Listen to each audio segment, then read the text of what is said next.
Alright, we should be live. What's Gaming Gamers? It's your boy Olino, and I'm coming at you live with some Crusader Kings 3. Been a while. Been like January, December. Yeah, been over 2 months since we last did some Crusader Kings 3. And we're back with the Fractured Byzantium concept. So, we had a couple snags when we originally did this back in November.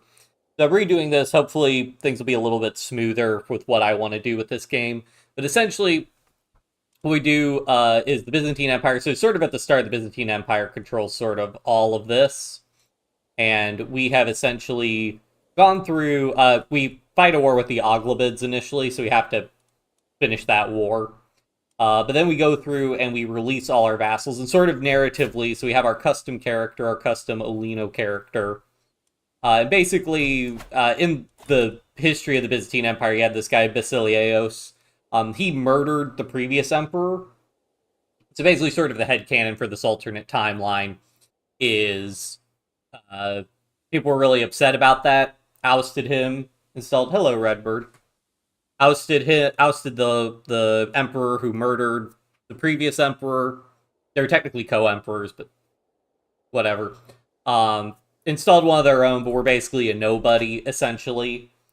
And, yeah, we're talking about Byzantine lore and sort of what the setup is for this game.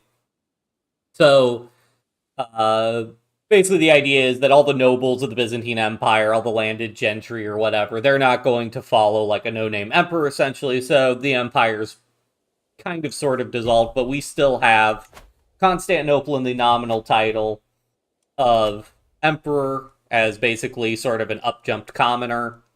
So, we'll see what we can do from there. I guess, really, to make more sense, we would have probably killed Basil, but it's whatever. You can say he fled the Empire or whatever, and he's off doing his own thing. I think all his kids lose all their claims. Yeah, none of them have claims on the Empire, so don't have to worry about that. But yeah, so we start in 868 because, like I said, so in order to give people independence, so these are all de jure vassals because, like, the de jure Byzantine Empire, like, territory that considered by law to be part of the Byzantine Empire. That, I gotta send the links out really quick while I'm thinking of it.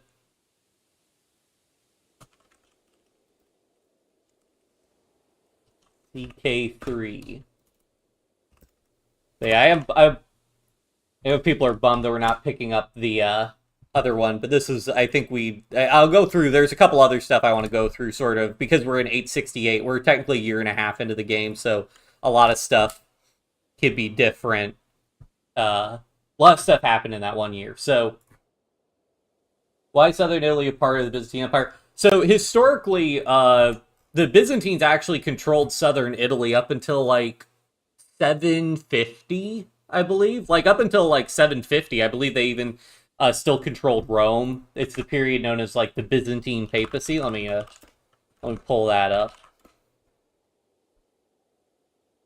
Yeah, the Byzantine papacy was a period of Byzantine domination of the Roman papacy from 537 to 752, when popes required the approval of the Byzantine emperor for episcopal consecration, and many popes were chosen from the Acrociari, liaisons from the pope to the emperor, or the inhabitants of Byzantine-ruled Greece, Syria, or Sicily. So yeah, and this was actually a thing, and I close that little string tab. This is actually a thing, and you can still see it on, like, the culture map mode here. It does change over time, but you can still see there's some Greek-speaking parts of southern Italy. So that's like Byzantine influence in southern Italy was much, much stronger, and even up until, like even going into but, well, that was a big thing with the Normans and the conflict between the Normans and the Byzantines is that the Normans established control over southern Italy, and then the Byzantines were like, we don't like that, and they consistently fought. Sicily was also for a long time part of the empire and was one of the breadbaskets of the empire. Yeah, I've had Turkish food before. It's pretty good.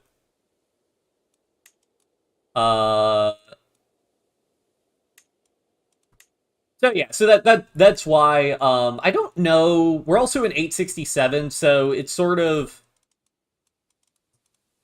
basically I imagine sort of it's things that they controlled within more or less the past 100 years. That's what their sort of de jure territory, because they don't have de jure territory over Egypt and the Holy Land, and but that would have all been lost in with the Muslim invasions, which were in the 600s, I believe. When was Heraclius? Yeah, Heraclius was 610 to 614. Um,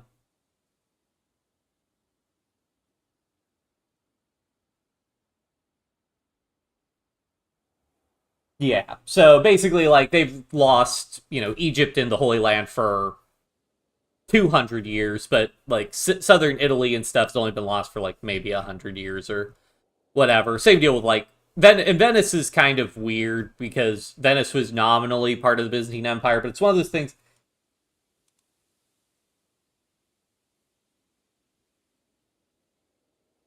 In food, I try Greek and Turkish food. Yeah, I like both Greek and Turkish food.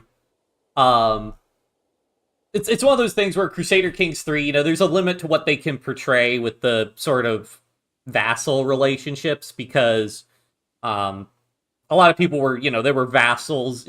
People were nominally vassals of the emperor, but functionally completely independent. Like even after the like Western Roman Empire fell, there were kings of France who paid homage to the Byzantine Emperor, or well, the Eastern Roman Emperor, however you want to call it, um, and sort of considered themselves as having a lower title that technically makes them subservient to the emperor, but in reality, the emperor had no way to actually like the emperor didn't actually rule the Byzantine emperor didn't actually rule France at any point in time, but it was like sort of like hierarchy, and you see that, and that's sort of something that Hearts of Iron, it's kind of like how Hearts of Iron 4 represents different levels of autonomy with colonial subjects, and then Europa Universalis sort of does it more with different vassal relationships between like personal unions and vassals and marches and tributaries. Uh, but yeah, it was all like it's all very complicated the way actual ability to project power and all that stuff. Anyways, so right, other things that are different. So because we started the game, already the Cretan culture has formed. So Cretan culture split off from Greek culture because Crete's initially Greek, and a lot of times I'll try to reconquer Crete before their culture split, but this usually happens, so it's fine. They're currently ruled by the Hafsids, and because we're in a fractured Byzantium, we're probably gonna have to worry about it. Have vassal kingdoms lost to history? Yep, so much lost to history. Um, So yeah, so all right. So big things that are different just for initially Crete being the Cretan culture forming, that's different from historically. That's the main one. Um oh, and then I did consul command ourselves enough prestige so we could start doing a cultural reform because we actually I think the Anatolikon controls more Greek counties than we do, so they'll become the cultural head when we unpause. And I don't want them putting a different cultural reform because we can only control these so often. So uh that's why I wanted to go ahead and get this reform going while we were still like full on emperor. So those are the only main things I think that we have to worry about. I gave the Duchy of Sterimon to this guy who's initially a count, so he's a fully independent ruler. And yeah, I think we're basically good to get into it. Oh yeah, so who are we gonna get married to? Oh yeah, and then for our ruler, so to make it like relatively balanced, so I used 400 points for customizing the ruler. So I gave us the level 4 stewardship perk, the fecund trait, and then gregarious, patient, temperate, all pretty good traits. And then we have like base 8 for all our stats except for prowess, which is base 7. And this worked out to 400 points, so it's not like we've got some god tier uh, ruler. Opinion of Levant food. I don't think I've ever had Levant food. They've been, yeah, I think it's only been like Greek or Turkish uh restaurants that I've been to. Oh yeah, we need to do a pointer count. Well, let's a pointer count. Oh hey, we have the patriarch as our. Did they change this? Oh no, it's probably because. So another thing is, I think Basil. I think it has to do with something historically, but Basil starts with a different like patriarch as his leader, who's different from the ecumenical patriarch, the actual head of the Orthodox faith, and that has to do with some of the actual lore surrounding Basil the First and his relationship with the patriarch. Once that guy dies, then you start having the ecumenical patriarch as your patriarch in like your council. Because we did a custom character, I assume it probably got rid of that guy and just gave us the ecumenical patriarch uh, initially. But anyways, we gotta pick chancellors. Do we want to try and recruit so many guests? Let's see if we can like try and recruit some better people. So I'm thinking stewards and diplomats are probably our steward diplomat are probably what well actually no, the diplomat doesn't do our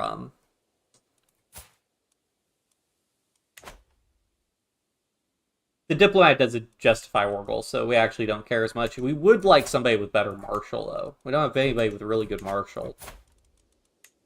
Do we have... Oh, can I sort by unmarried? Marital status, unmarried. Adult, yes. Just unmarried adult filter. Anybody, yes. This is a fun thing you could do if you need higher tier core tiers, is just marry off. Do matrilineal marriages and marry people off. Speaking of marrying off, we gotta... Okay, so who do we want to marry? So I think before I married a Bulgarian princess early on, but that now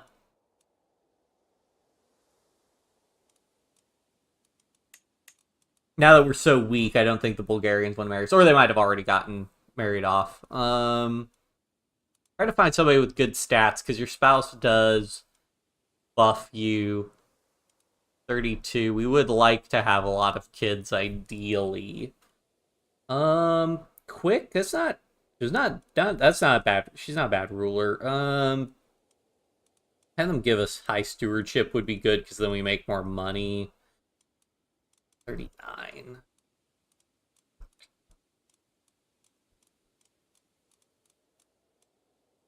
Amazonian, Catholic, though. Ideally, they'd be Orthodox.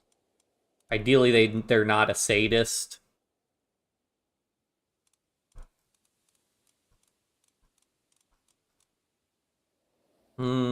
Wrathful, less than ideal. Pretty good stats, though, I would say. Impatient, I don't like patient characters. That could be a rough one.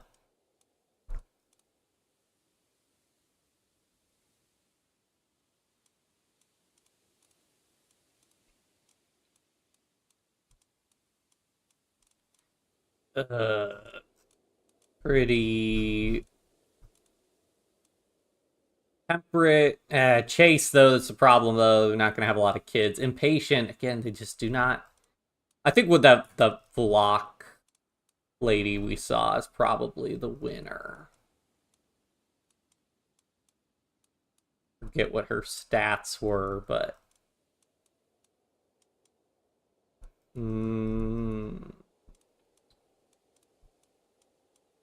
this is just really important. This will be less important, I think, once we're more established, but shoot. Can I find, do they have a positive genetic trait?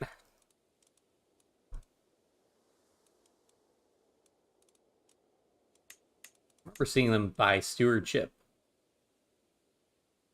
Brave, 29, 20. I thought they were Vlock with decent stewardship. Yes. Okay, it was probably this Alexia. Yeah, let's do that.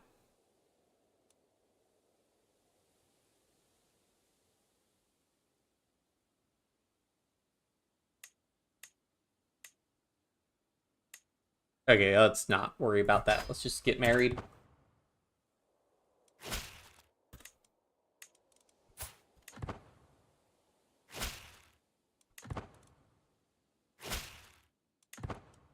All right. Now we're married, should be able to start having some kids. Go ahead and assign people. We don't really care about too much about upsetting our vassals. We're going to want to make sure this guy likes us. How much would it cost to send him a gift? 101. I'll probably just start swaying him, because he's our spy master, which means he can kill us pretty easily, so we want to keep him on side. All right. So now, basically early on, we're mostly just waiting. So let's see, we need to station our men-at-arms. Oh, would be helpful to have a court physician. So let's search for one.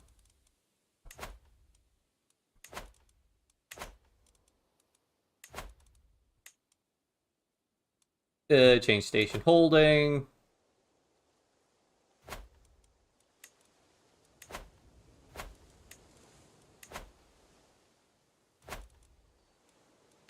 Alright. Create an accolade.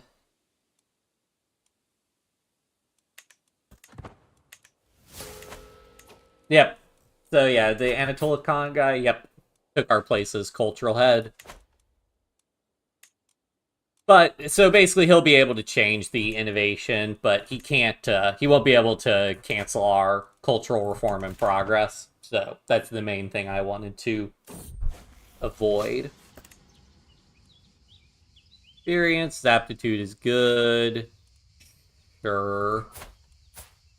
He's pretty young also, that's good. Find him a spouse with high learning, which could help him out.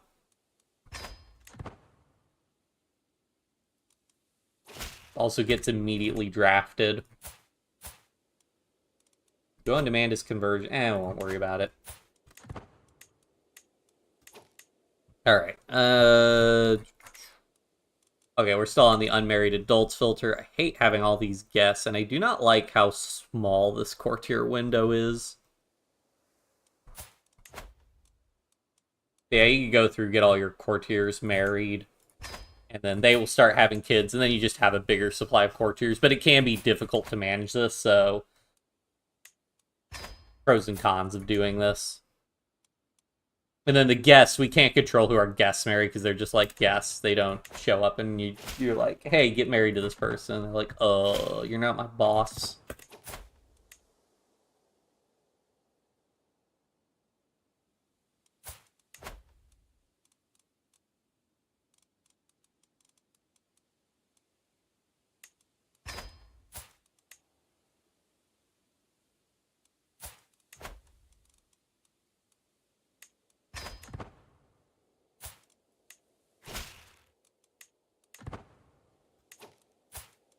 Do we want to get a... I mean, just people with high stewardship and high learning is always good.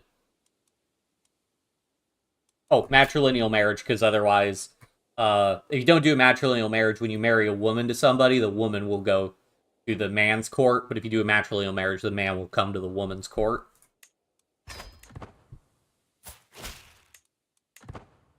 This is how I poach counselors from the AI.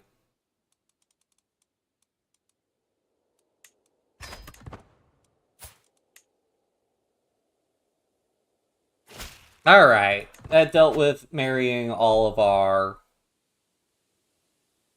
courtiers away. So now, oh yeah, right. So I forgot also, other thing, mods. So the big thing we're using is I'm doing unrestricted dynasty legacies. So I believe this is the like Persian dynasty legacy that got added from that. These are the Iberian culture dynasty legacies, and these are the Scandinavian dynasty legacies. So we're able to get all of these regardless of our culture. They're an option for us. And then I believe all of these other ones, these are like bonus Dynasty Legacies that I got from another like additional Dynasty Legacies mod. And then I think there's another mod.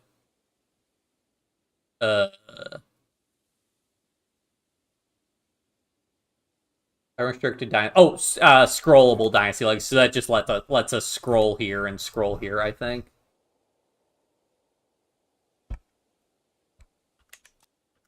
But yeah, that's basically it for our mods.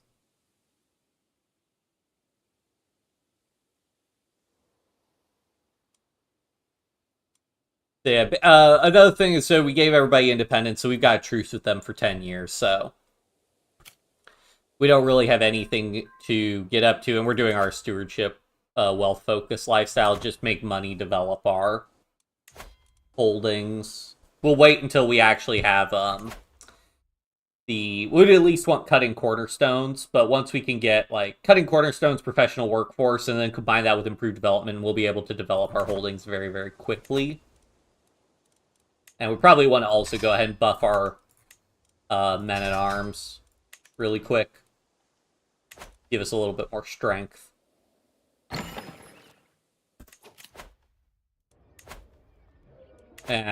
Decent. I don't really care for that. Oh, and then I'm also playing with the +3 domain rule size, because I like playing with that.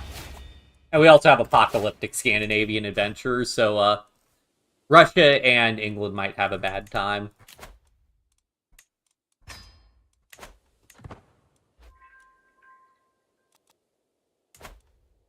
But yeah, one thing I think we'll do is I think we'll buff trying to get max walls in all of our domain territory, because slowing down enemy sieges is really, really nice.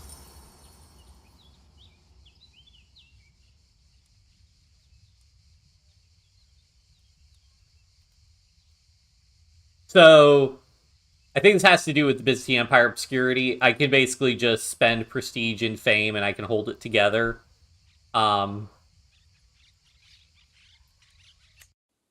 If we didn't have the Empire obscurity law on, the Empire would have just dissolved there, which would not be great, because then we don't have our... There are a lot of advantages to having the Empire level title, so...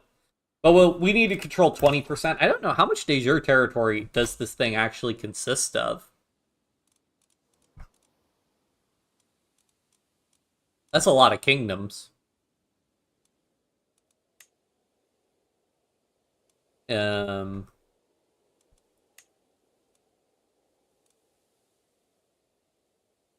de jure counties. 13, 32, 44,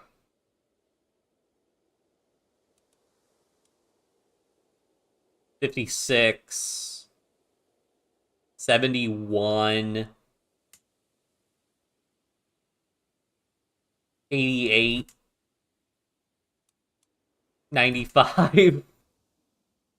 Oh no. So yeah, so this is like 150 plus. Oh man, because we need to control 20% to stop getting those Empire obscurity events. That will be rough, but we can do it.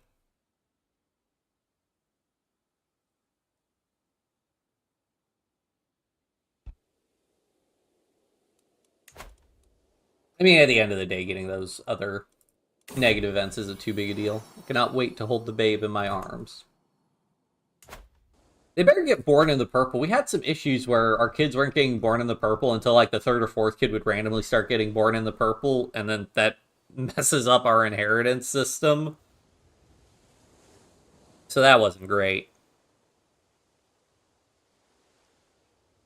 Because in the Byzantine Empire, the born in the purple ones get the actual claim, which is awkward and not really how it worked historically, sort of, but oh well.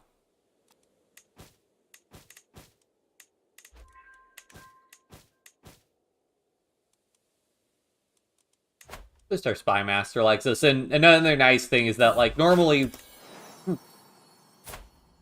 We're going to give him an Olino. Oh, got both good genetic traits from us.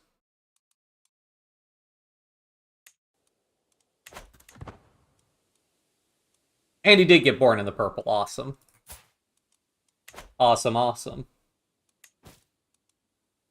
Not employing a wet nurse. Do I need to be?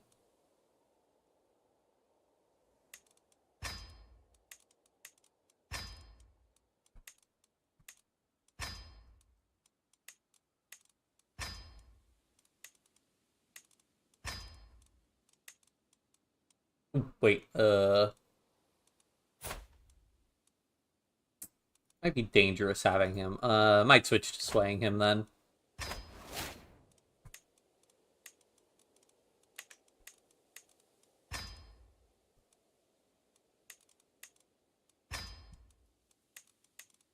Okay, Royal Architect's good because that reduces building construction time.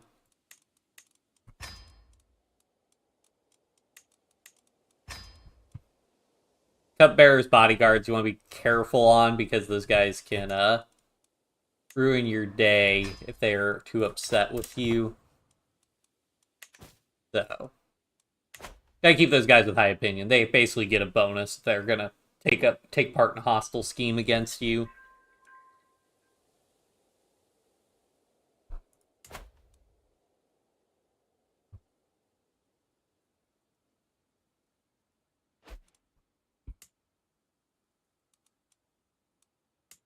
So I had the Hungarian migration. I thought I had that set to start immediately. So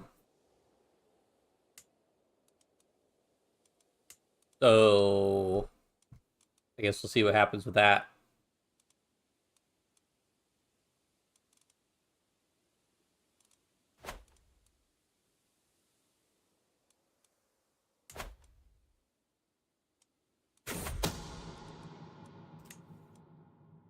Why are we...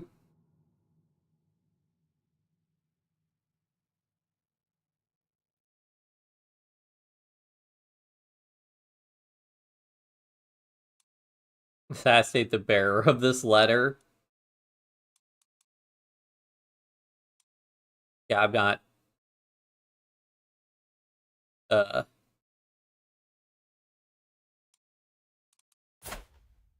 doing that. I'll take another courtier.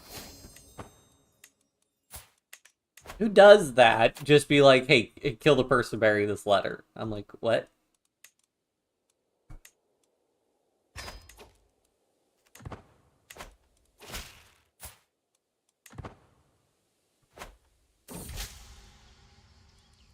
Just be like, Cassius. Nice. Stewardship. All right, professional workforce. Now we can really cook building stuff. So I think we'll get rid of the harbor later on. Because I think there's an event that we could get like free building slots. We don't have harbors, so we don't really want to have harbors built. And then we're also going to want to get manor houses for reduced costs for having feasts, because it's going to be expensive hosting feasts. But we're going to want to host lots of feasts because they'll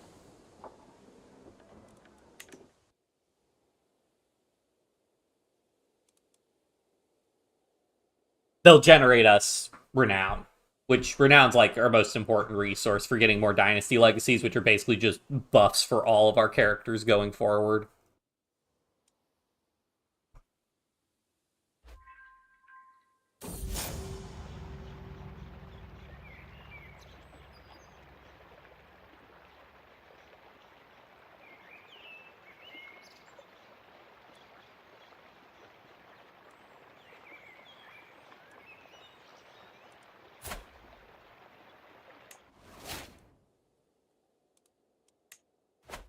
We'll give Constantinople another chance. Is the awkward thing with the Varangians if they're homesick. Go ahead and do manor houses. Minus 23, minus 30, minus 10, minus 20. Nice. Nice bonuses.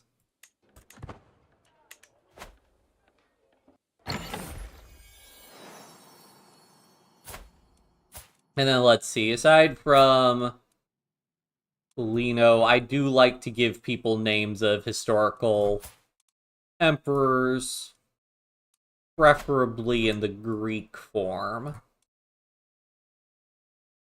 Let's get a can't go wrong with a Leon.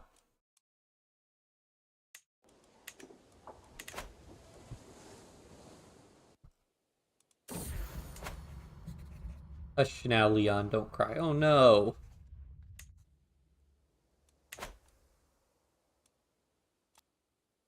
It's very lethal.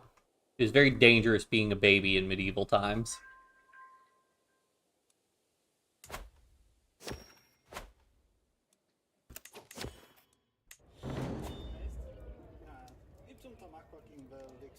Um,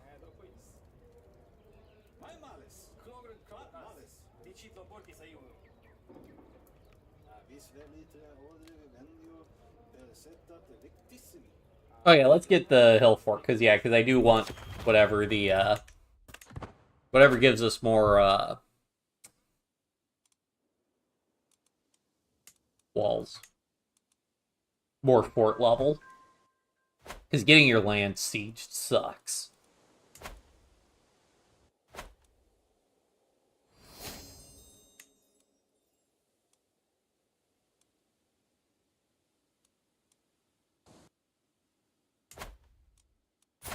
I do wonder if declaring war will break the truce. Oh, right, we don't. Oh, right, because we don't have the, right. We don't have,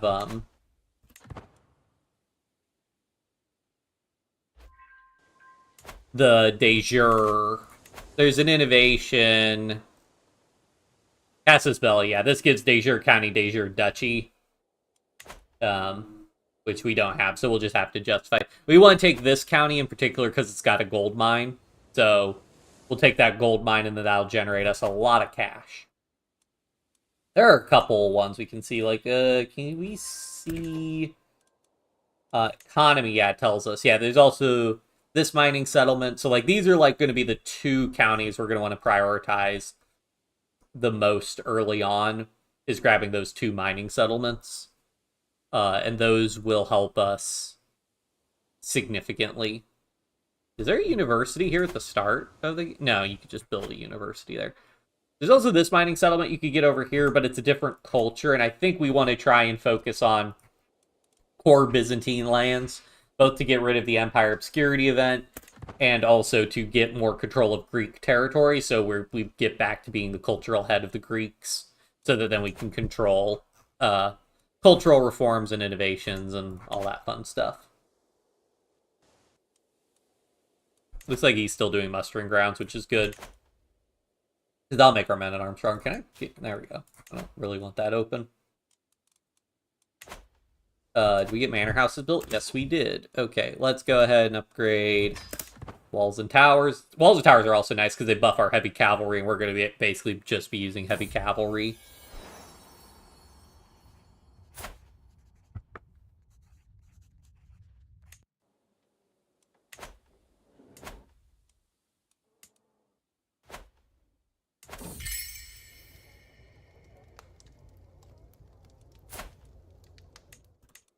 Probably also, how much have we swayed this guy? Intrigue, oh yeah, he's at 100. Yeah.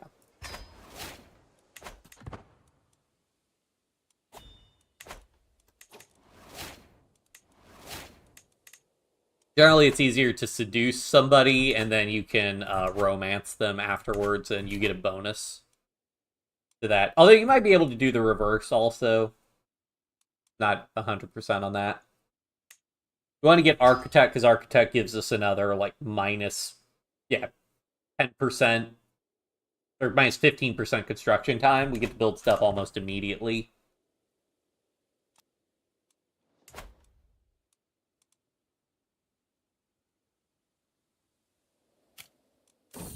Yeah, right now it's just a lot of waiting.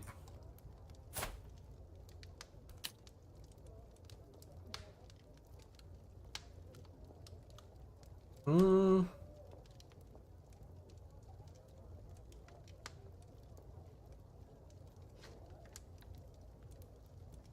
I think she already cares for us, in theory.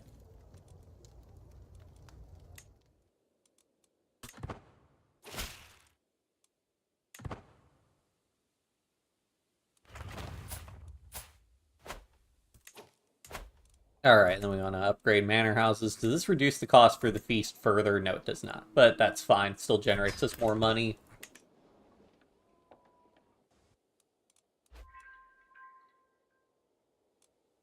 Oh, there goes our previous ecumenical patriarch. Now we have a new 38-year-old one. The nice thing about these guys is the ecumenical patriarchs usually have pretty good learning stats. Like, they have good learning uh, education, and then I believe they almost always do the scholarship focus, which buffs their learning even further. Be entertained. Rip.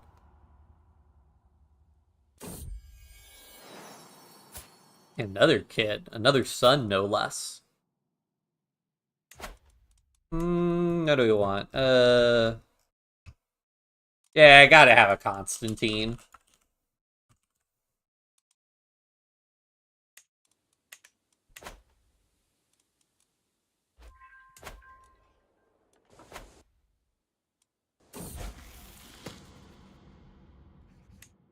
Yeah, sure. Hey, what if people want to try and tangle with me? They are welcome to try.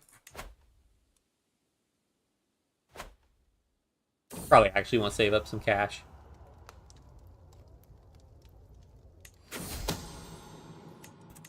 Hooray! Now what we do is we just pivot to romancing them, and you see we get a plus 50 for. Oh wait, no, we don't get a plus for being a lover. Well, the lover gives us a like plus 60 opinion bonus. So if we weren't already a plus 100, but okay.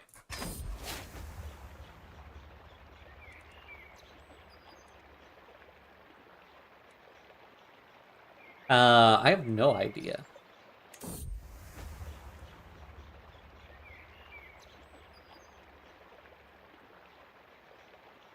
Not encourage you. This is always a lot of the romance stuff doesn't make sense when you're already married to the person.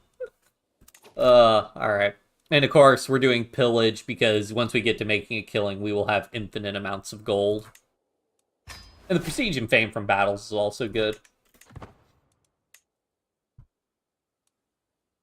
But it gets more expensive. So that one only cost us 250 renown. Every subsequent uh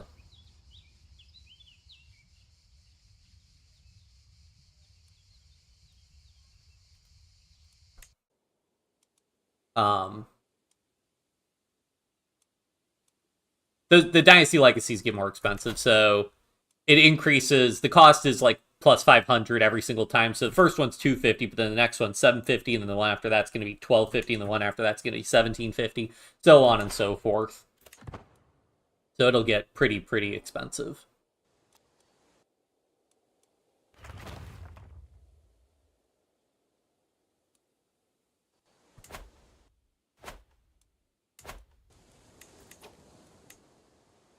I think farms and fields actually work out well because, well, the problem with holding taxes is that, oh wait, oh they changed it to where this is a base because this used to be like a plus 300% holding taxes. So wait, hold on.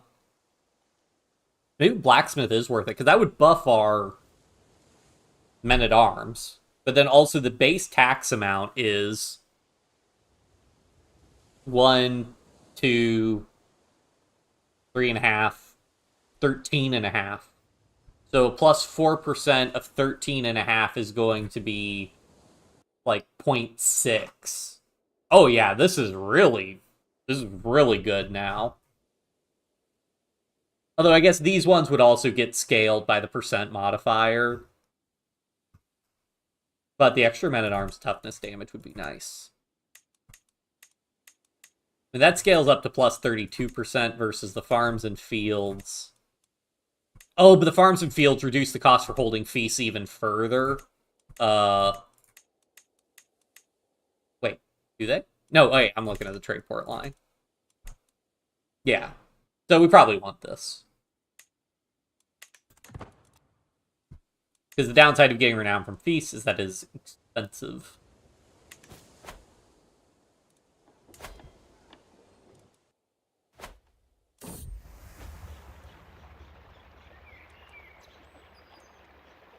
Just mission identical necklace. We have the money. Although it is always weird when, you're spending the entire, tax income of the empire on a single annual income on a single necklace.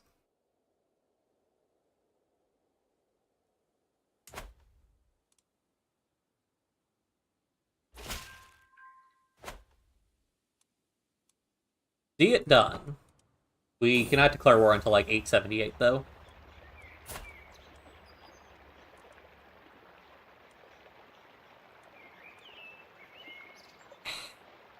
I always hate this when it doesn't.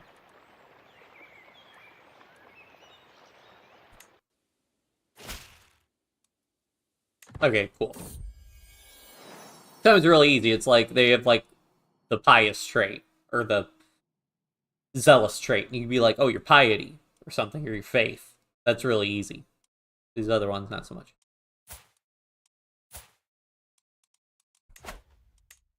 Let's see here.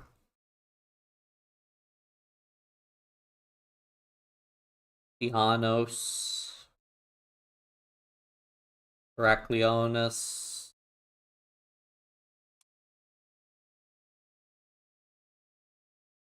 Heraclios. Yeah, I'll get a Heraclios.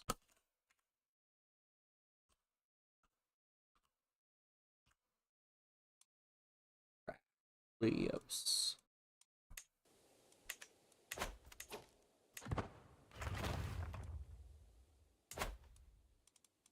Then we can upgrade that one. Does that ever reduce the cost now? Alright, and then once we get that built, we'll probably switch to building more cavalry men-at-arms so we have enough troops in case somebody decides to mess with us. And also, we're going to need to get ready for our war on this guy.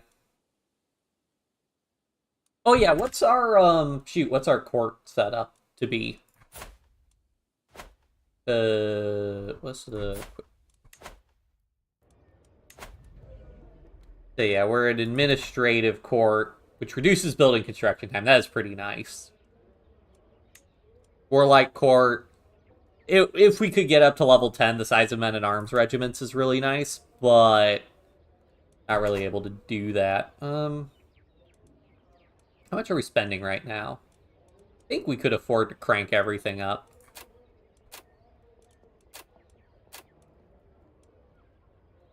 New medis would cost 3.6 a month. Yeah, for the extra grandeur, I think it's worth it. Yeah, you get renown and other really nice bonuses, so...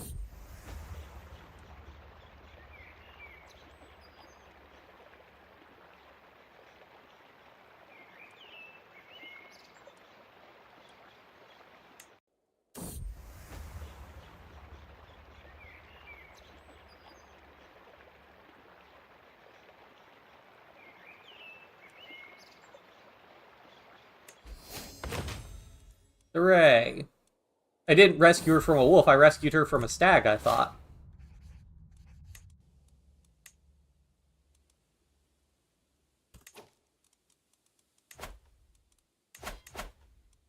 Alright, let's sway our...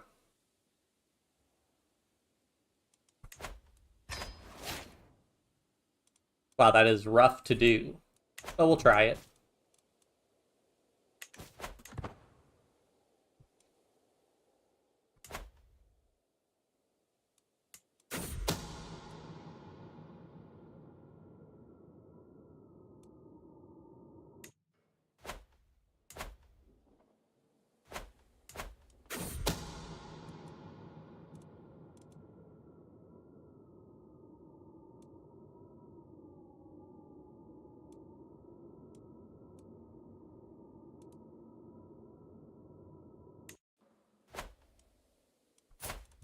Got any unmarried courtiers we can marry off? Yes, we do.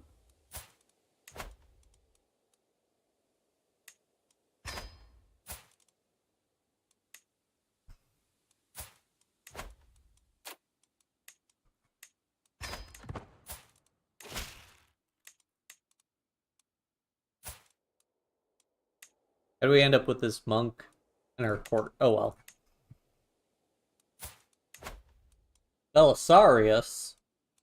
Darius. Interesting. Um.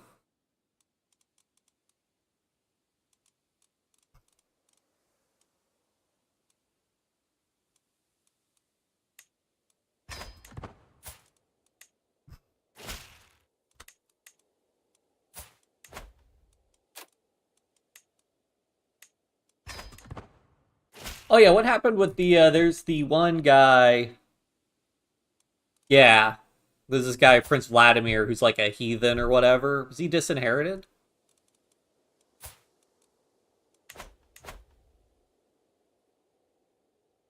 What does this crown icon? Does that mean nope, he's still the primary heir. Yeah, because this was an interesting thing historically that Boris converted to Christianity, but his son, his oldest son, was resistant to and maintained the old ways, and resulted in some conflict, to say the least.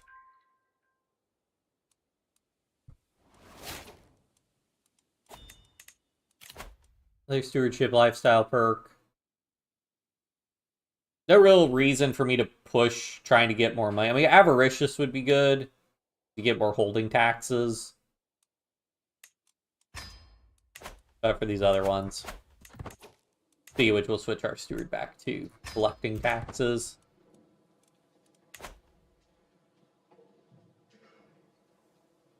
So how does that scale? Okay, so that's a plus percent on that's a modifier to the holdings just like the others. So it isn't multiplicative with all the other bonuses. Also, oh yeah, what's my wife doing right now? Assist ruler. She's giving us 1, 2, 3, 9. I'd rather probably get the big stewardship for more taxes. So let's do that. Yeah. That's pretty nice.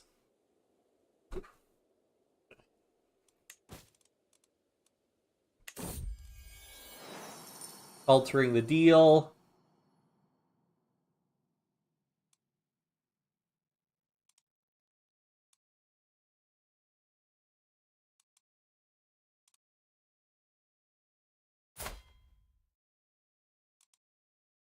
Can you even edit this guy's contract? I don't even think you can edit a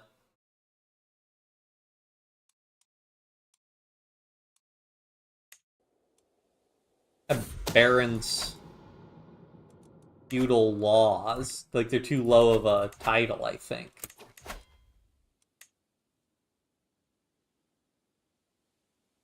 Not including barons can have individual obligations. Yeah, so I can't even edit that guy, so it doesn't even matter.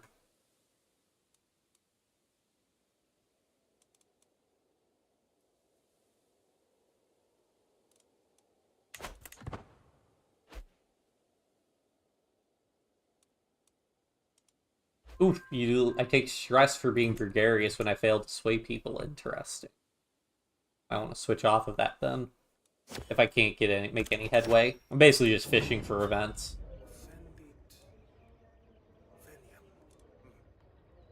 The problem when you get a pet cat is that a lot of times your spouse ends up being allergic to cats, but we'll see. And then you always want to try and raise your heir yourself, in my experience, so you can have more control over what traits they end up getting, because traits in CK3 are a lot more powerful than they were in Crusader Kings 2.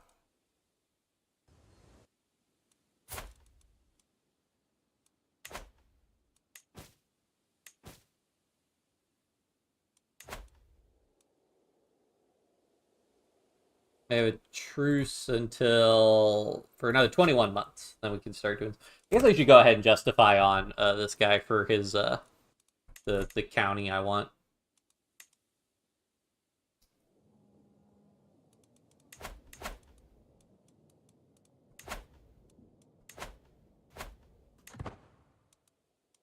Takes longer to justify on counties that don't directly border you, but I think it's worth it to get these mining settlements early on.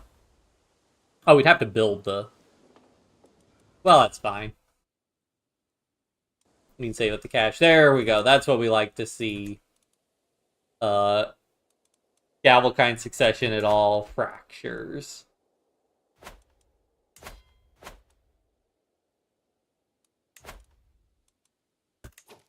Create a new men-at-arms.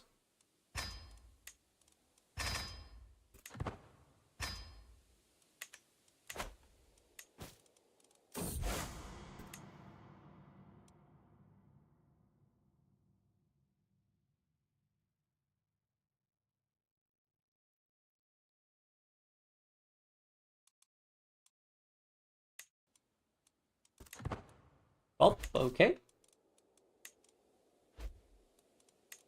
I also have strict heresies on, so they should only form in their historical regions. Whoa! That's a lot of people adopting that heresy. Wow. Is our faith overall really low? What's our fervor? Fervor's 100.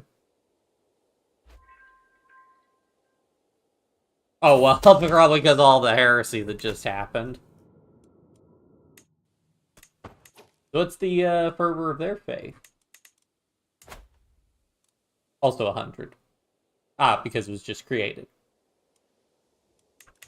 It is ecumenist, though, so if we mend the schism, it would resolve it.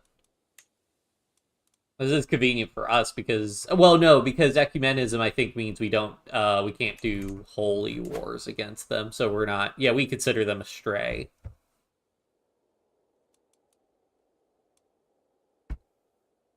They consider us righteous. Interesting.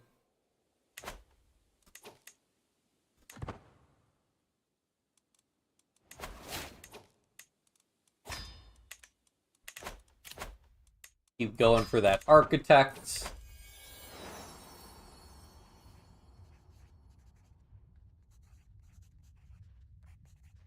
A mighty stretch. Too mighty. Mittens rolls over completely off the table, landing on his feet. Dopey cat.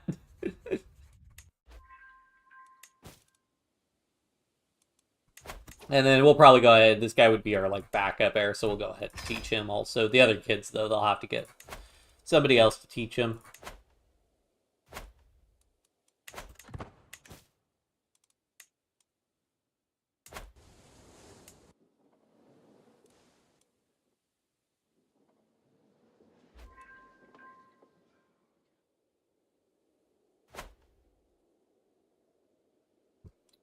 Should almost be up with our truce. Yep, only 3 more months. Men-at-arms should be almost completely reinforced.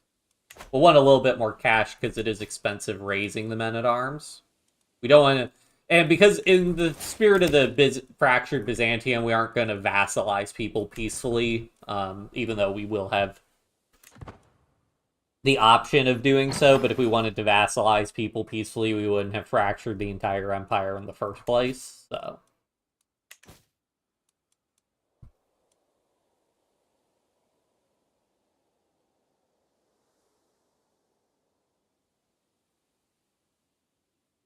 Especially because a lot of people are probably going to join with like low taxes and other benefits we don't want to give them.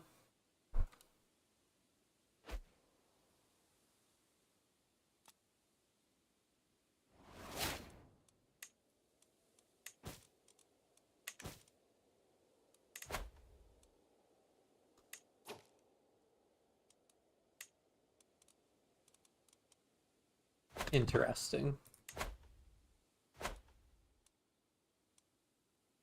We get like 300 gold maybe, and that should be good enough. Make another rally point down here.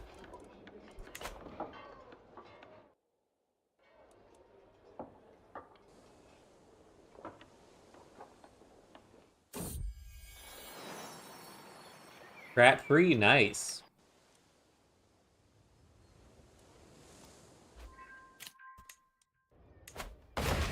Consider it a master. Oh, but we don't have the money right now, unfortunately. So we'll have to do that later. No prestige. Oh. Well, fine, we can fix that. Notify me whenever that option's available. And for activities, just notify me whenever I can do a feast. 300? Fine, we'll get some prestige. Should reduce the cost. Yeah, that reduces the cost a good amount. Our guest just always make it the patriarch.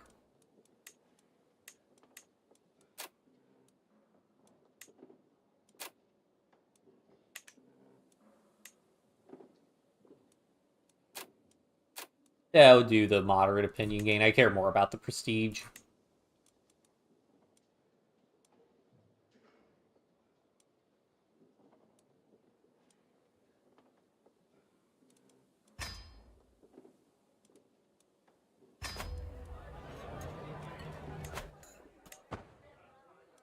Why did I lose all that? Oh, right, because of the Empire Obscurity event.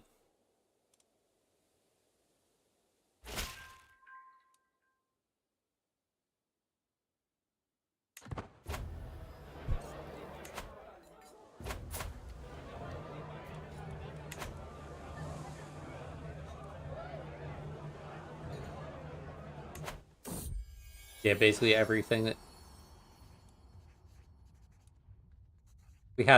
we already have a kid named Olino. Like, why would we have another kid named the same thing? Let's go for Michael.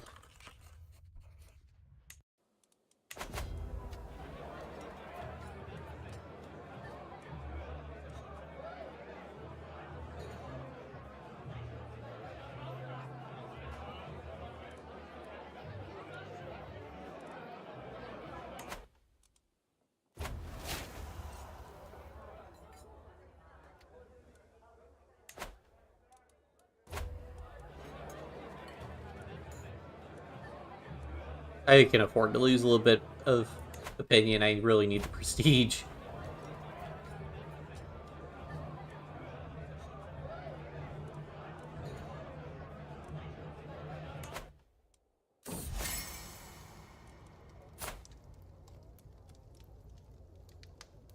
Uh...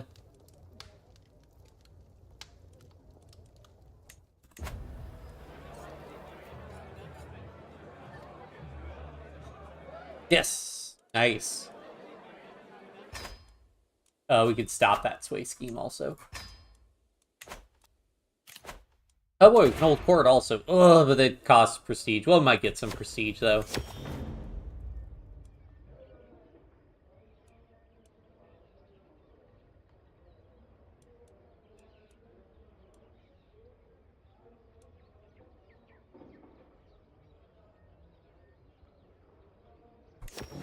Nice.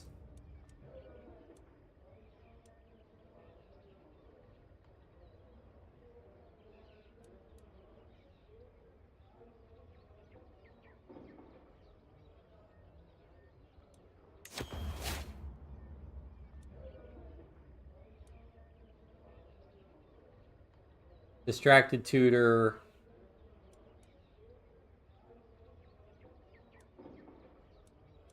For an extra learning, I don't think it's worth it.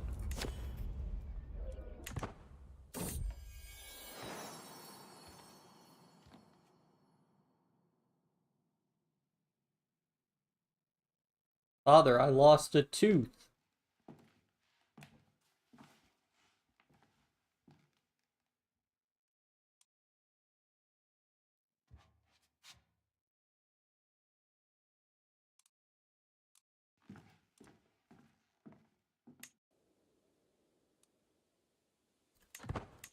Alright.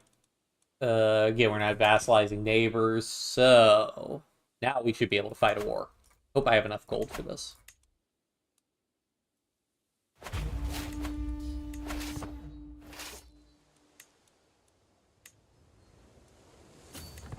And this is on plains, so if he attacks us, we should be able to handle it with our heavy cavalry pretty easily.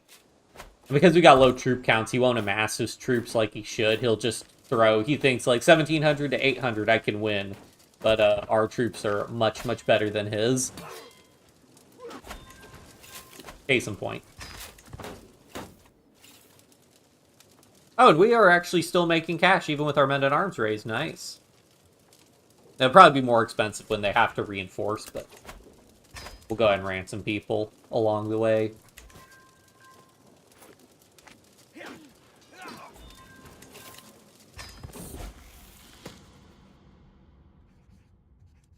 That's my player error. Oof.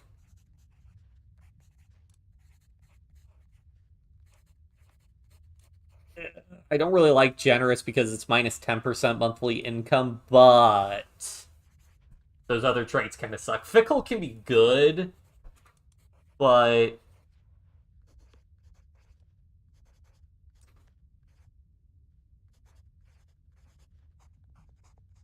I think generous is fine. I mean, the big diplomacy buff, +3 diplomacy, is pretty nice. There we go. Captured his heir. Nice. Force demands.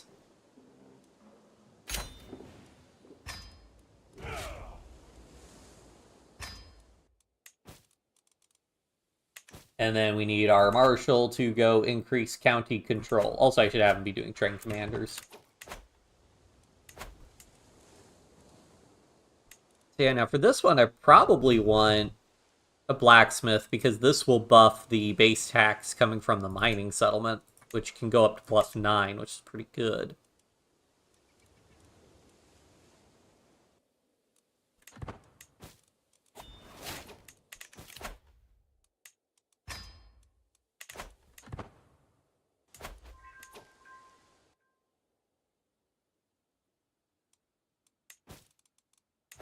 Designate guardian. What's this guy good? Oh, shoot, I didn't set the focuses for my kids. Shoot. What is he doing? Learning? It's fine. And diplomacy is fine.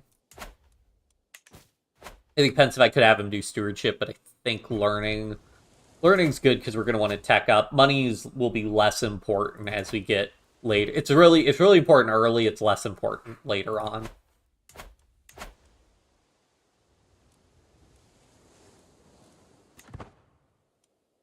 Because we probably want to focus on grabbing this other one while we can. How many allies does he? Oh, he doesn't have any allies. Ooh. Get a little bit more cash because we might need to embark for this.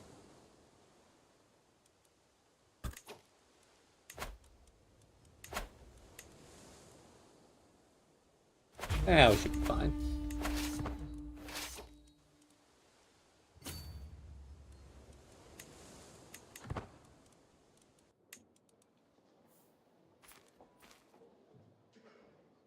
He should run from us. Yep. Not quickly enough, though.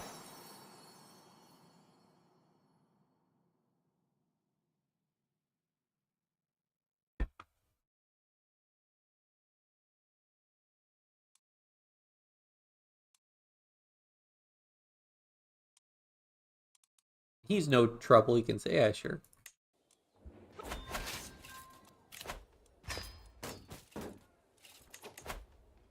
Another guardian. Right. Diplomacy. Probably fine.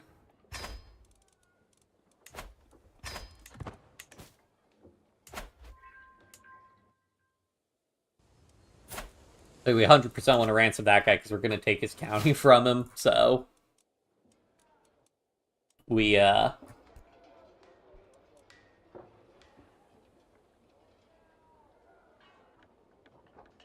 Once you take his county, he stops being a noble. You can't ransom him for anything. Unless he's got a relative who's important.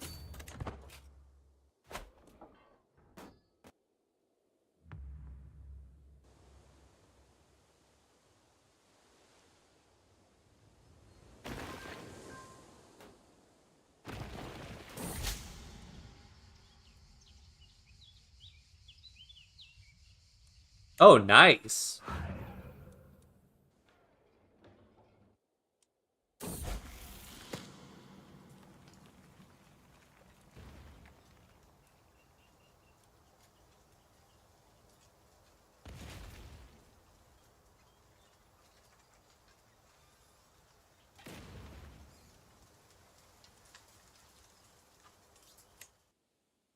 Brave is just, in general, like a really good trait.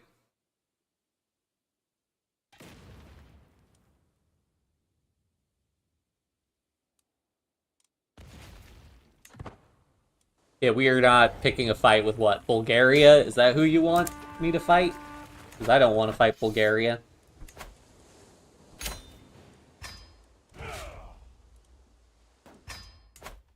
Cool. Oh yeah, now that's going to be the big thing we want to build next.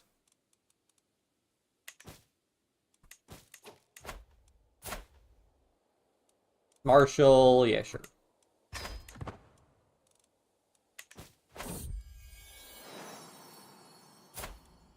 So many sons.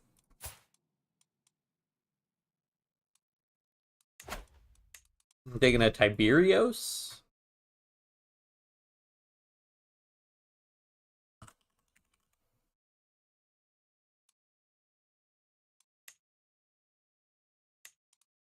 Does Tiberios and Tiberius overlap? Don't know.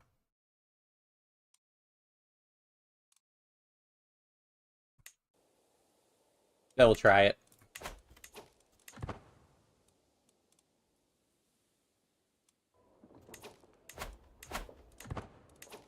Alright, so let's go for building... We'll just do increased development here for the time being. We could switch to increased control later, but we want to get these alum mines built. Because those will make us a lot of money once built.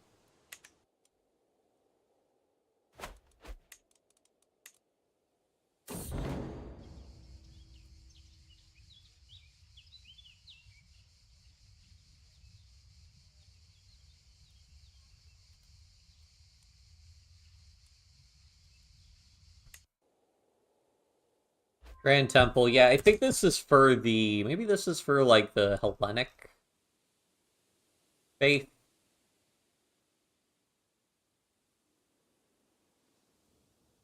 So we can't get... Can't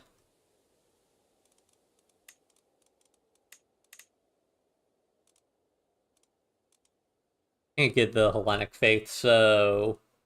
We're not going to do the Hellenic faith, so I think for buildings, I think we've gotten all the really important buildings to get.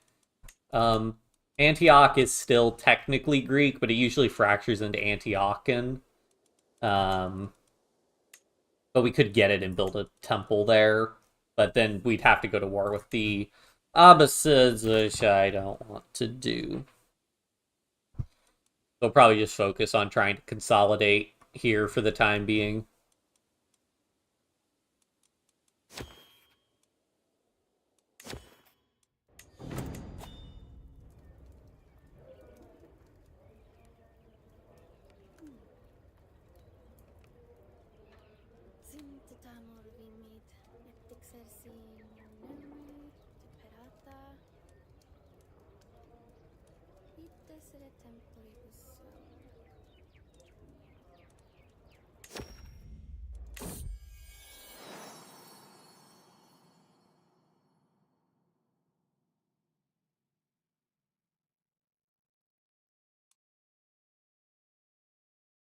Don't cry, do not cry. Aw.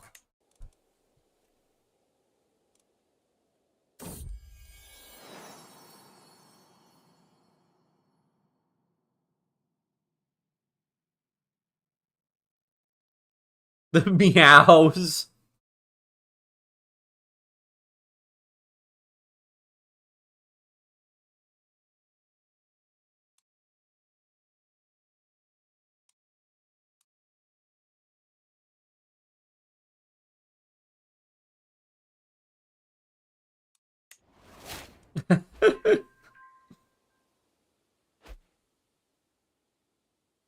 That's funny, I've never seen that event before.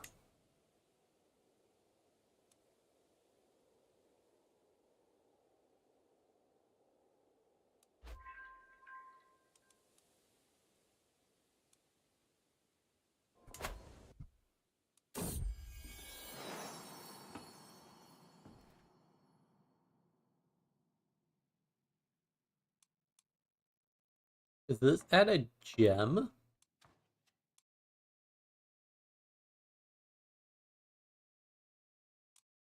Probably better for... Oh yeah, I'd much rather he study.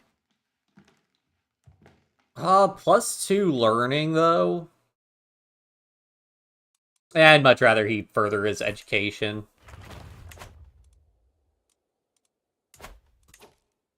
Alright, let's switch to improving development in Aldic, because I build more buildings there.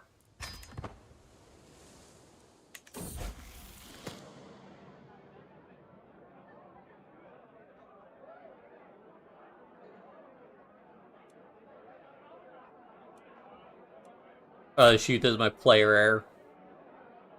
Compassion, the problem with compassion is you're just so susceptible to intrigue.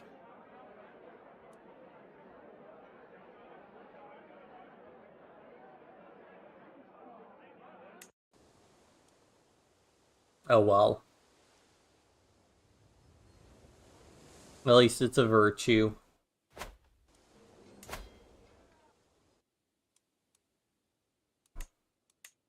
I need to upgrade. Keep building, Memorialism, okay. Now we're getting close to Architect.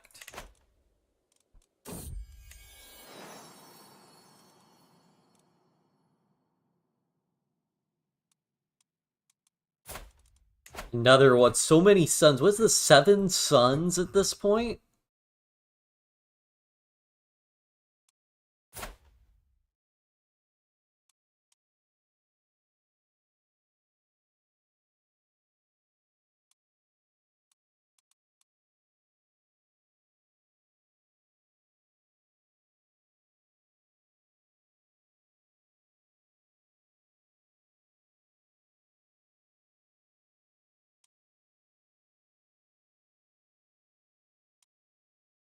I could hit him with a Xenon.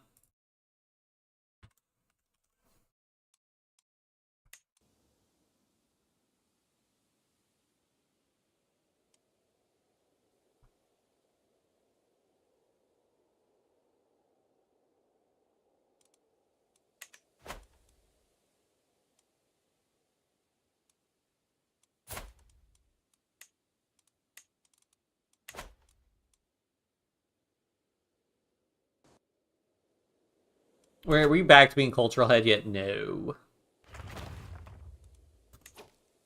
Yeah, I have 6, he has 7. I think we get one more, we can take it over. Because I think we'll have like a higher ranking or something.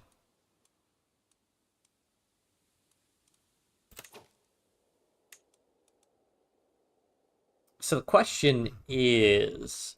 Okay, so this one generates 4.1 base. So plus 4% of 4.1, that's only 0.16 versus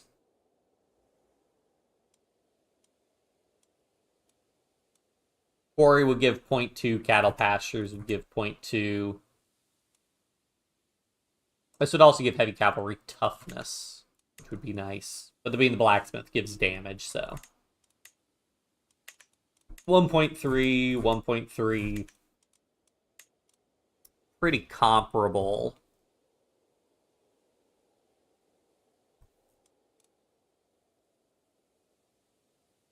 Yeah, we'll do the quarry.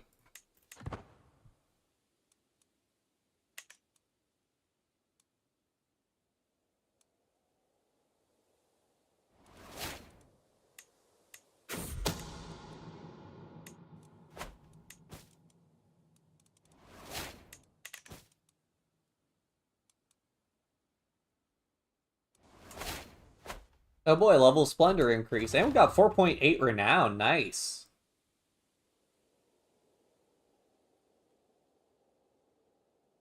Oh, court grandeur above expected level. That'll do it.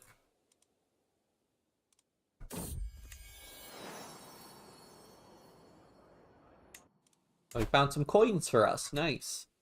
How quickly do I gain control?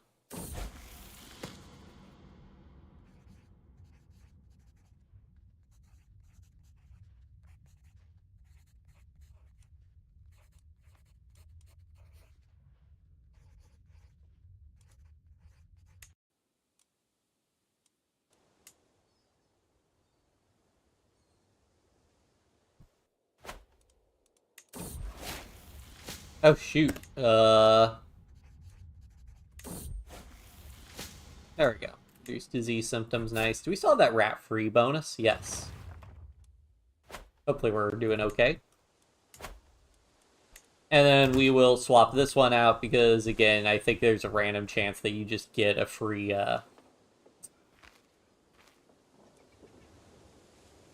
trade port with if you're on the Stewardship Lifestyle XP. So we will swap out. You know, the trade port's probably slightly better.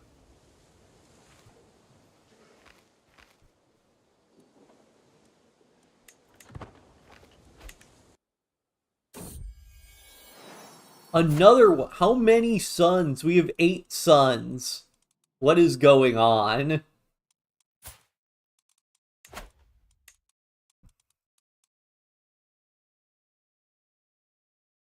This will go with Constans.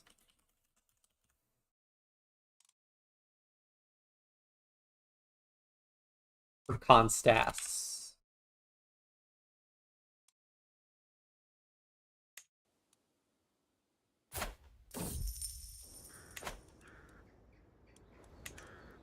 The evidence is circumstantial. Release her.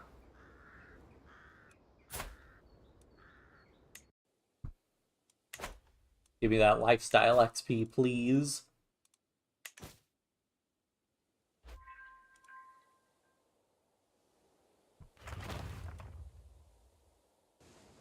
Hooray for simple pastures. And might hold off and wait until we have architect to do another thing, because we'll get a minus 10% to construction cost, I believe.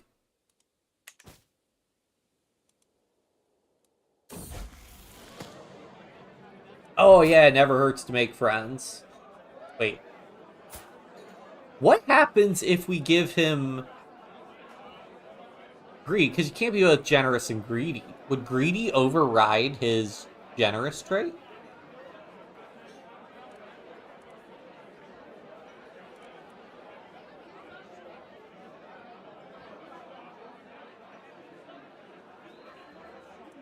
But gregarious is a really good trait, so we won't worry about it. I bet it would.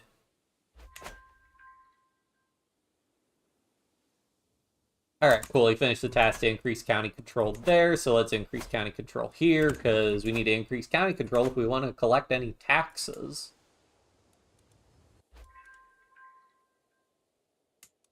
Let's do a quick unmarried courtier check. They have some prisoners?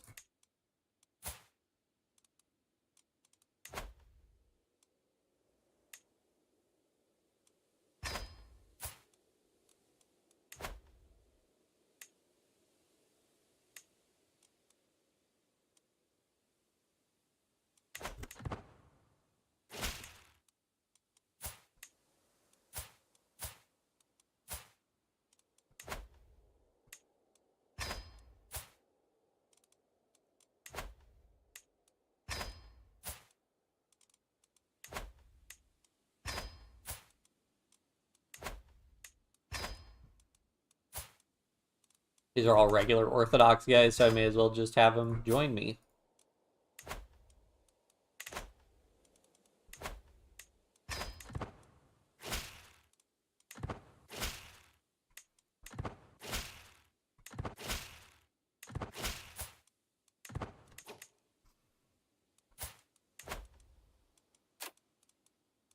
Let's sort by prowess, because prowess is more important when determining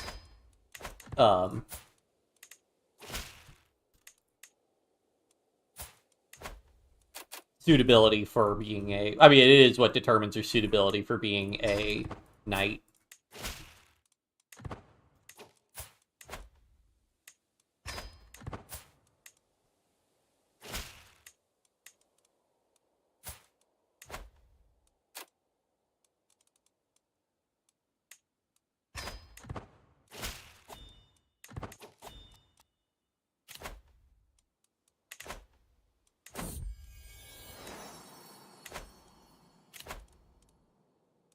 How much longer till we have our feast reform? 14 years. And then I think there's a 50-year cooldown after that before you can reform the culture again. Um...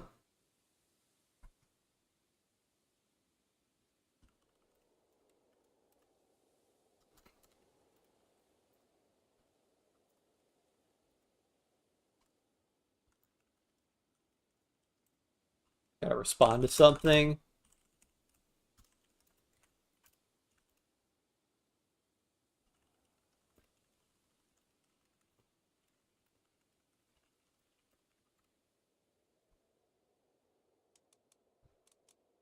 Um...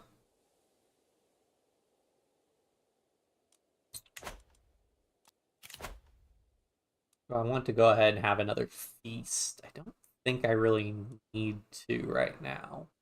I'd rather stockpile the gold.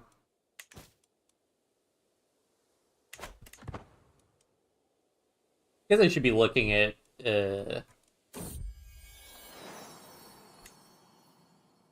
taking more territory for uh, just having more territory, being stronger. We just want to steer them on, connect all our lands, get some core Byzantine holdings. Probably a good move. So let's fabricate claims.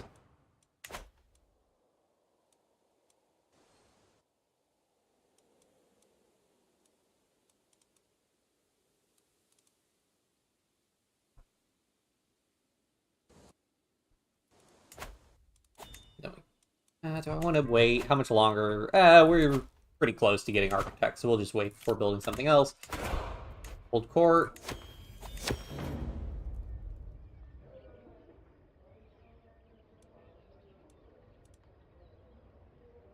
Yeah, we can abstain from wine. Free health boost. Crop sharing. Basically, anytime you can use your skills, it's worth it.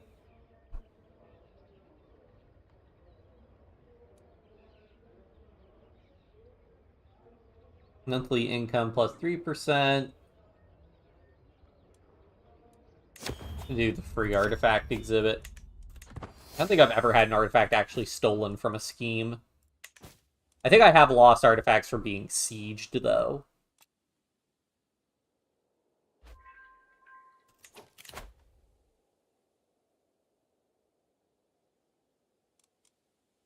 Holy Order. Found a Holy Order. I'll worry about that. Adrianople, I believe, is in a different duchy. Philippopolis. So if I was going to give that away to somebody, probably what I would give away. So do I want to go ahead and found a Holy Order?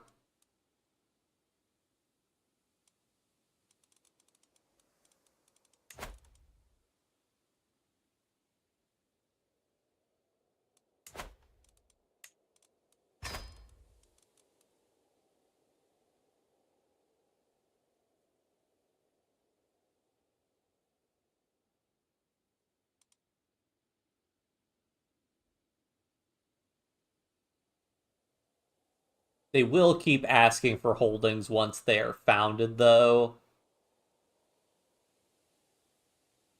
I'll hold off on this for the time being.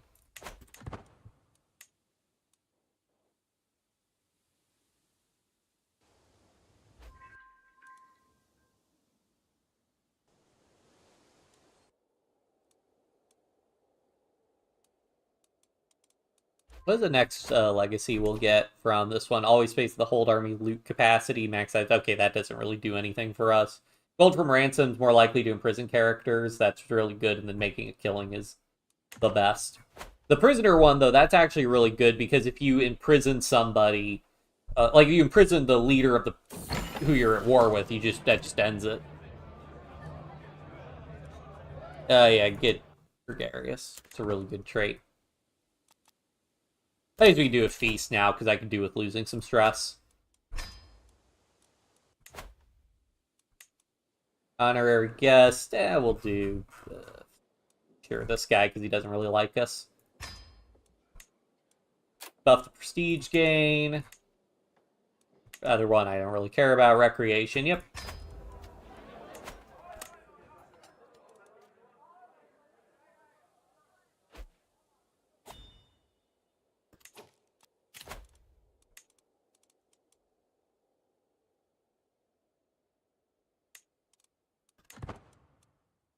Go ahead and do a sway scheme on that guy.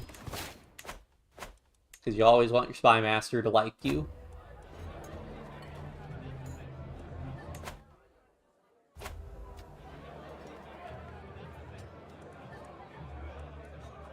I don't really care about the prestige, so yeah, let's just lose a ton of stress.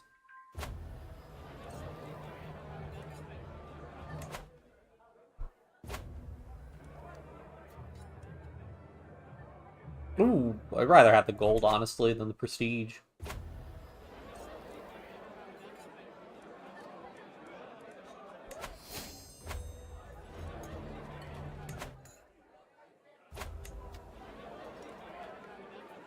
Hooray!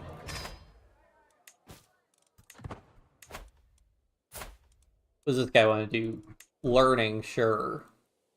Or diplomacy.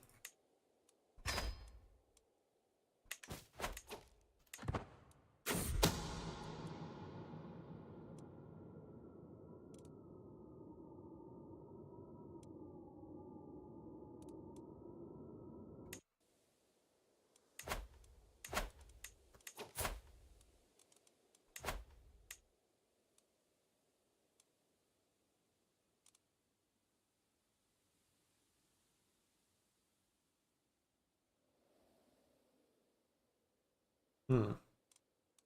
Yeah, we'll just demand conversion and release him.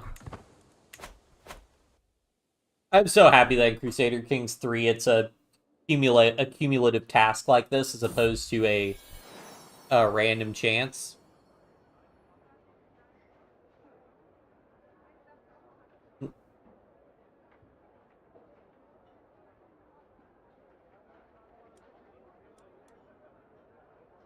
Cat rejection, oh no.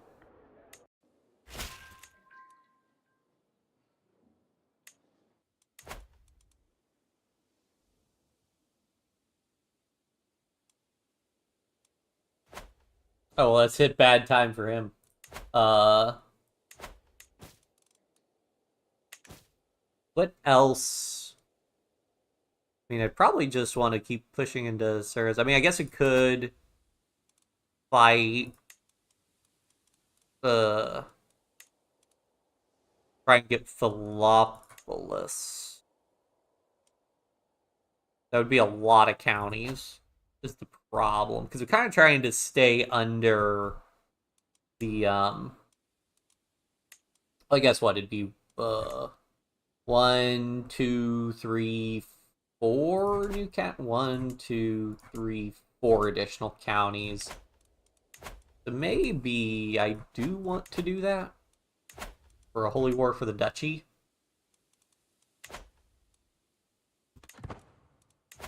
Maybe. How many troops does he have? 2,000. If I had one more set of cataphracts, I'd be confident in doing that. And 4 counties is something we could easily manage. And they're all Orthodox territory, which should be pretty easy to control. So let's do this war.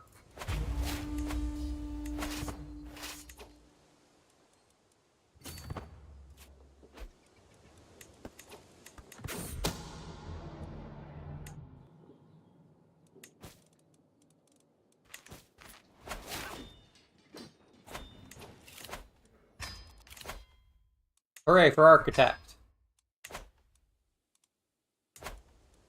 Now we have Architect, it's cheaper and incredibly fast. So hold on, is this minus 60, minus 75? Yep, so it capped at like minus 90%. I wish it told you, like, capped at minus 90%. As opposed to just needing to, like, figure it out yourself.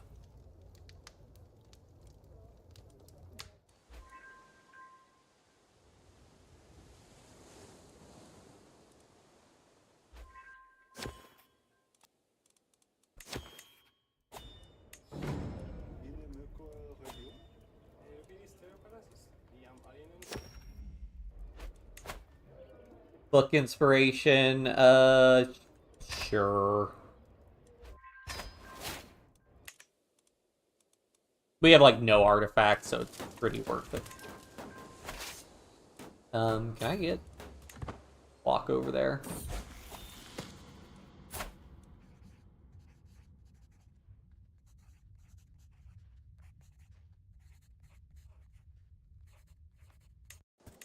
Nice! That's a pretty good stat. I mean, okay, his intrigue sucks, but that's to be expected. Maybe I can find a spouse for him with high intrigue.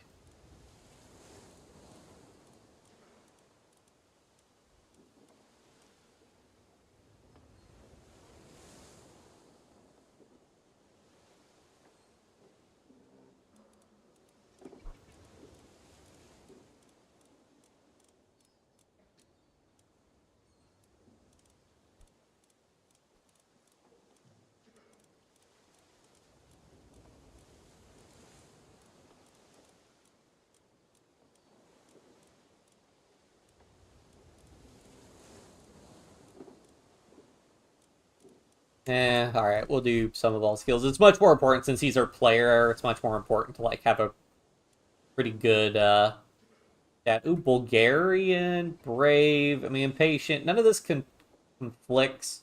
Generous does not get a bonus opinion of other generous characters. Interesting. But I think that's pretty good. They're the similar age, so they'll be able to have kids for quite a while. I mean, he does have second also. I mean, that would explain why we have so many kids. Yeah, let's do that.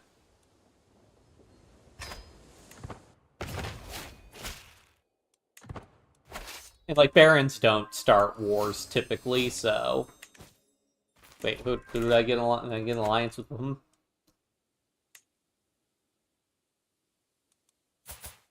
Okay, yeah, I don't really care about that.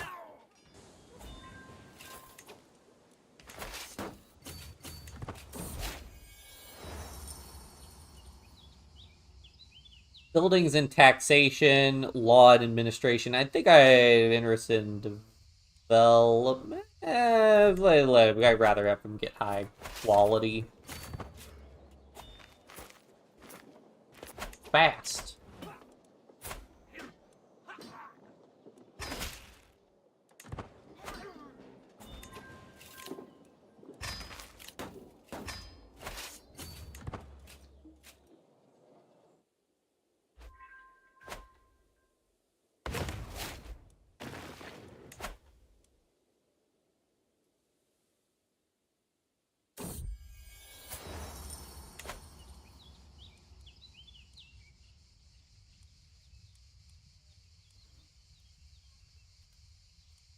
Oh, I'd rather get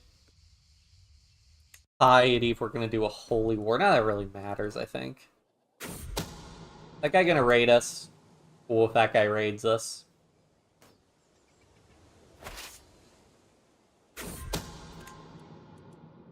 Who's this?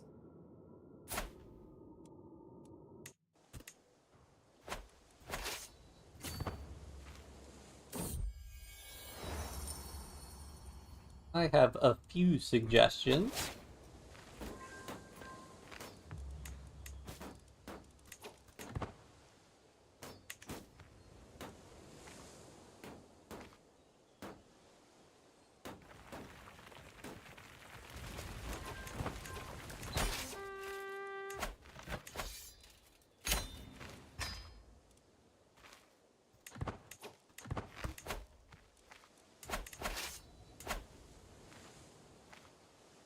Alright, are we still promoting? Yeah, we're still raising control there.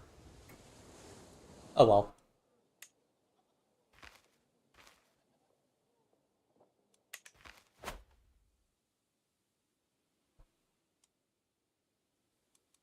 Let's go ahead and disband those guys.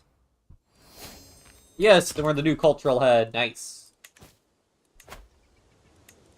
So yeah, we still want to focus on mustering grounds for the time being.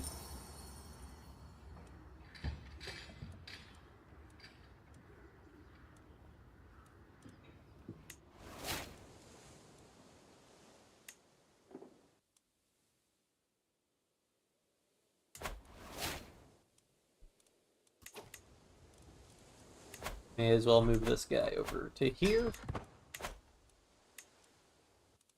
University student donates gold. Okay.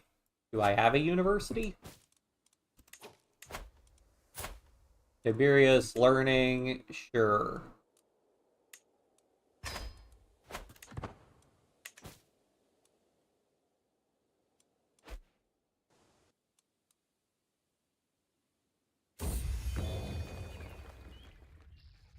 Ooh, monthly stewardship lifestyle XP. Nice.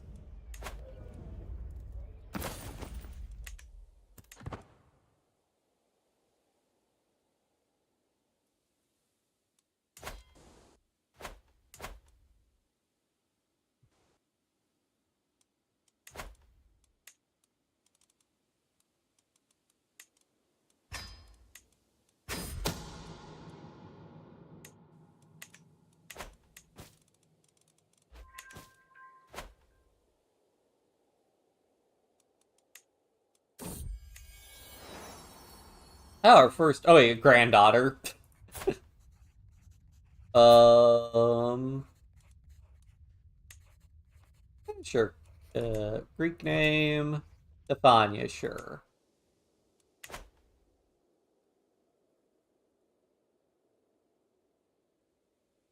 Basically, I want one more cataphract and then we can,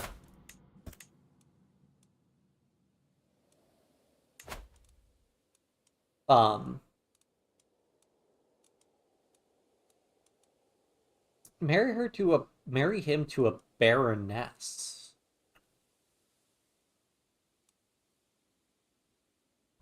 That is an interesting idea. Sure.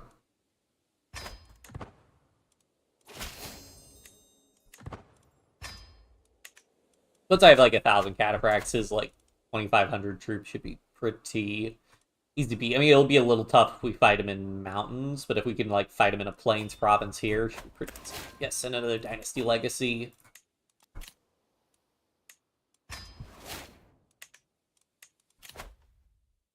And then I think we'll just go for avaricious, make even more money.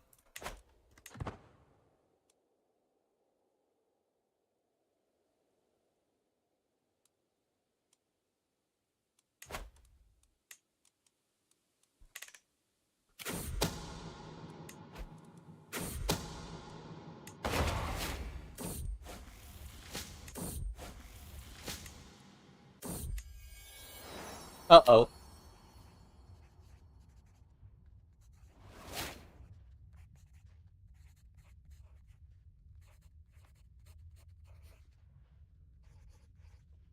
Oh no.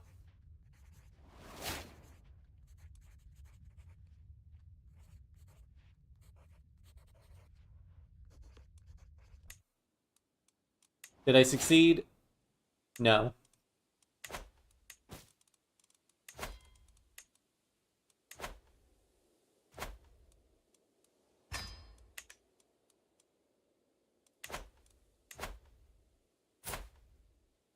Stewardship? Oh, I can train people in stewardship.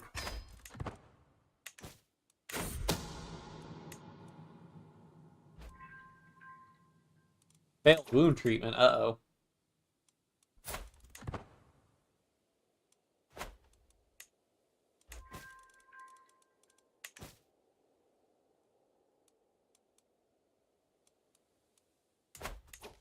And now we want to do county control in Xenopolis.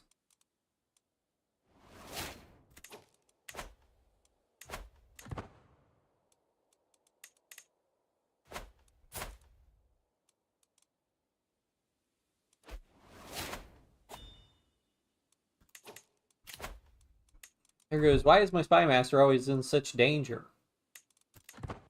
He liked me, so we'll just do that.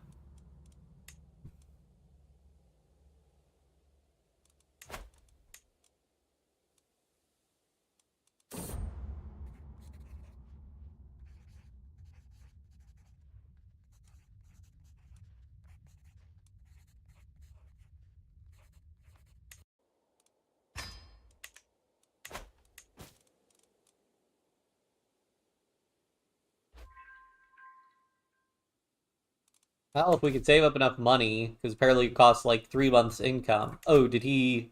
Oh, no, he's... Oh, he inherited another kingdom. I see. I see. Well, now I would get another county if I...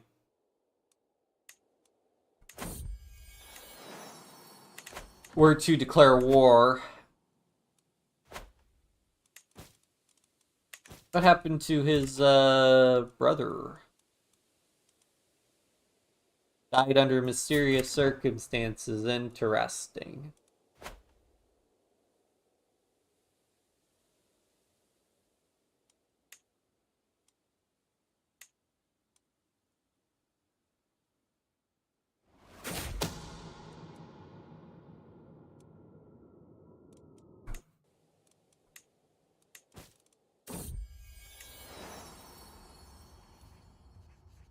Two daughters. Well, I guess the daughters are offsetting the,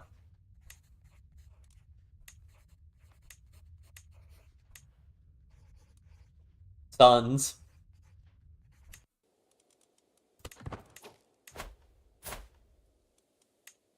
Intrigue. Ooh. Generally not the best idea to have a,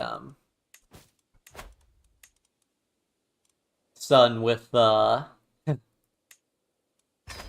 non-inheriting son with, intrigue. Pro tip. What are the Magyars? The Magyars haven't, like, mobilized. So... I don't know what's up with that.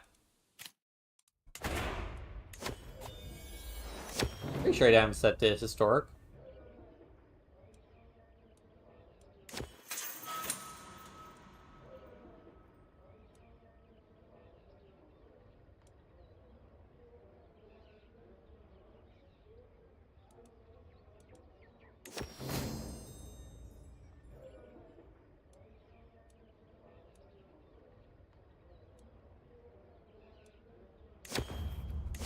Yeah, I don't have the money to pay for that.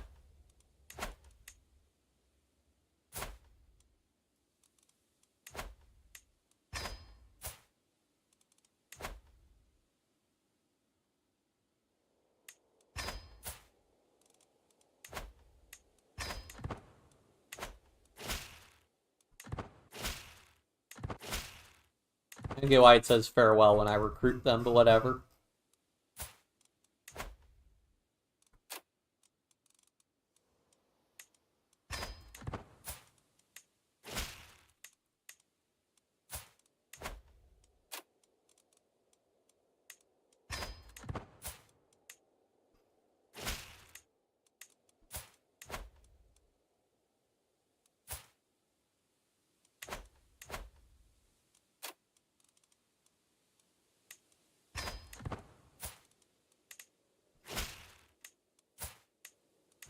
Do some more marriages here, just a little bit.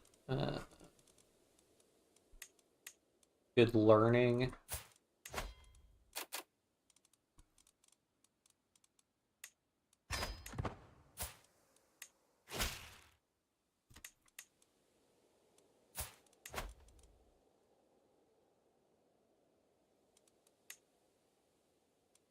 Yeah, good stewardship, sure.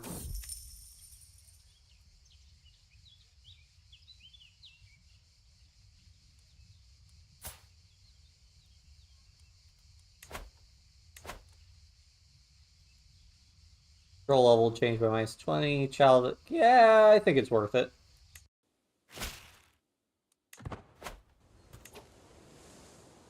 Oh wait, no, that was the that's where the mine is. Oops. Okay, that wasn't smart, but oh well.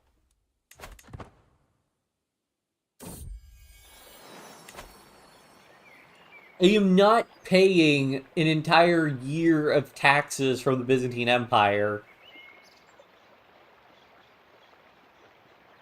to compensate you for the cat. It's just a cat. It's not that deep.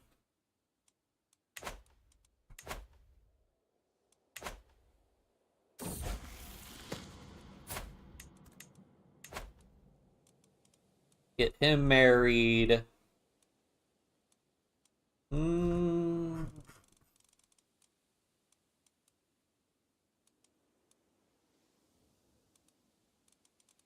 Oh, that might be like designated regent or something. Actually, not heir.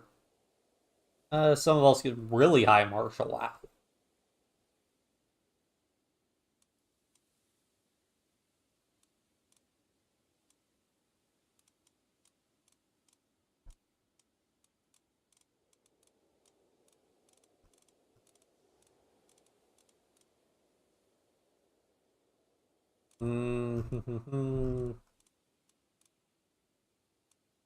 I think we'll just go with the really high martial girl. This guy doesn't need like super good stats because he's not in line to inherit. So,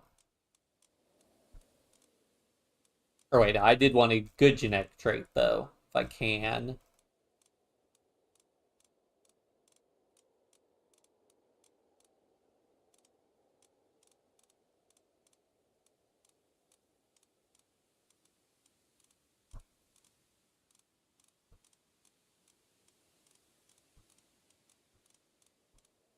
Fecund, possessed, uh,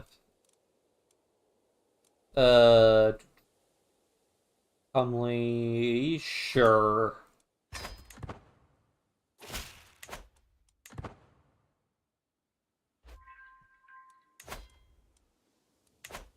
Get like 600. All right. And War Profiteer's just in time for us to be at war.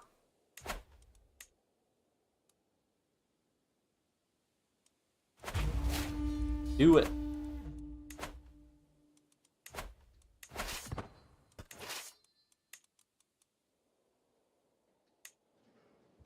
Try to lure him into fighting in plains initially.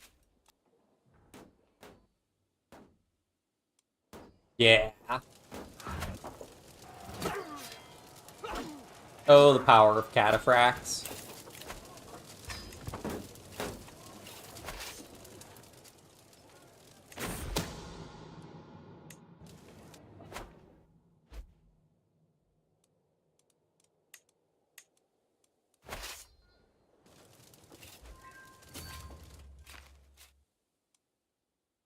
Creep back here, so our troops reinforced. That's mostly reinforced. Continue sieging his other barony, which is still in plains. Gonna have a bad time because he'll probably try to attack us again.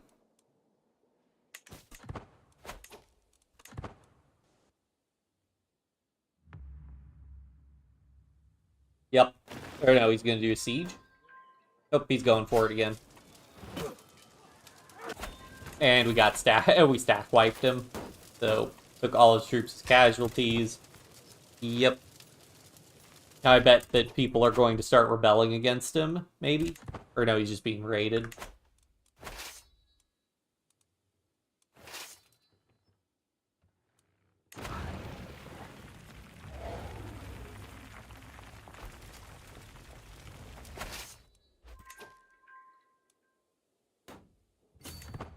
See if we can fight the raiders.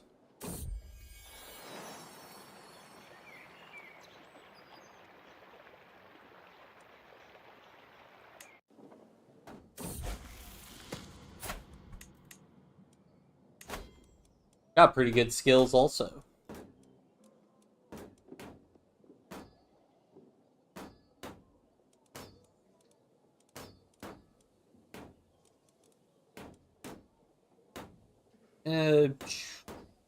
Hail, yeah, sure.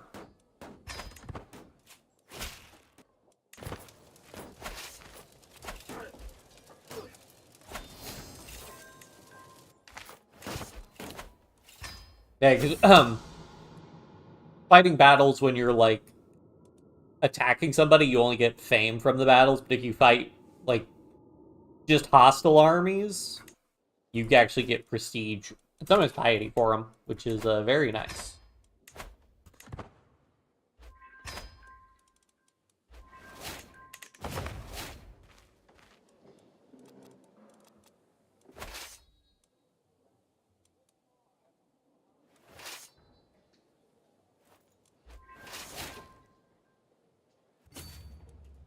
No, my court physician.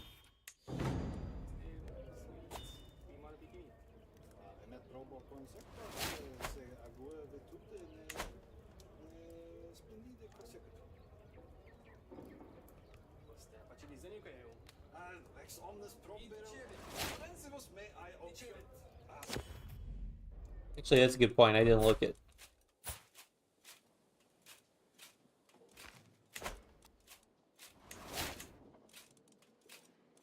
That's weird. I don't get why we cared so much about our son having a friend, but oh well. Good. Sure.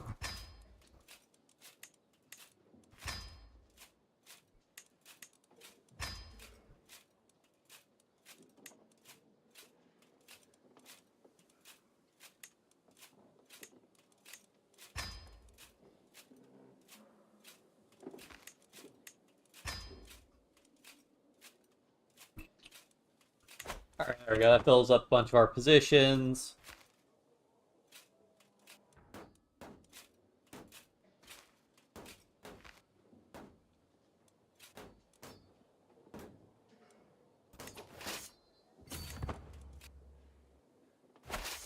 Raised an army to try and deal with this. Fight a quick battle here. Battle there.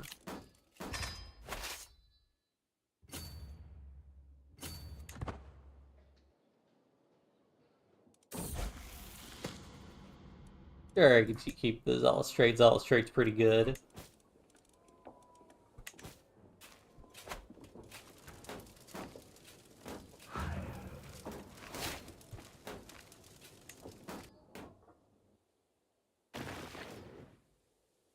We're still getting the court grandeur above expected level. Looks like it. Oh boy. Ah, nice, he got quick. Sure. How old are we? We're 41 now, so we've been playing about 25 years in game.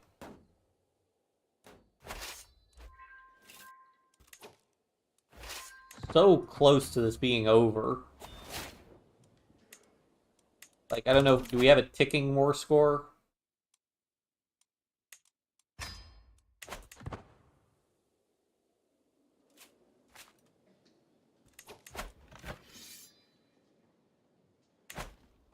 I guess we'll start sieging it, but I think it should tick over and we should be done soon. I hope. Kurdo Mashrik. Shriki and Kurdish cultures. Where? Interesting. Syriac culture. Byzantine heritage. Interesting.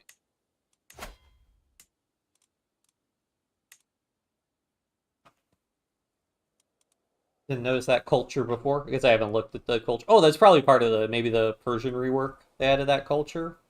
Or was it always there?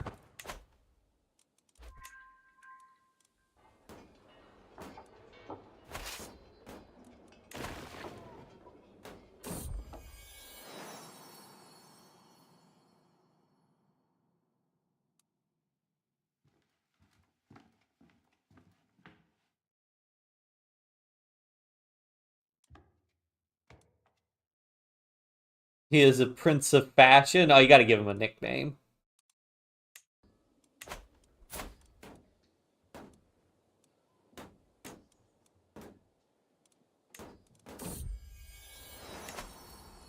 Theodosia. Sure, you don't already have a daughter named.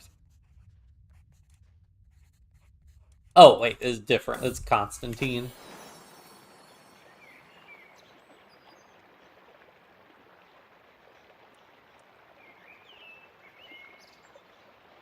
Aw.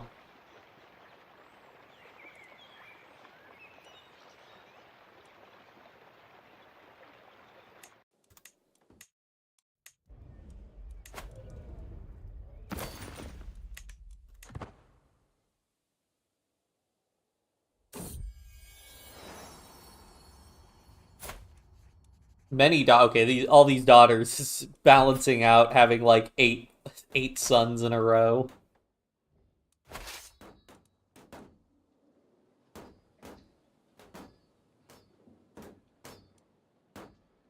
Please let this end the war. Alright, there we go.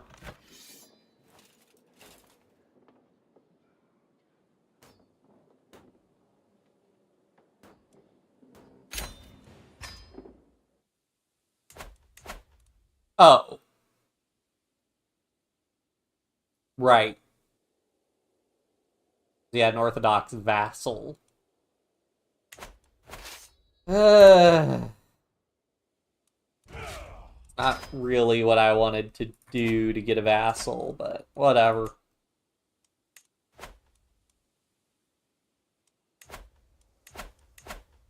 Hey, let's raise our crown authority.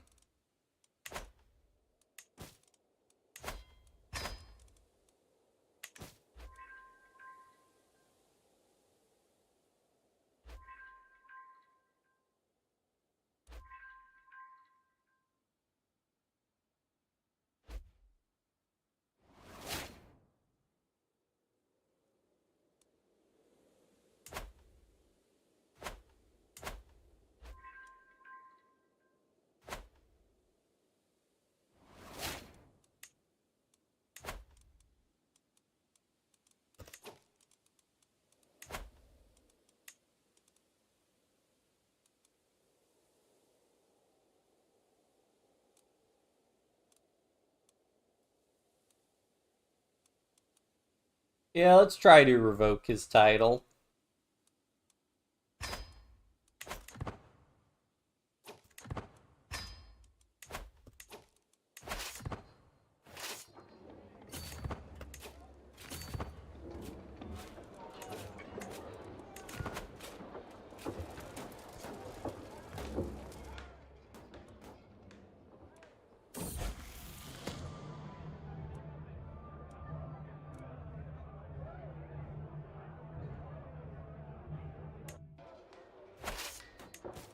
Good for him.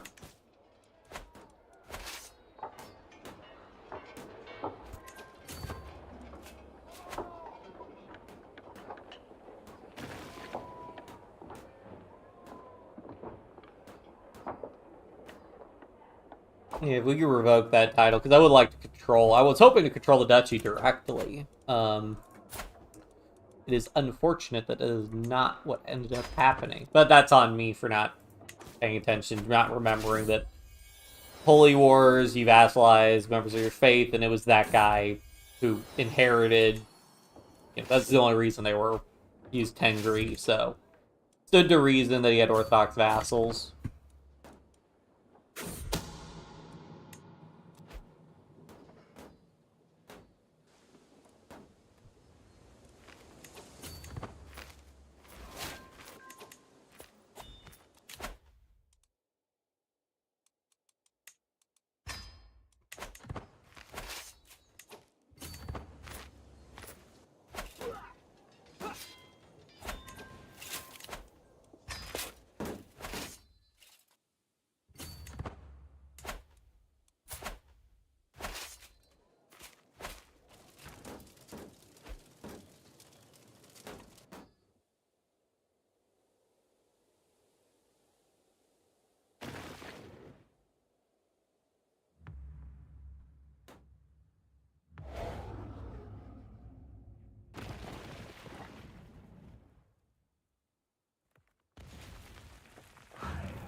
Now, what I don't know, this might work, actually. So,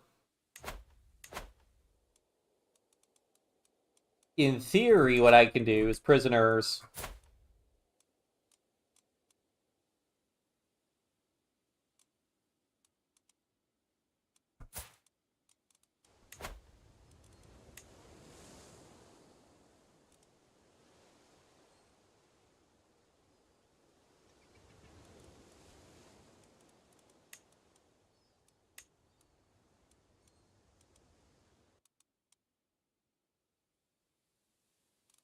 Let me actually drop a save for this.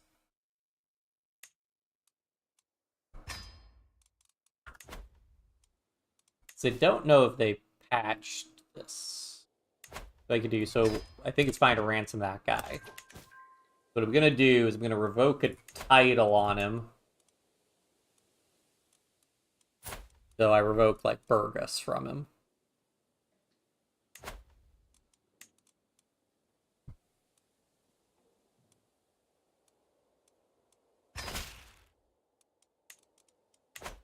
Now, I believe I can revoke another one.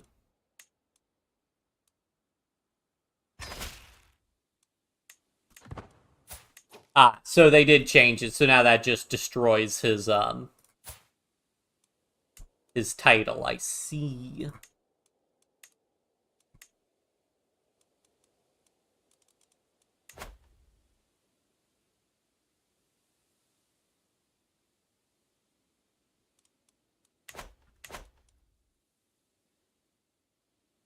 I could be a tyrant and just go through and revoke all of these titles.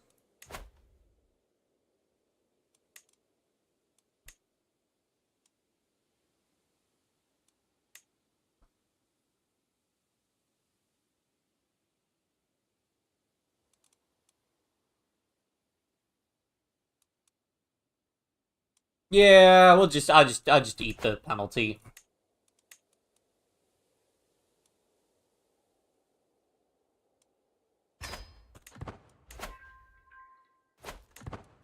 Oh boy, let's go.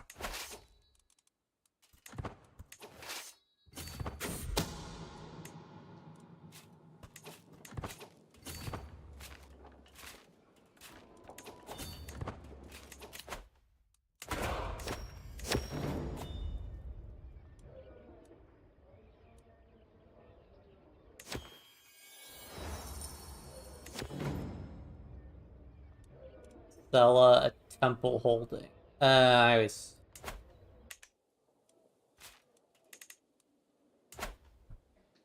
There's already a temple there, but sure, you just get a free temple there, so it's pretty cheap.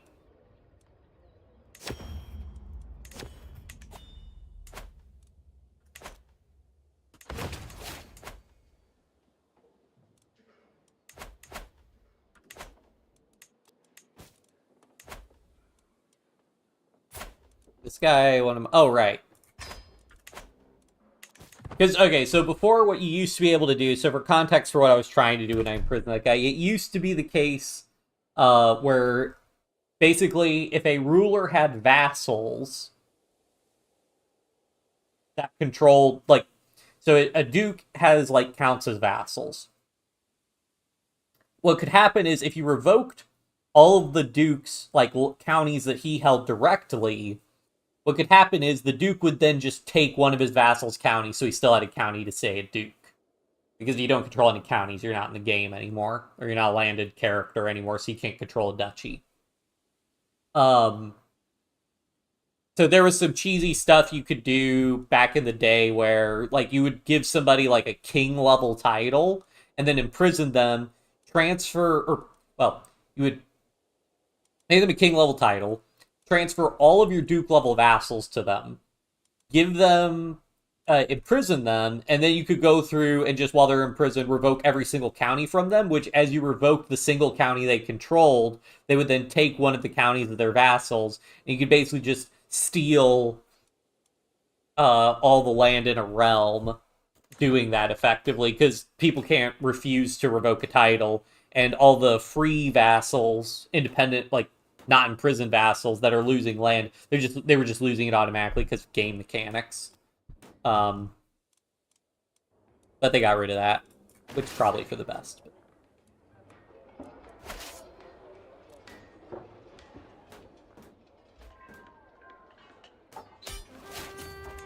That was easy. So now do I have a title revocation reason on them?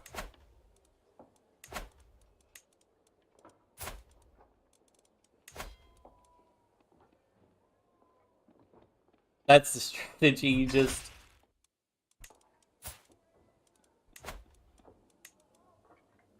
Is it not tyranny now? Did I not incur any tyranny from that?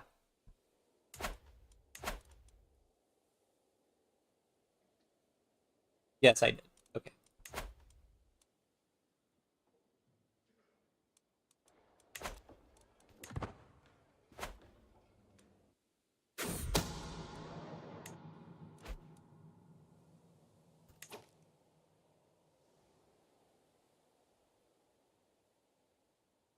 A challenge. Play as Duklaja. So, oh well, they're not. They're gone now. But yeah, I know they're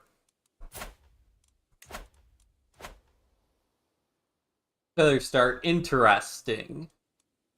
Let's see. So for cultures, what? So Serbians, Bulgarians, Croatians. I mean, plausibly. What do they have overarching culture groups in? Yeah, so they have the heritages. So like, who are all? So the South Slavs are Serbians, Bosnians, Greeks, Bulgarians, not the Vlachs, not the Avars, Slovenes, or Carantanians, uh, Czechs, Poles, Palabians, Pomeranians, Russians.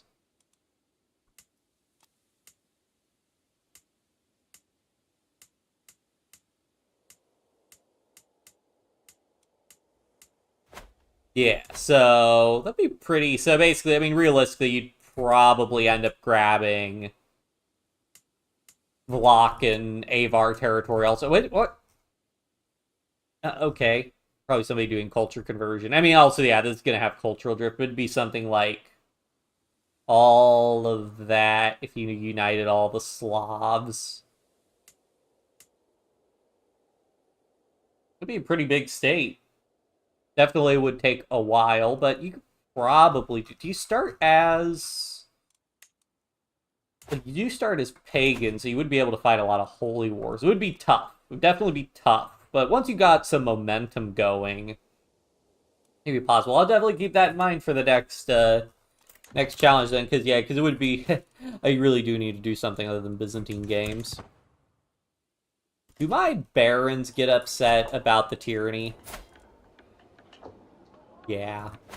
But it's only going to be like a -50, so let's do it. I'll just do this because this is just, I will just accept the pains of not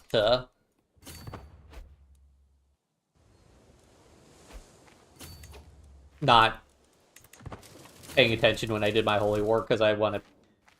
The goal, basically what I want is I want to basically either control land directly or have members of my dynasty control the land. Which, granted, I'm not going to be able to maintain that indefinitely because you're going to have instances where, like, you don't do a matrilineal marriage, they get caught. Gift for his loyalty. Sure.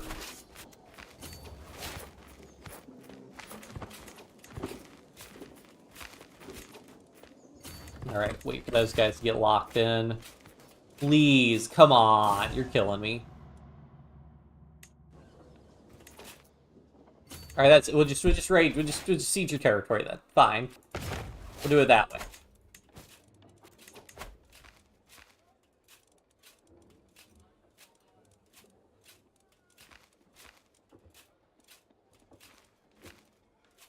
The Baroness of Monaco.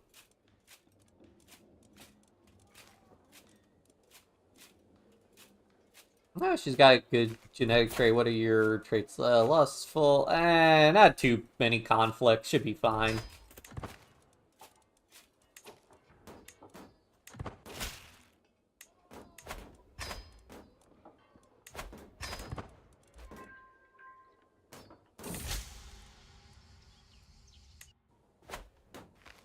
Yes, please actually try and fight me.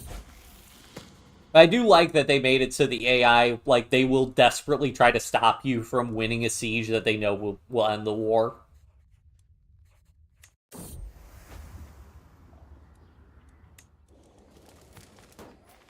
Which I like.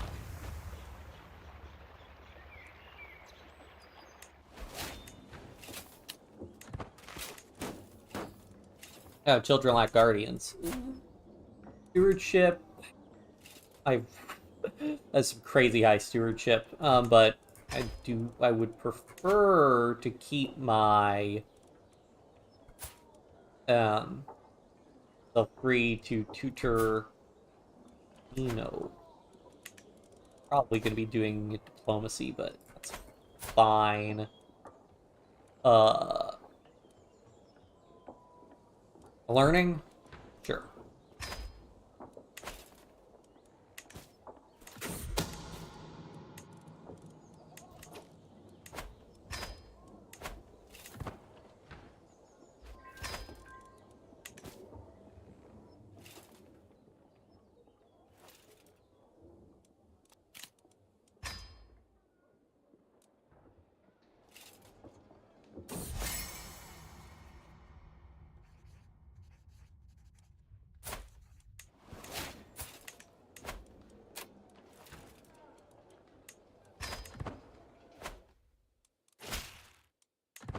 There we go.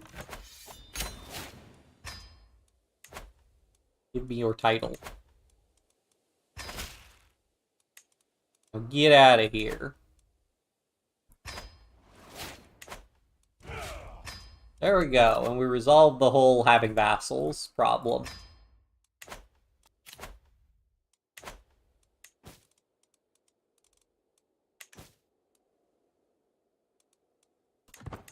Now we control everything directly. I could grant some of these baronies out, but I think we'll just hold on to them for the time being, and I can grant them when we inevitably die and have to have a new character inherit.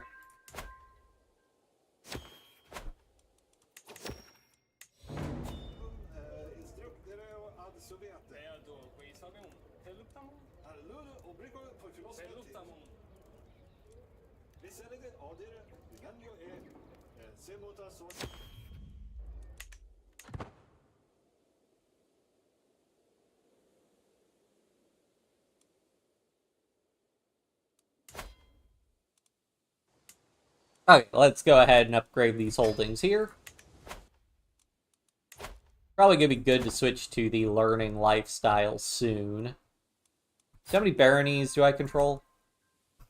2 baronies. Okay, so that would be 12 titles total. We might be able to... We have 28 stewardship, which is giving us +4 to our domain limit versus...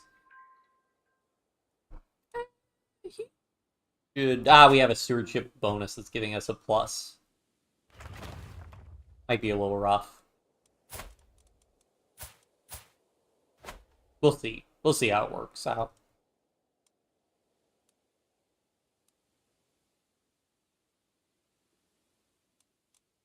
I mean, worst case scenario, I could grant Philopolis to one of my, one of these guys, but the danger with that is that they have claims. They'll be claimants, and they'd be pretty powerful.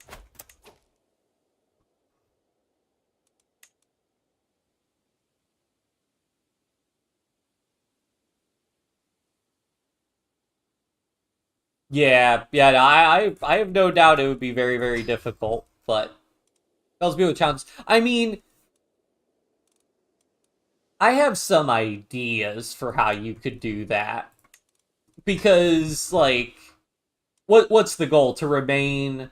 Is the goal to remain Slavic, unify all the Slavics, and then, uh, just be independent while, like, controlling an empire tile or something? Because I'm thinking, what you could do... I've done this before. I did this in Crusader Kings quite a bit.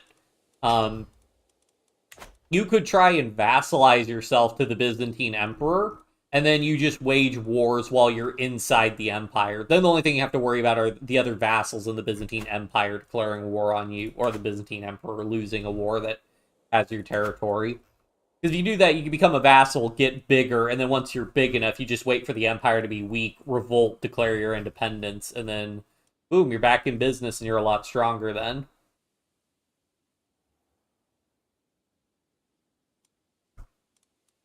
So, that'd be one of my ideas.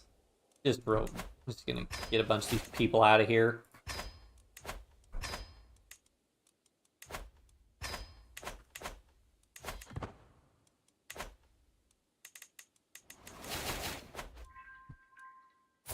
So what are Vassal's opinions? Our Patriarch does... Okay, he does care that we're a tyrant, but he cares less.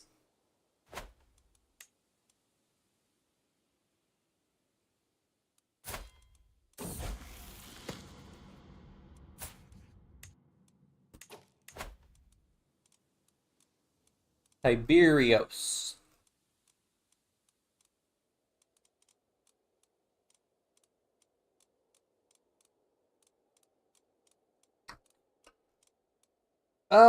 Beautiful. Traits aren't really compatible, but should be fine.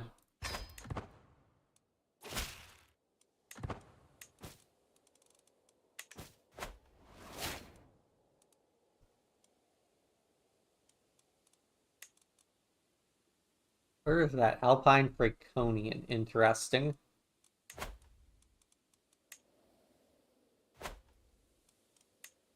Oh yeah, so let's see. Carling, Carling, Carling, Carling. Oh yeah, how are things going with the, because I did turn on apocalyptic Norse invasions. Seem to be doing fine. Who is this? Courtier, Markia, let's try to be known to all. Also...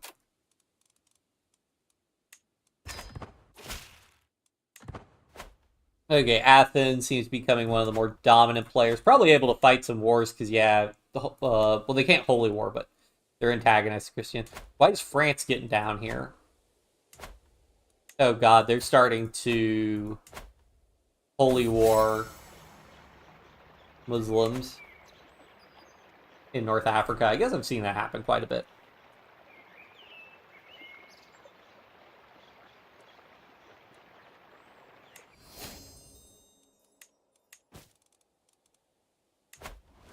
Okay.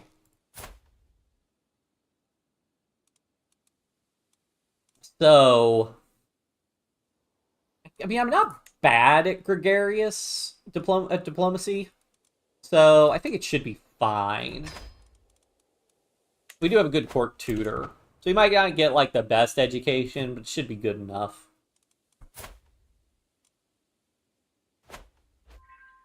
But I just really want to be able to control his traits.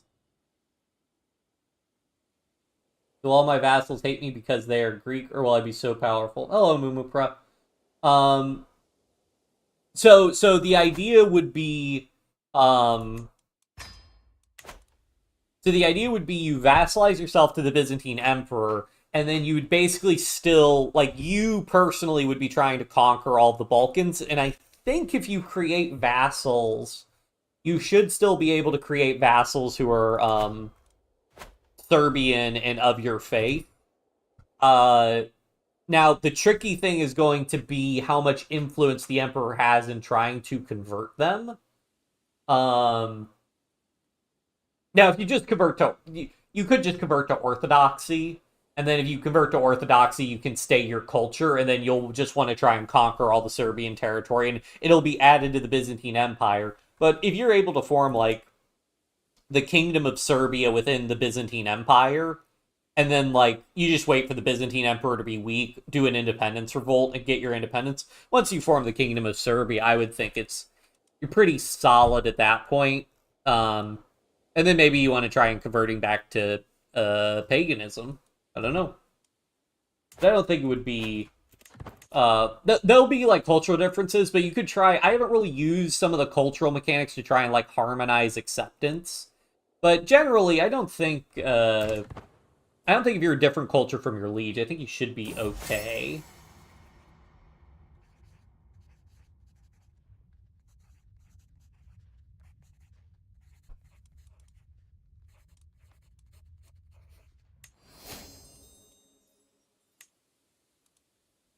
Alright, so cool. We got the...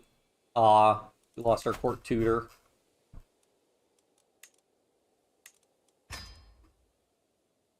Anybody else we're really missing? Yeah, we're pretty much fine on all these other ones.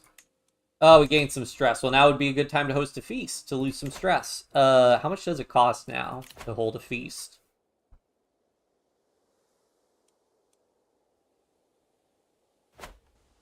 Oh, wait, how much gold? Oh, we got like 2,000. We got plenty of...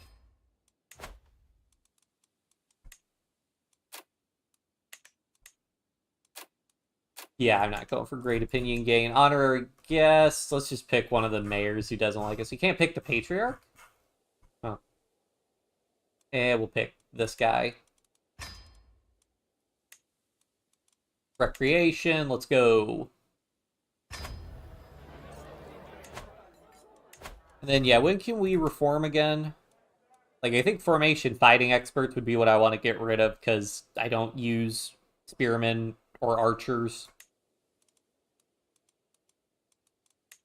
But you'd want to do frequent festivities because then you can do it even more. Yeah, so it's a 50-year cooldown. Montenegrin. Oh, cool. I can see why you'd be interested in that. Yeah. Yeah, so then, like, the big thing, that would be much more challenging if you're trying to stay... Like, if you just stayed Serbian or whatever, converted to Orthodoxy, and just ran it, you could even form... I mean, if you want to make it even easier, you could probably form a hybrid Serbian-Greek culture, which would probably give you greater cultural acceptance, but... if you did Serbian Orthodoxy within the Empire, I think it'd be a lot easier. Staying pagan the entire time, that'd be a much bigger challenge. We'll see. Profligate or I'll not lose money. Flagellant. Yeah, we'll do that one. That's not too bad of a penalty.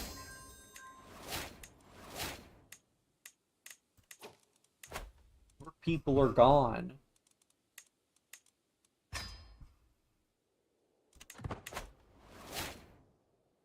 Level Splendor increase, let's go. Xenon comes of age, they grow up so fast.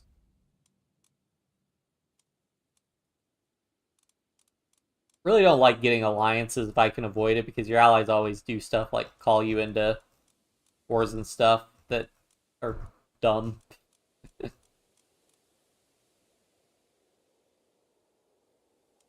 He's zealous, so I prefer somebody with the same faith. Otherwise, he's going to be very antagonistic, potentially.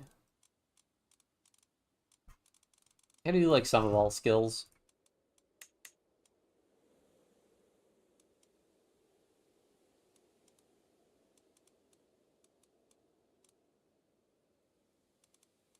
This is a fecund, so we'd probably have a lot of kids. So we'd ideally just want, like, Avar, also zealous.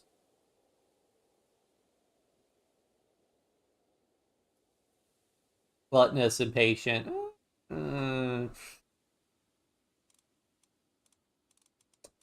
Probably fine.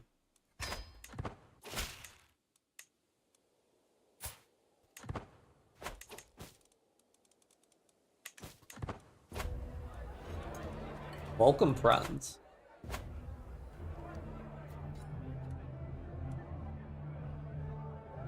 I'd rather just get the gold. I don't really need the prestige.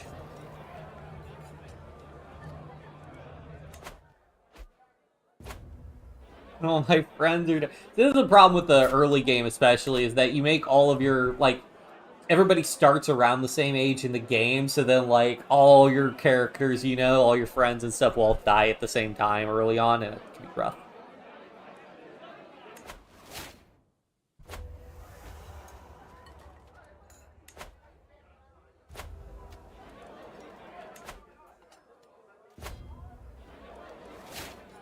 $50 renown, let's go!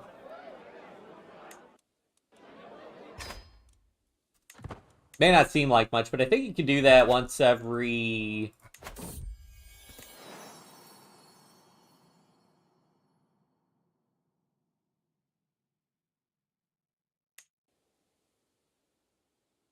Yeah, every 5 years. Hey, it's not nothing, and it's also good to do it. News: federal government in Texas have a problem there in the United States. Yeah, so basically, from my understanding, in the court system, there was a contention over, well, basically some people were trying to cross a river between Mexico and Texas, I believe. Um, and they ended up drowning and dying. It was a family of like three people, I believe. So it was like the parents and their child died. And part of that, I believe, was because there was razor wire on the border and they couldn't cross. So, um, I believe the government ordered that the federal government ordered that the razor wire be removed. The I believe they tried to send border patrol agents who are agents of the federal government to remove the razor wire. The Texas National Guard um, basically wouldn't let them. And I believe there was a Supreme Court order saying that they did have to comply, and Texas has refused to comply. And like half of the states have like sided, their governors at least have sided with Texas, and are some of them I think are sending their own National Guard into the state. And so it's a question of like what's going to happen because the president has the authority to just federalize the National Guard of any state, and then they have to follow the president's orders. Um, but as far as I know, the president hasn't actually done that. So, we'll see what happens.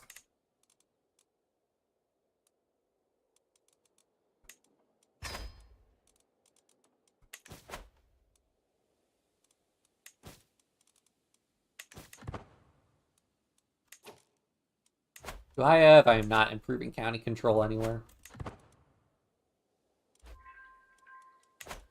Okay, let's upgrade this county.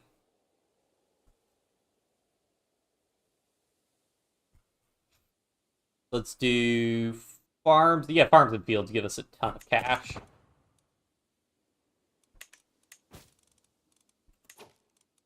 Ask our head of faith for gold always.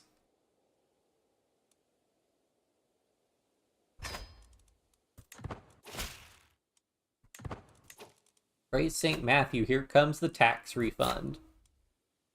He wants intrigue. Yeah, sure, that should be fine.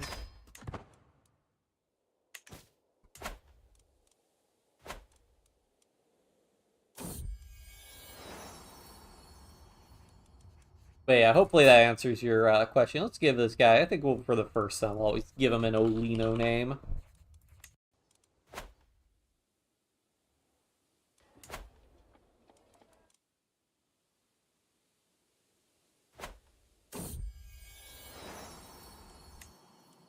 Oh, I wanted to check the name. Oh, well, that's fine.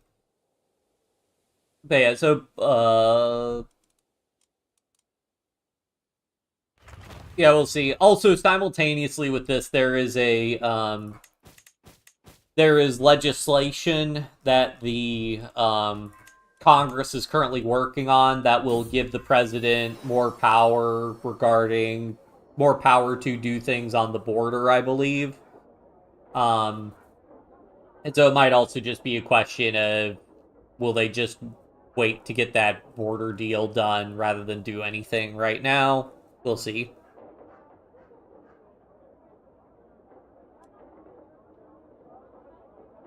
Firm hand perk. Perk.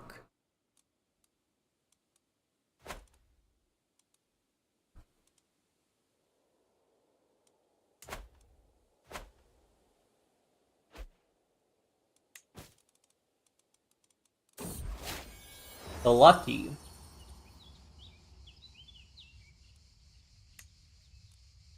They just need more time. I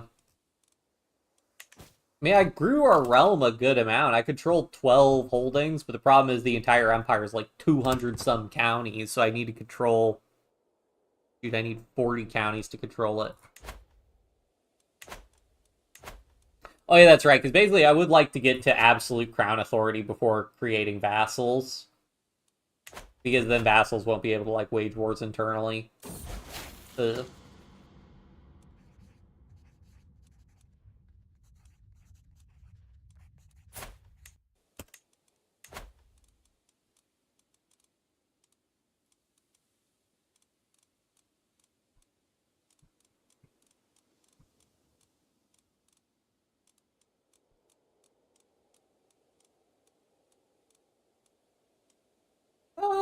That looks 2 people with Fecundo. That'd be pretty good. It guarantees the trait will be inherited. And it means they'll have a lot of kids.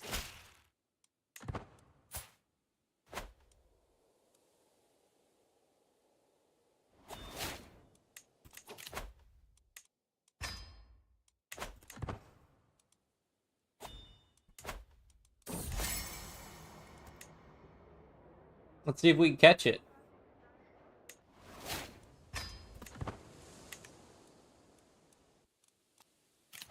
Old court.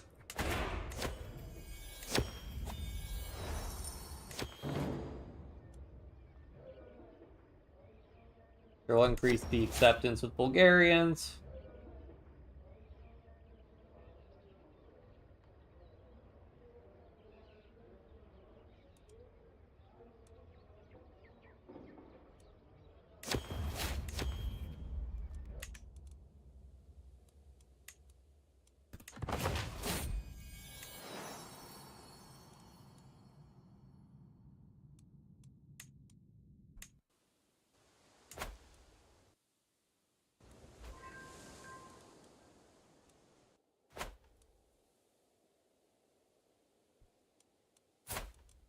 It's a weird thing where I have all these pagan guests constantly because of the Varangian Guard.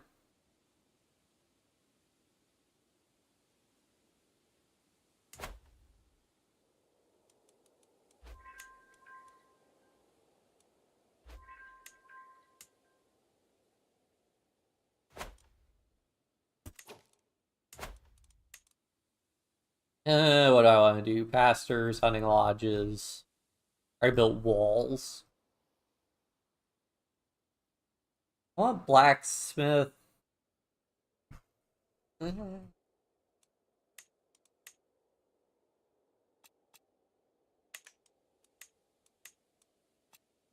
wow, 1.3 gold versus 1.3 gold, but this is way cheaper overall. I guess what's the advantage with this one? You're getting more levies. Oh, levies and supply limit. I don't really care about supply limit though, so we'll just do hunting grounds. Care about the tax primarily. Children like guardians.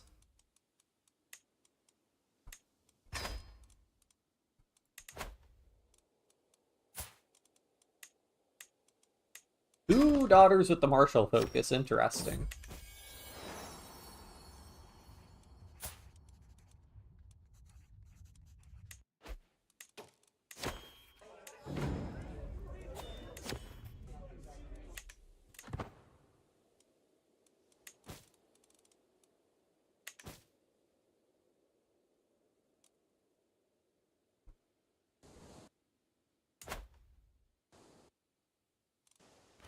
Let me go ahead and upgrade that.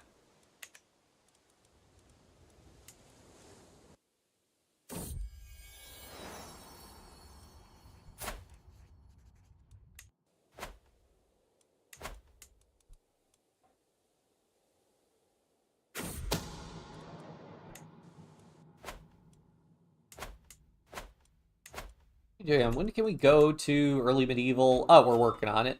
So it'll be 16 years before we're in early medieval, which I think we get royal prerogative, and then we can get absolute crown authority. Then once I get absolute crown authority, then I will start making some vassals. Let's send her a gift. Or let's get her to convert first, yeah. Yeah. Really want your spy master to like you.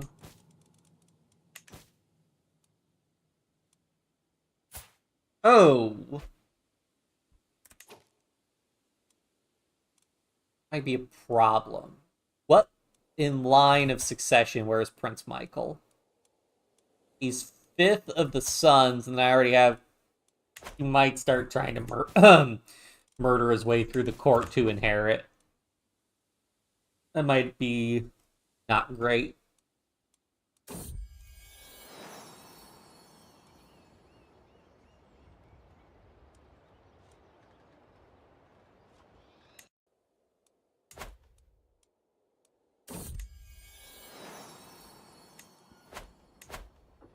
Alright, finished increase in development. Let's work on Calopolis. Create a hill fort. Did I lose my architect? No. I feel like it's taking longer to build things. Oh yeah, let's go.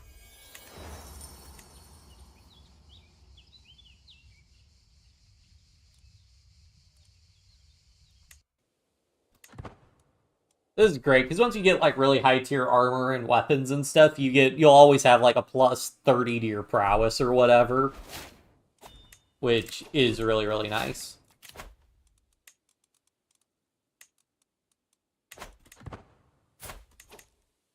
Oh, I have so many courtiers.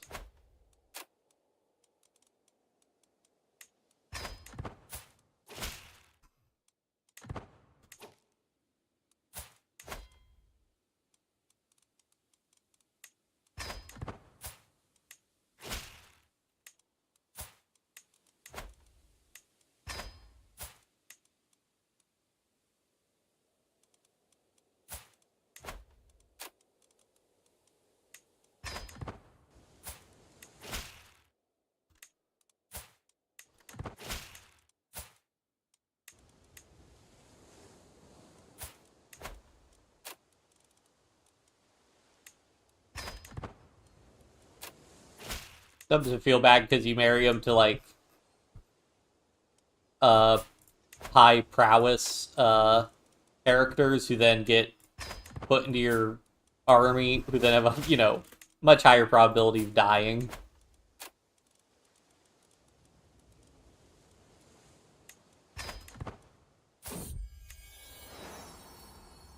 Cheria, Pelagia, sure.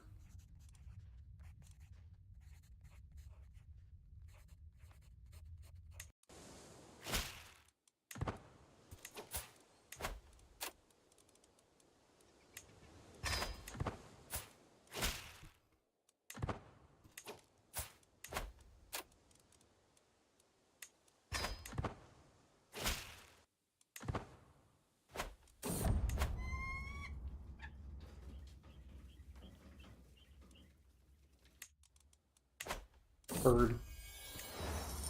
Little do they know that birds aren't real.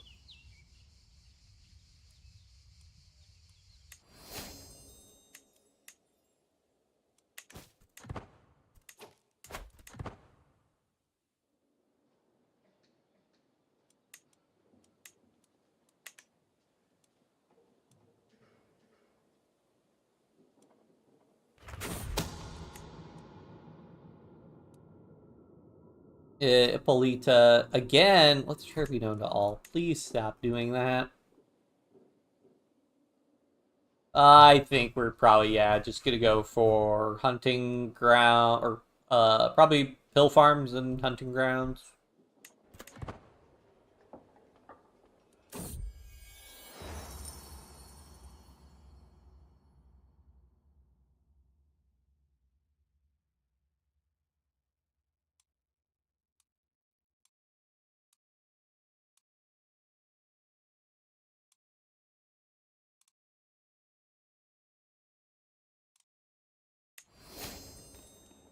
Cool.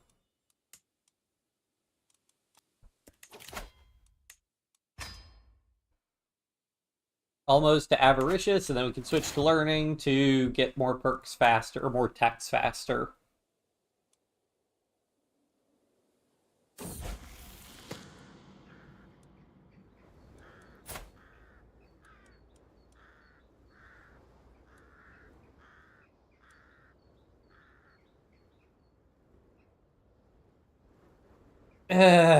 Arrogant. It should be fine. There are worse traits.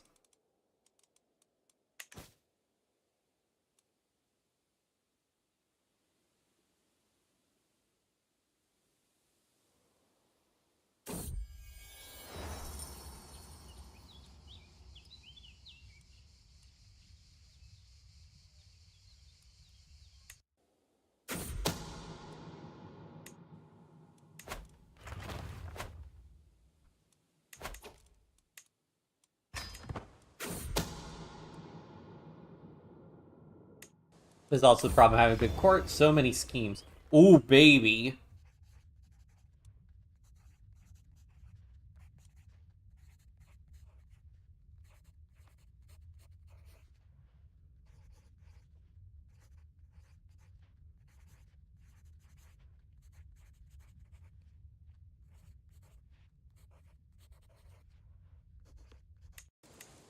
Now that's nice.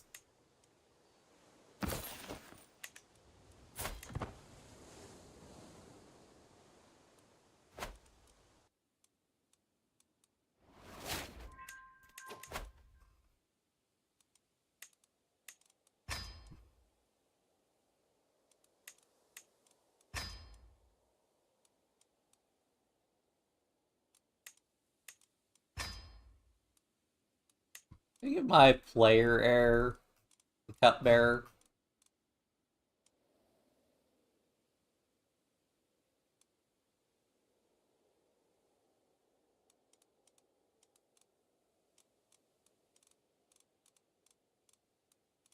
But they would probably inherit the position after I died, so I definitely don't want a brother with a claim to inherit that position.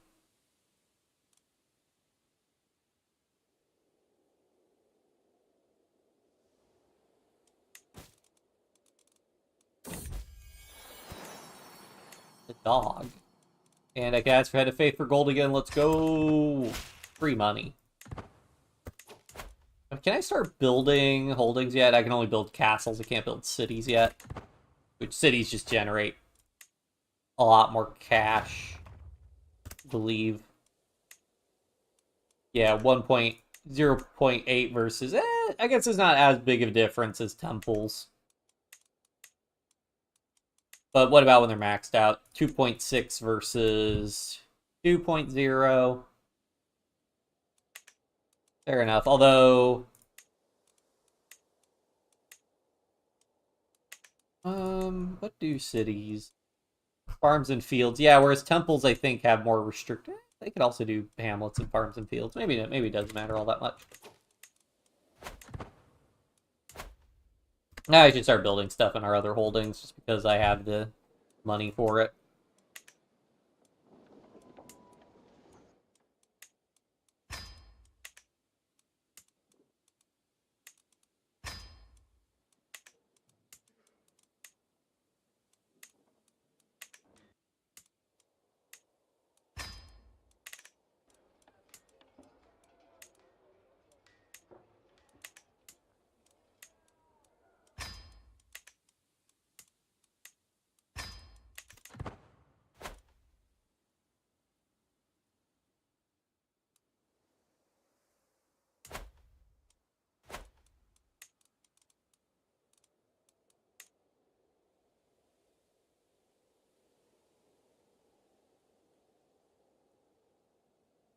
Oh man, there's so many mining settlements up there.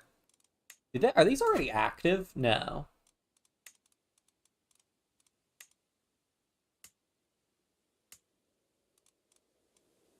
It'd be a big thing. We expand up there. We could make a lot of gold there.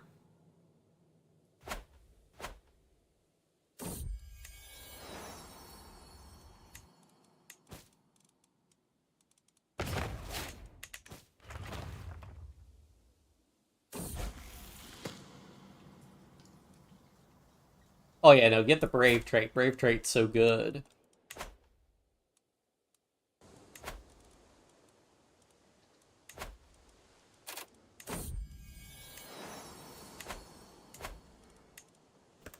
Alright, and I think we'll just keep doing hunting grounds.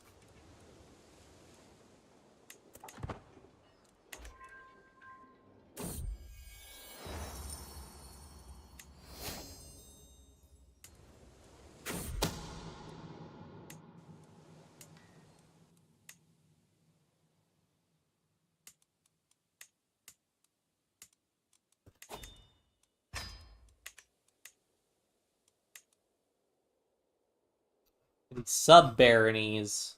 Hillside grazing lands. Interesting.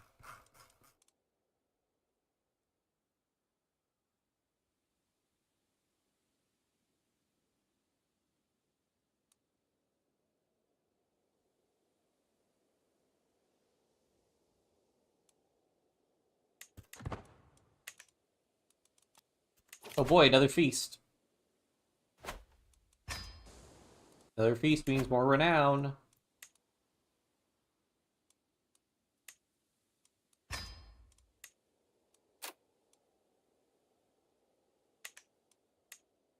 Eh, sure, we'll get the increased opinion. We've got the money for it.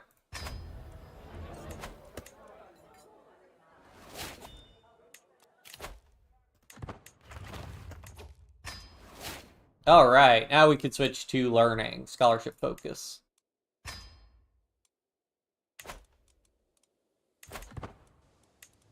It should speed up our progress on these pretty quickly.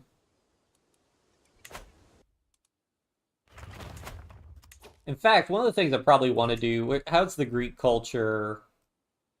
Okay, so how does development look? Barrow has like some pretty low development.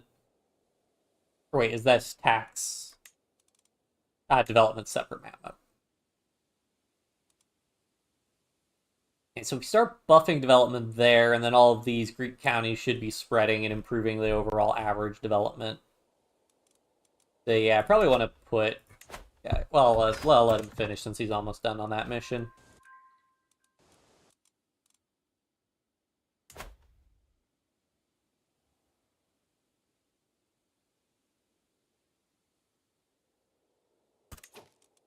Hooray.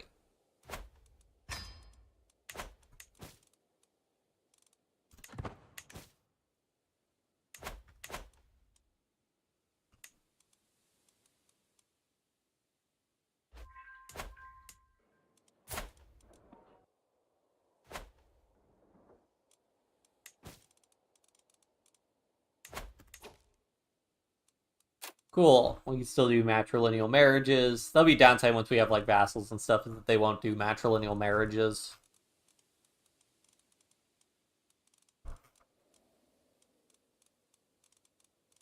The age of the husband matters less, so we can sort of try to prioritize good traits a little bit more. So may as well get quick because that'll guarantee it gets inherited by both their kids.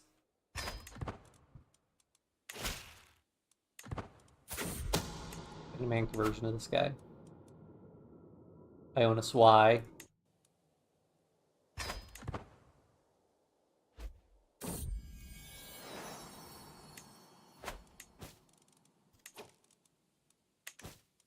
Alright, I need to get up and run to the bathroom and grab a drink, so I will be right back.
Alright, I'm back.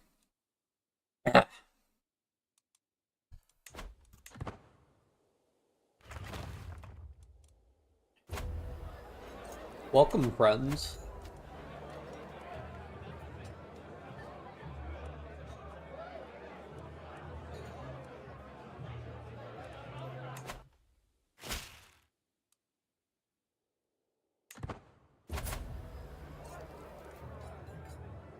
Every guest, every drunkard in attendance. Sure, we've got plenty of cash.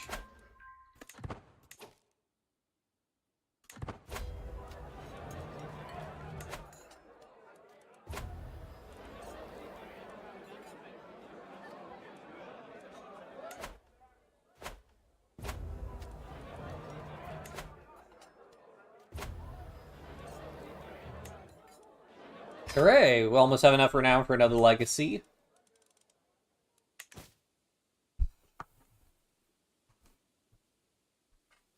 Up by unpaused.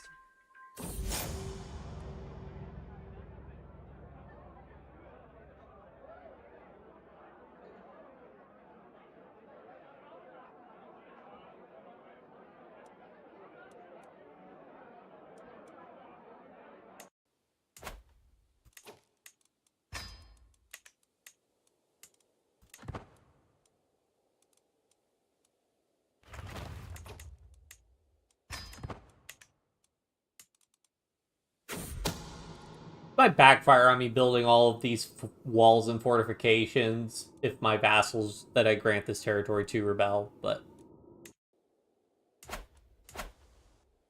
you know, that's the price we pay.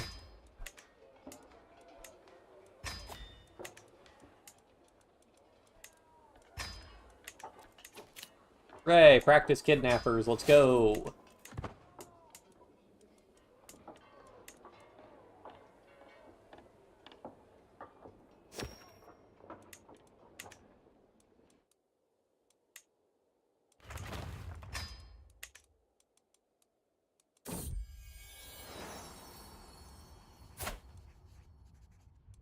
Gotta be an Olino.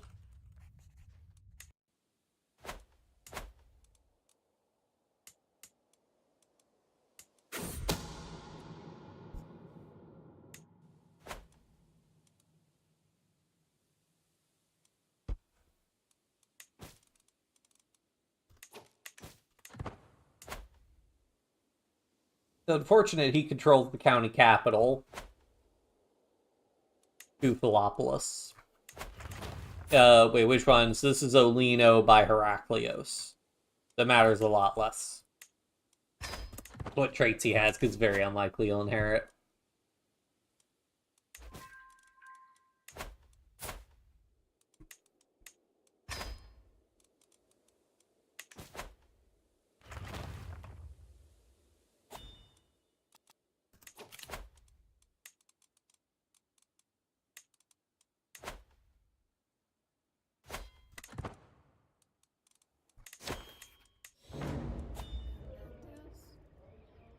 No es nil veniam adequando se et altera. Disi lo portiseo. Matusu.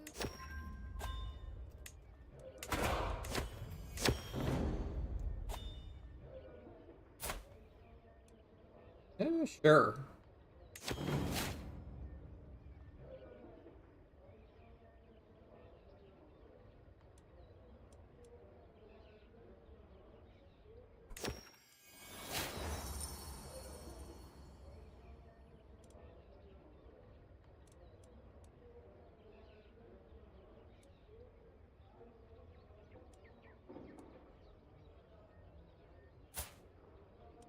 He does have pretty high prowess. Sure, we give. I really don't care about the baronies at the end of the day, so he can have the barony of Copsis.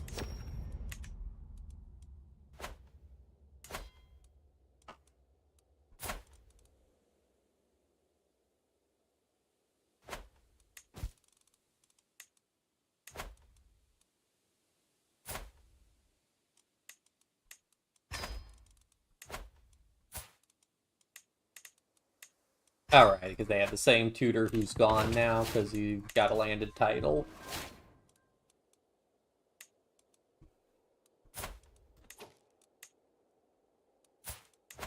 So many people.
Ooh, what happened here?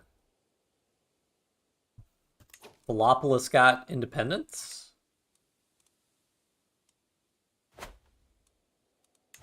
I smell opportunity.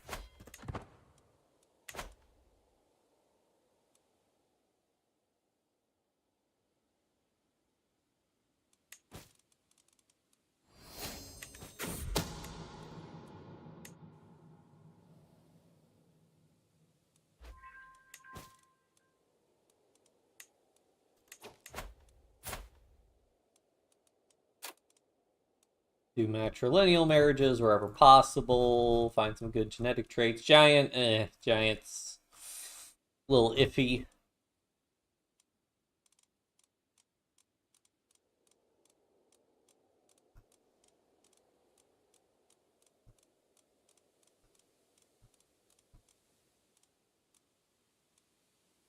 Sure.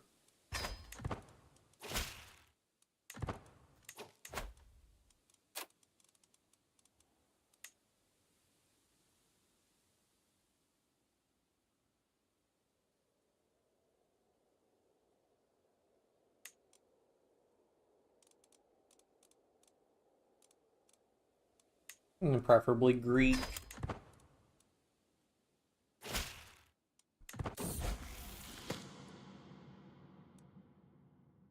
Yeah, lustful better because although he's not. Oh yeah, no, he is the heir. The heir of the heir, I should say. So we'd want him to be able to have kids. Sure.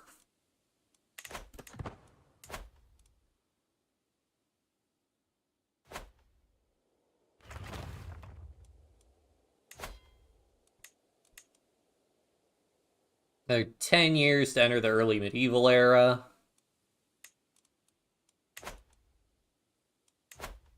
Guess also, once we get to the medieval era, it's coinage. Which one's the one? Bailiffs, additional building. Nope. Isn't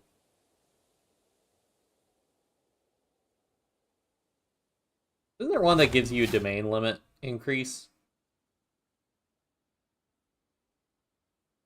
Maybe it's just once you go up the level. Okay, wait, so hold on. So right now it's 4 years, 47%, 0.46. 47% chance, 0.46.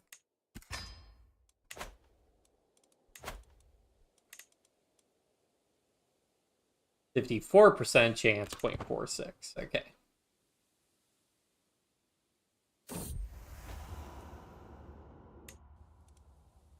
But yeah, so that is the advantage of the culture being smaller, is it's easier to raise the average development of the culture, which helps you when teching up. The average development of the culture, rather.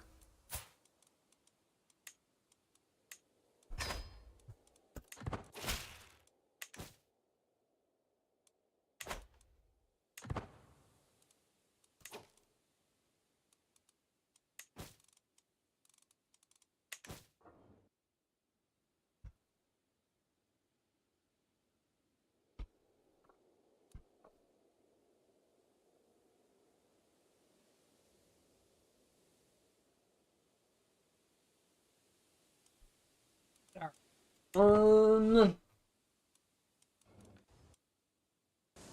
we're still just building stuff. Hillside Farm, sure.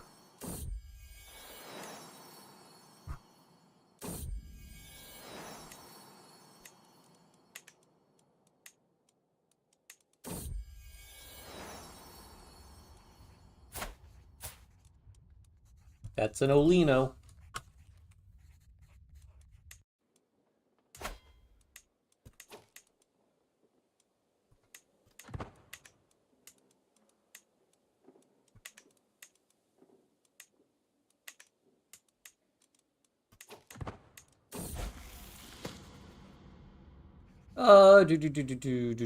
Could such a thing be possible?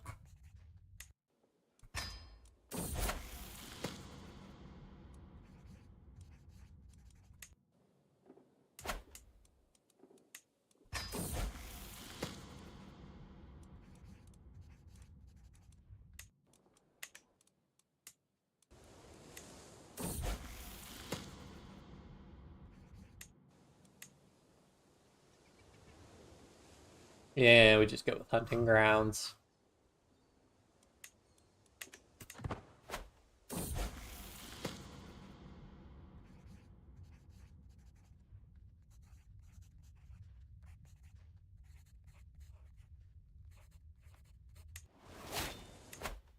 Hooray!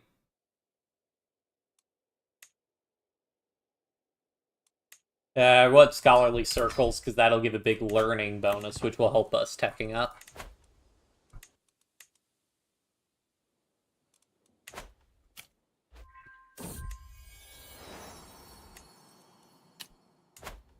How tough is this guy with his vassals? Not too tough. I think we could take him.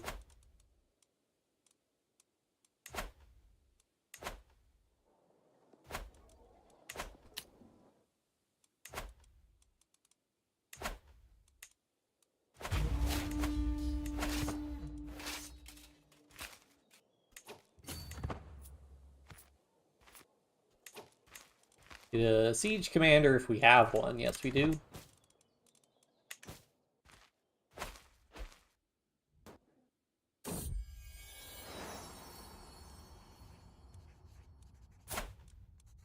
Olino and Z. Sure. Nice, you got the Fecund trait.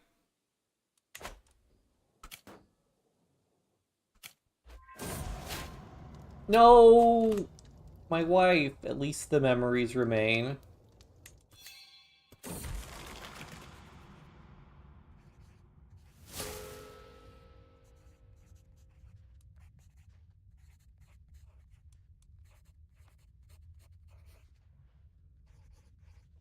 Aw.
Because we need a new court physician.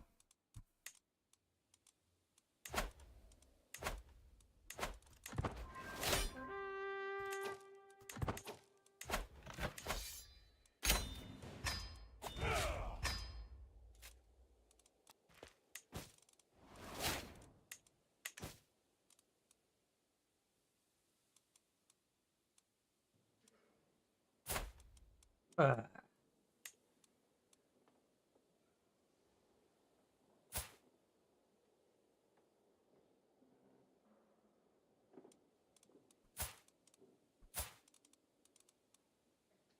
I guess we can give baronies to our kids.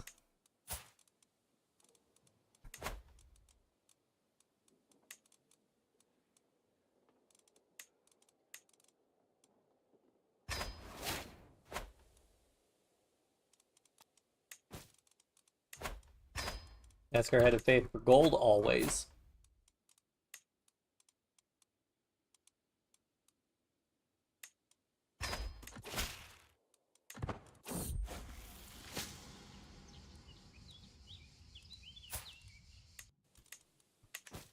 And then I always like to get them married to somebody with really good learning as well.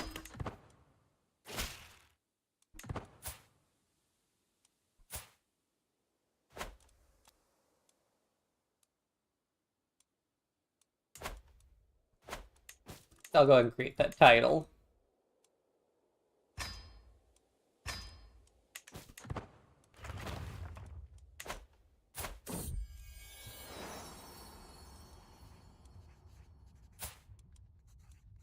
There's got to be an Olino. I love how if you keep using that name enough, it literally gets put into the thing, and there's a higher probability of the AI just naming their own kids that name.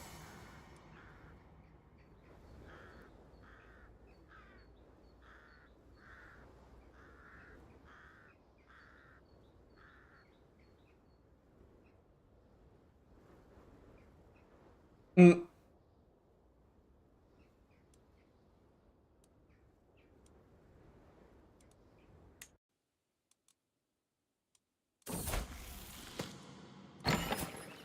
Until we meet again, Olino, which will be now because you got to get married to somebody. I do like how they're like Sardinia. They're called archons. Cool.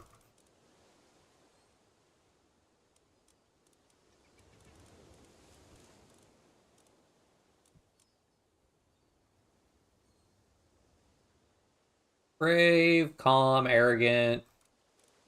Pretty good. Ooh. Do that.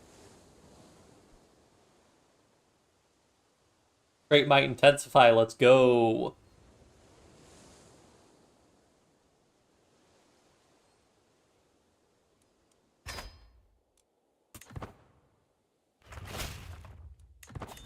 Let's see if I can persuade her to convert. Yeah, nice. Didn't she die? She died. We'll wait a year before we consider getting married again. I mean, we're also getting up there.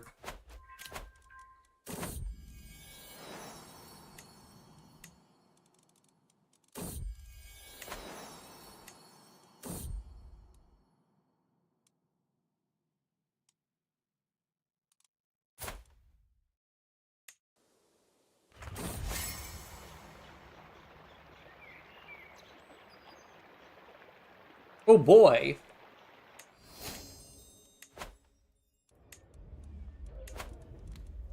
More renown.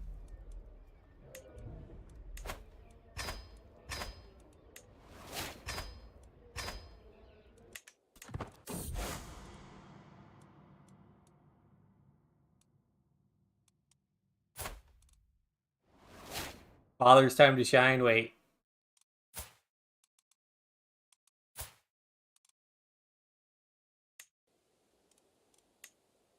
Probably glitched because I'm not a father. Perhaps this is not for me.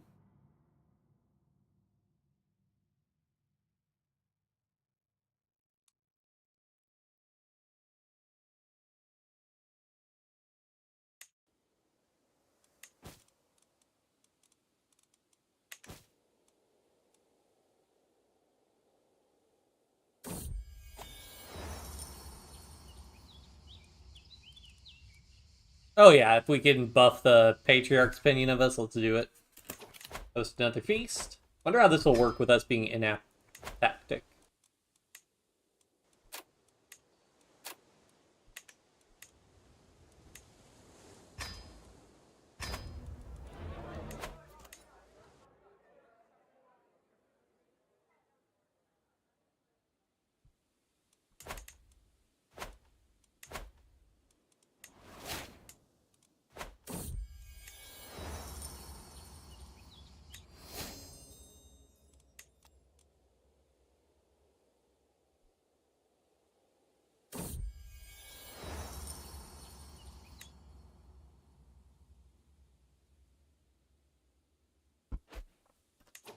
should look. We probably build more stuff.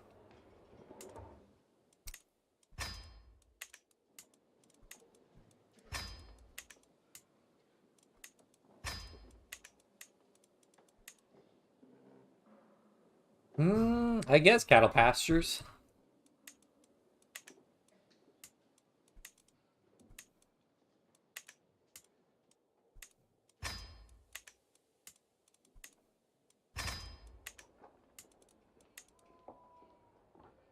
And quarries, sure.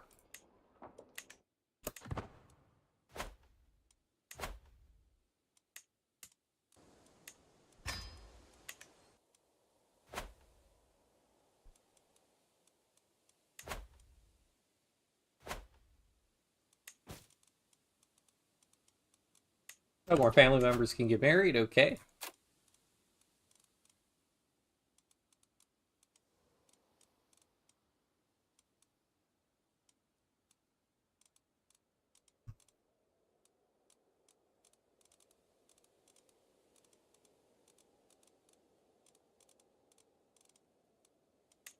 So strictly speaking, I could just search for like a trait. Oh, nice.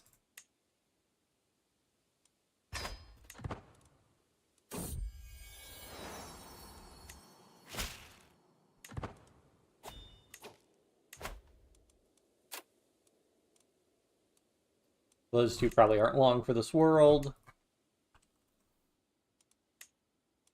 Wait, what's the intermediate one?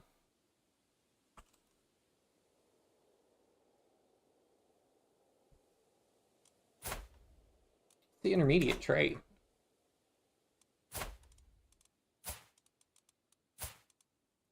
Intelligent.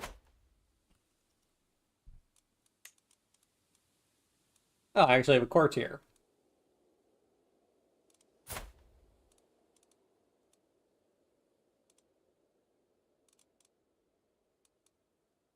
Sure.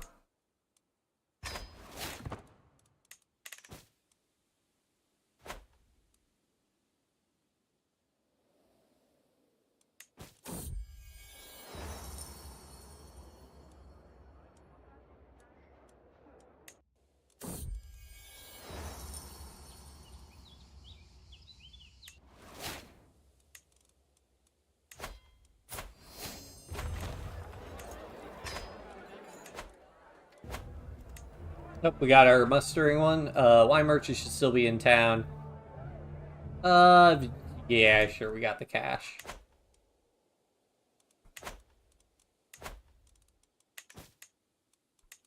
Could be early medieval soon, but in the meantime, sure, go ahead and knock out this one because it's almost done.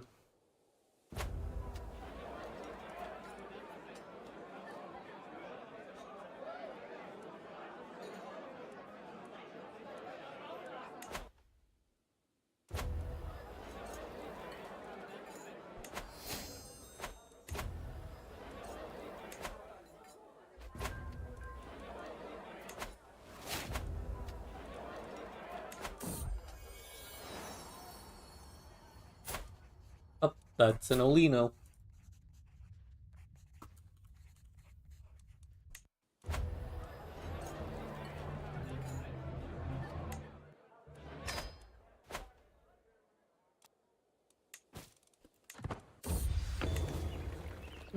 Oh, that's really nice.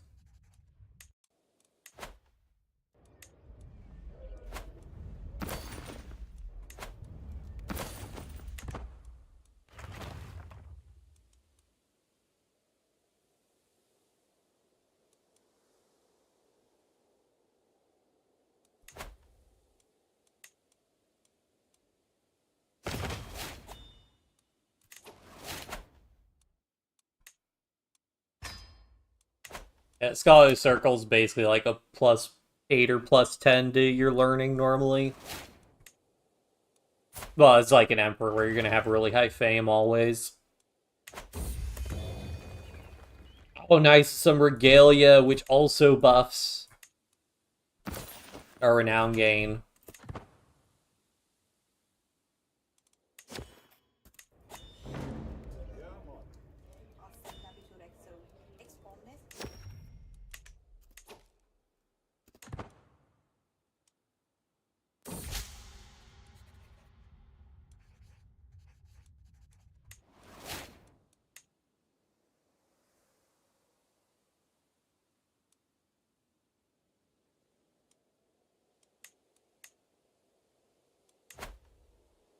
surprised Cyprus has managed to maintain their independence, but I guess the opposites are probably busy. Wow, they've been really conquering Persia.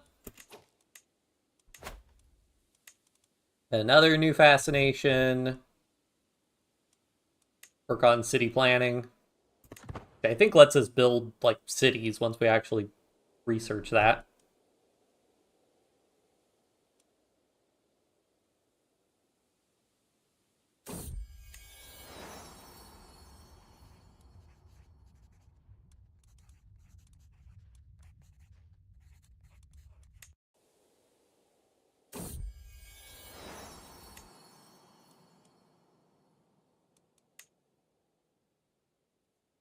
Oh, right. With mustering grounds, we can upgrade our cataphract size.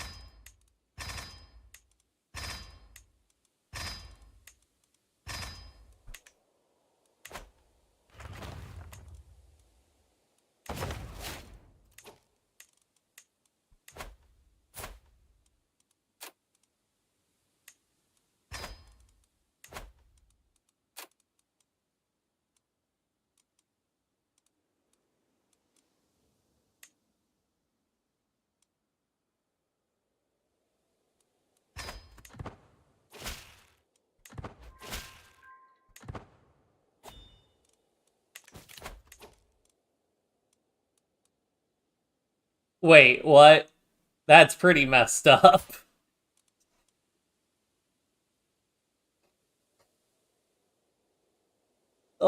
Great grand. So I think we have the consanguinity or whatever religion law. Avunculate, yeah. The marriage between cousins, aunts, nephews, uncles, nieces is allowed. So I guess that means the only relationships that are prohibited with avunculate marriage are siblings and I think half siblings, parent child, and I guess grandparent grandchild, but great granddaughter isn't considered. That's messed up.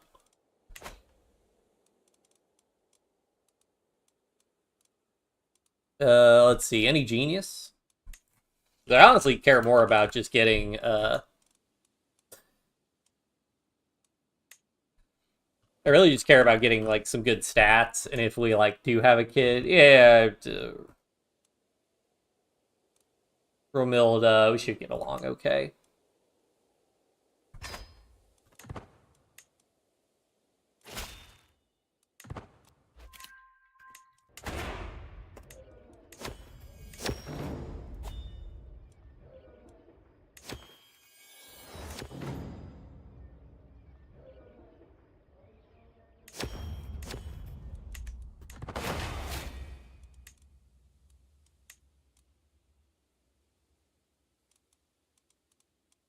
There are dynasty legacies that give you increased domain size, right? I'm pretty sure. I think it's one of these ones actually. No, it's tax jurisdictions.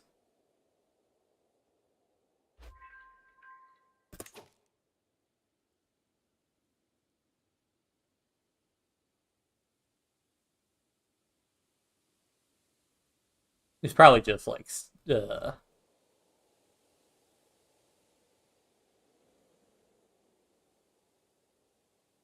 wait, is there no dedicated? I guess there isn't a dedicated stewardship one. Maybe law. Yeah, law gives you home estates, which is domain limit +1. Guessing like industry maybe gives you domain limit. Yeah, meticulous.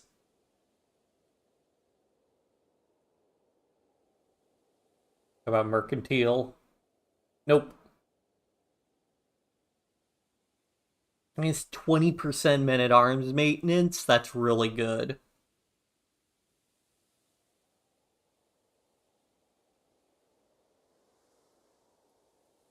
I want so much renown. I want to get so many. I've never played long enough to get like a bunch of the renown perks. The big family. The powers of the fecund trait. Oh, we're done now. Let's improve control.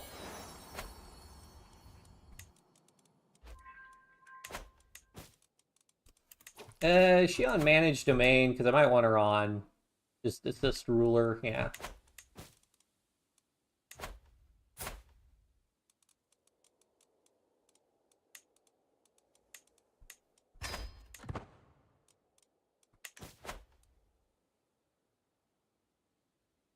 It's only really bad having to micromanage like the entire family right now because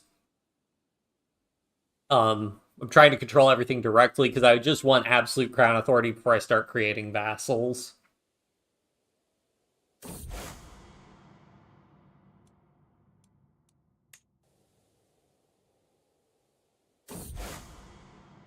I basically just don't want my vassals to go to war and make the borders all messy. Because I want to have lots of dukes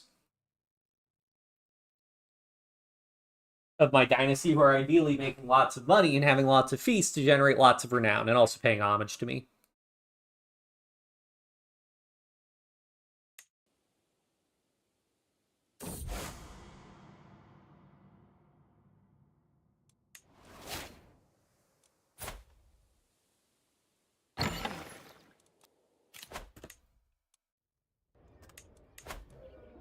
Sure, I could use a crown.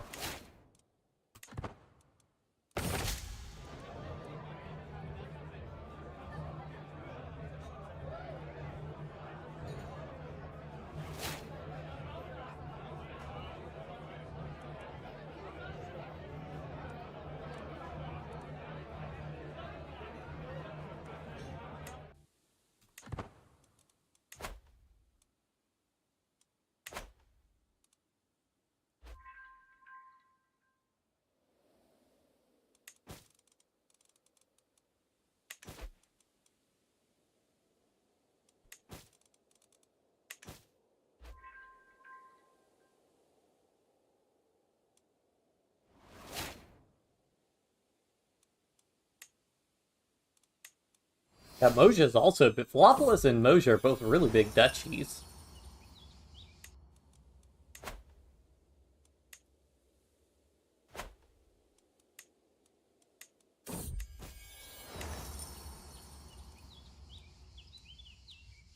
Yeah, sure, sometimes you can get renowned from that, but it is worth it, just grab the opinion.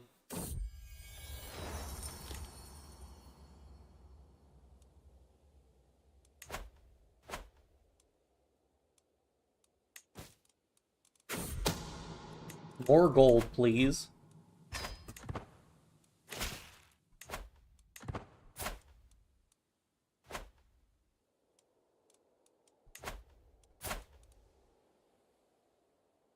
Like 2.7 gold a month. Jeez. I mean, he does own a lot of temple holdings from us.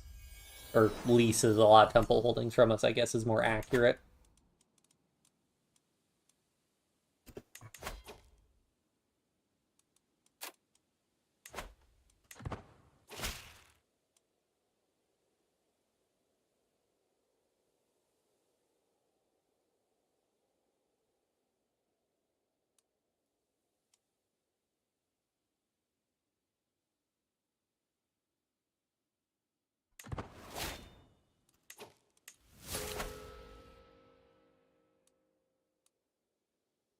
Going to cost, but it will be worth it.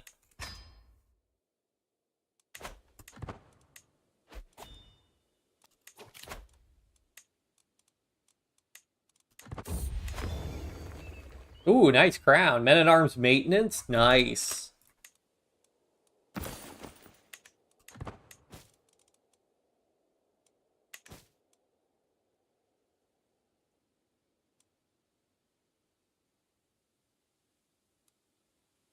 Oh, I can make another...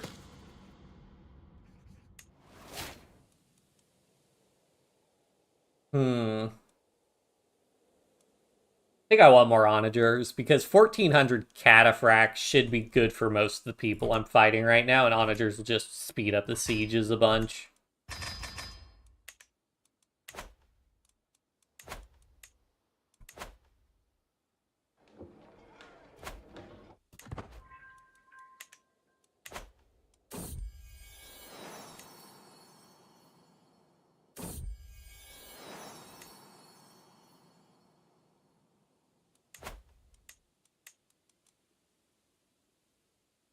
Ah, that's right. It gives you maximum cultural traditions.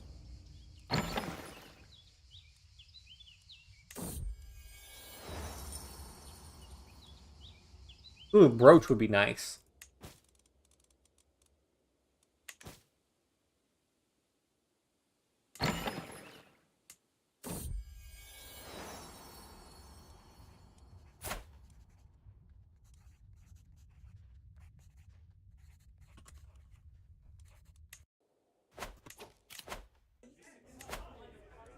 Create a cure for all diseases. Heck yeah. That's awesome.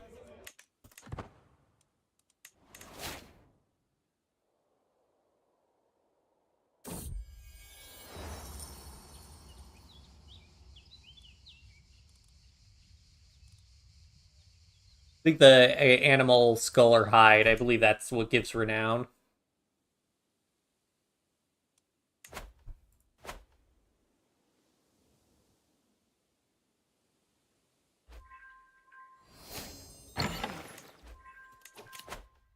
So many inspired persons.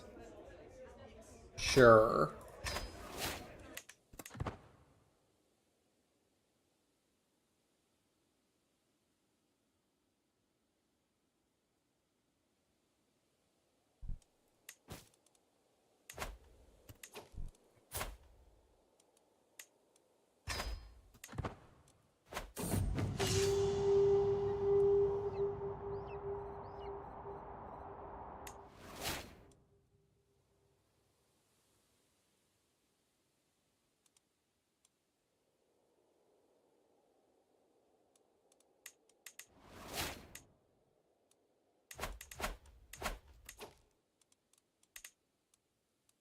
Oh, wait, I can look at all my courtiers there? Oh, well, that's a lot more convenient.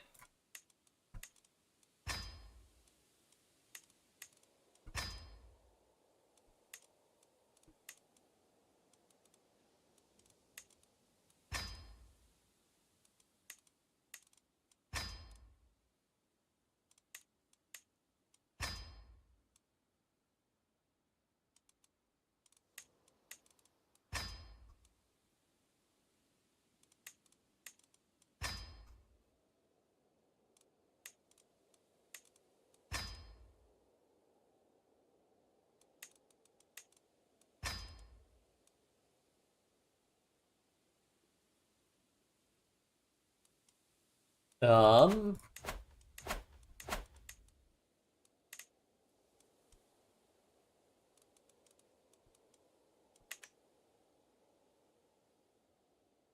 I really wish you could just not have guests in this listing.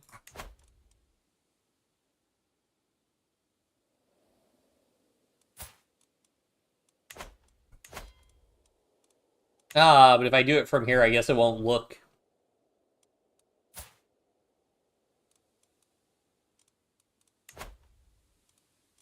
Or maybe it just won't let me marry them off outside? Or is it looking in my court specifically? Ah, that's because I had that intelligent filter on.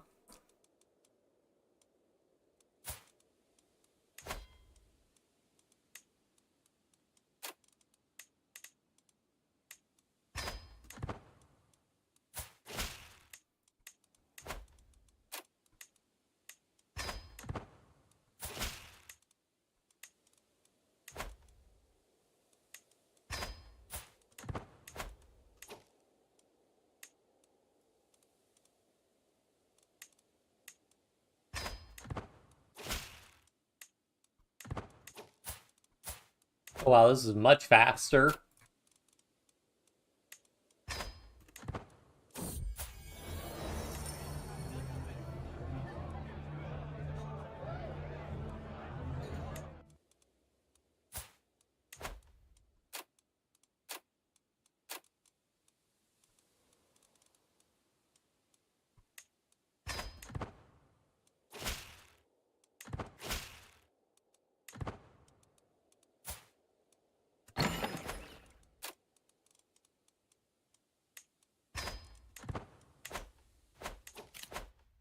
Another inspiration. Forge Regalia, yeah. So Regalia is really good to get, because even if you don't get better regalia, because it's not one of these court artifacts. It's a personal artifact, and so one of the nice things is you can just give that to a dynasty member that doesn't have regalia, and they'll put it on, and then boom, they're starting to generate renown. If they've got this monthly renown percent bonus, and also fertility bonus is good. The effect of regalia can vary, but regalia is one of the really good things to get. In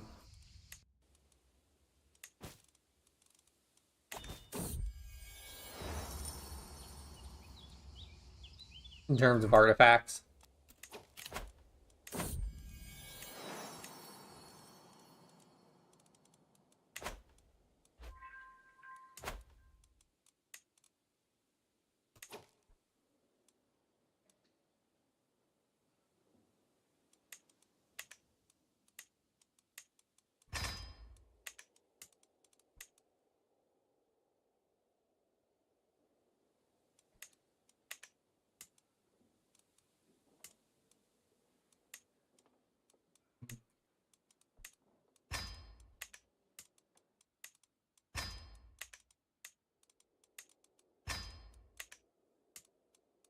Probably get rid of that troop building in Philopolis next.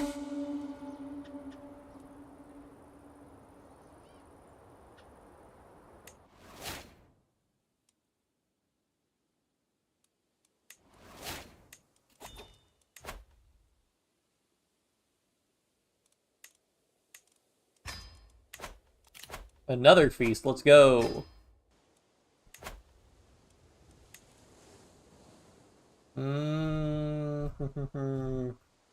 I pick one of my... Should I have a vassal member? If I could pick my heir.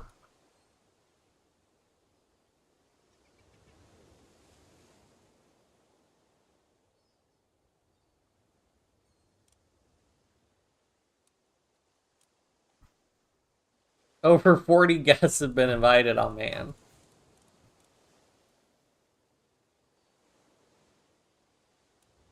Did I not reduce the number of guests?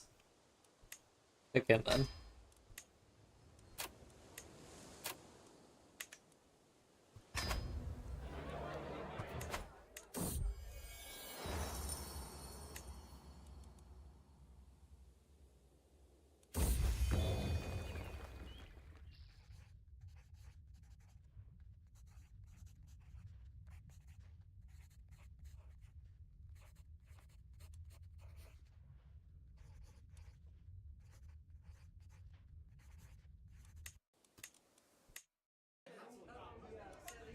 So it's a pedestal item, so I think it has to go here.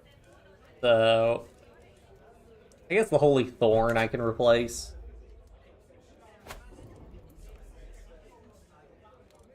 Yeah, there's a little bit of piety.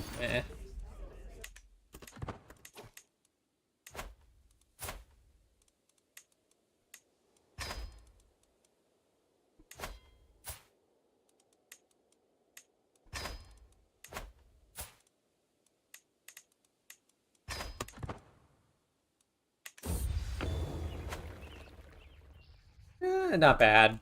Not great. I prefer to get the fertility brooches, but still good.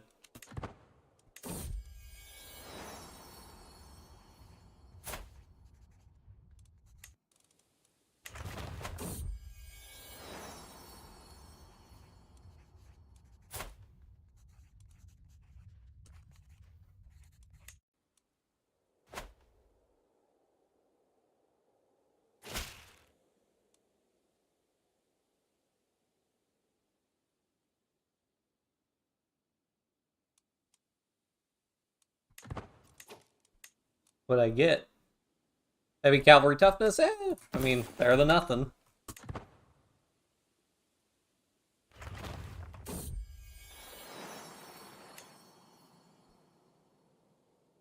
I'm not spending like 200 gold for 20 mayor opinion.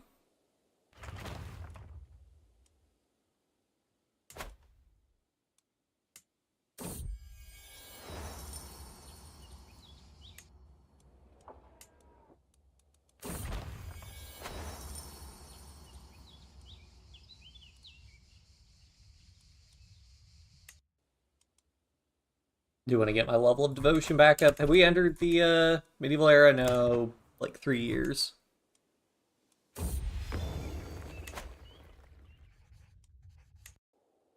Not putting that up because it doesn't generate renown, unfortunately, but we can give that to somebody at some point.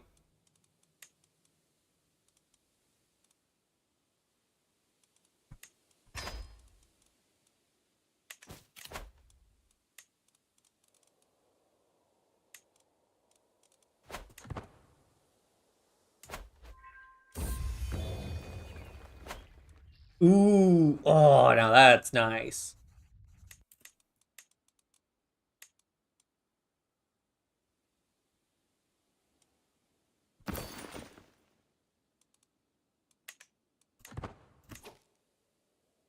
So you can see we've got a plus 23%. Now, in theory, if we give this to our son, then hopefully he will put it on and gain a plus 2%. Yep. And that's why you always want regalia.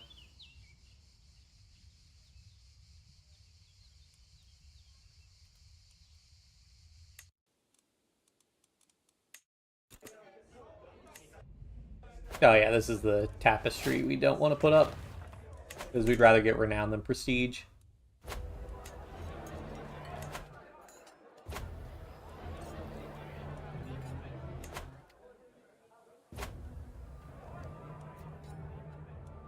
I'll still keep getting the gold.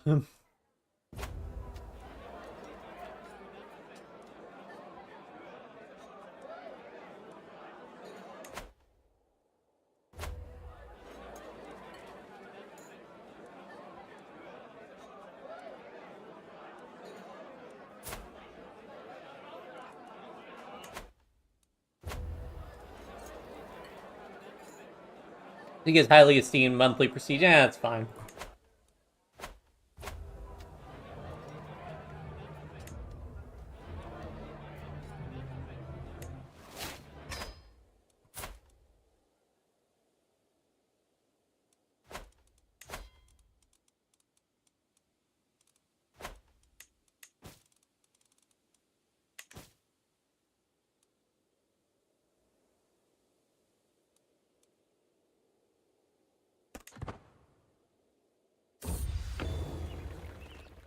Ah, man. Wasn't good enough. Oh well. We still have space to put it up, so. Don't we? Oh, wait, is it tapestry one? Hate their tapestries.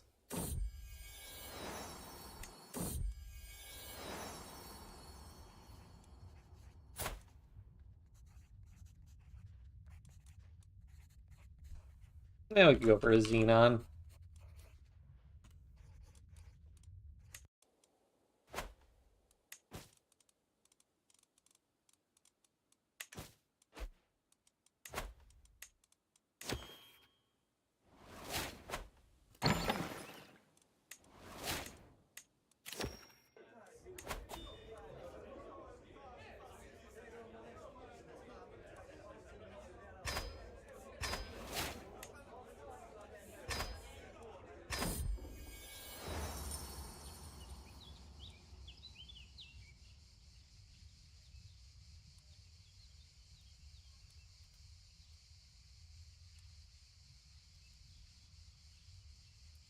Daggers can give you things like scheme power, but I think it's usually hostile scheme power.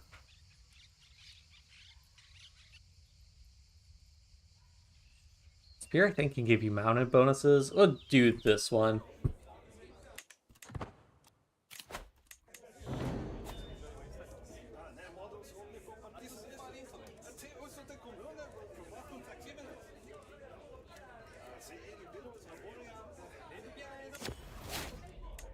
Nice.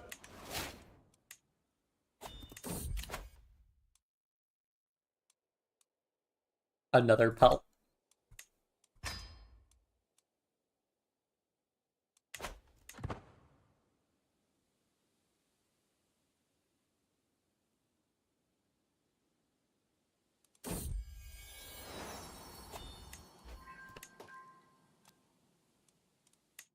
Was I briefly over my domain limit? Oh, there we go.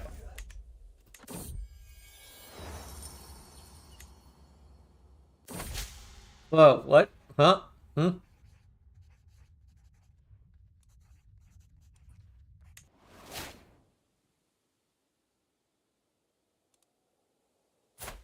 Terkesion? Yeah, sure. Don't plan on fighting wars with them anytime soon.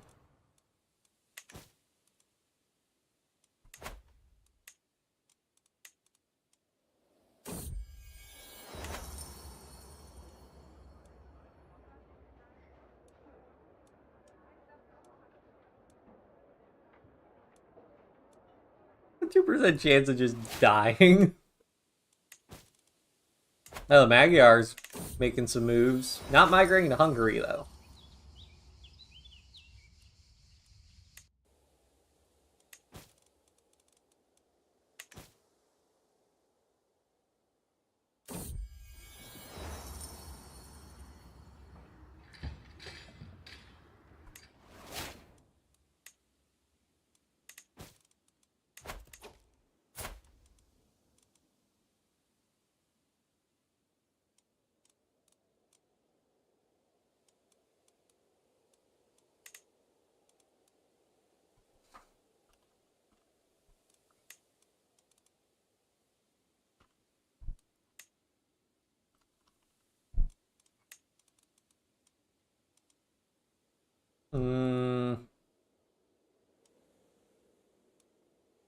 Generally try to avoid sadistic, so they should be good.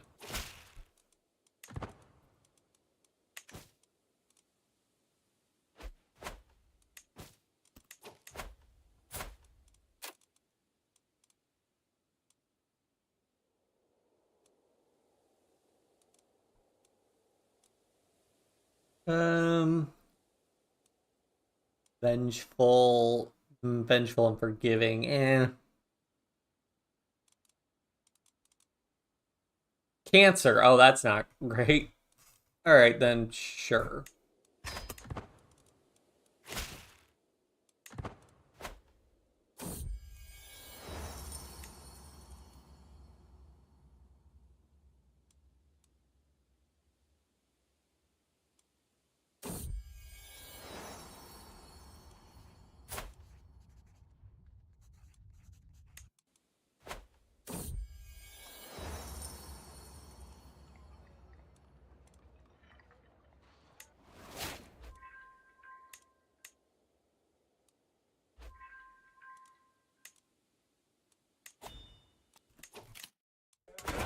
Court time.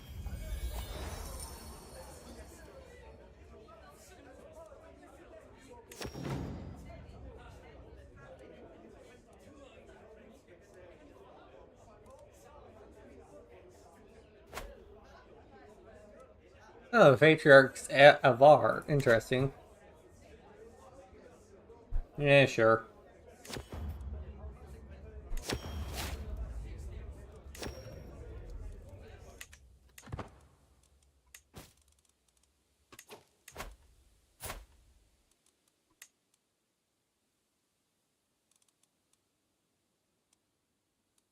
Let's not have him have an intrigue focus.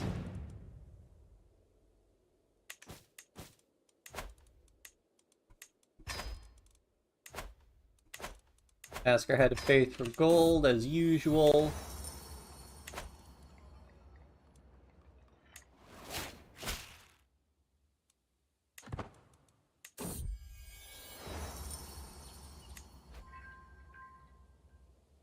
Dedicate so many artifacts to my deceased wife.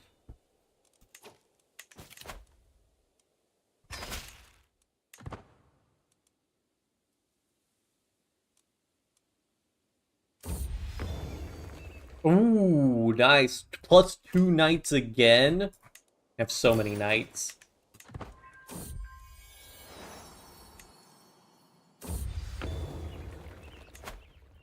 That's activity.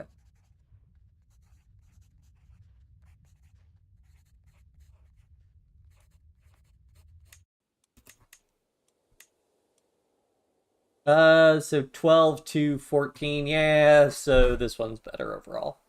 This gives plus 2% more knight effectiveness, but sacrifices plus 2 prowess. I'd rather have the prowess. But I can gift that to my son.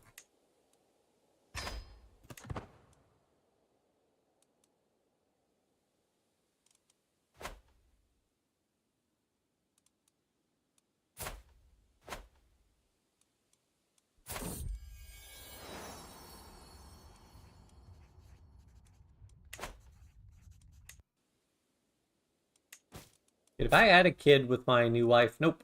Doesn't look like we will have a kid.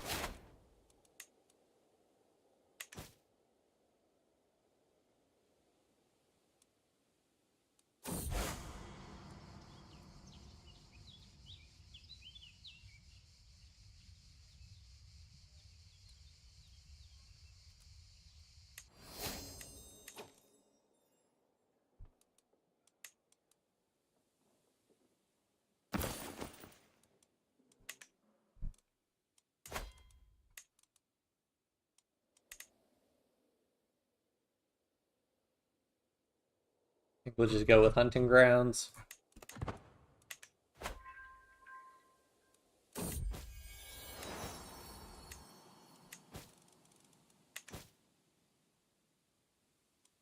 Let's see. I think we'll probably call it once we die. We've been streaming for about 4 hours, so we'll see how much longer our character can make it. We're like 50 years into the game, which I think is a good amount.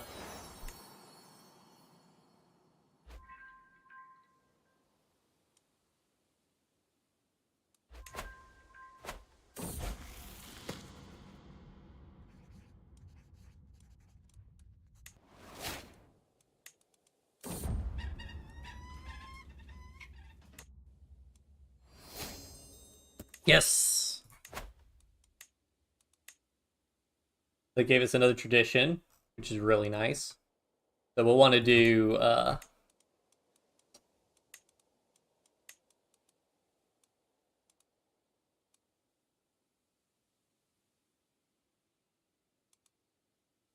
we'll do frequent festivities, which will let us basically double it, and I believe it also just makes the AI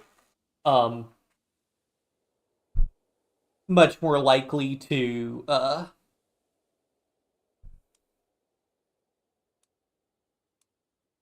makes the AI much more likely to do festivities in general, I'm pretty sure.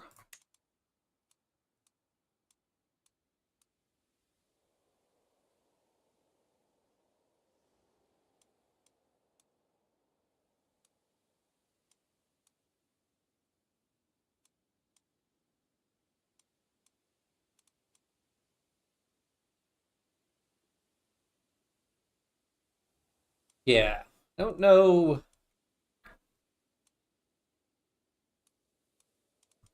There's another good one. There's like a war for only the strong, I think.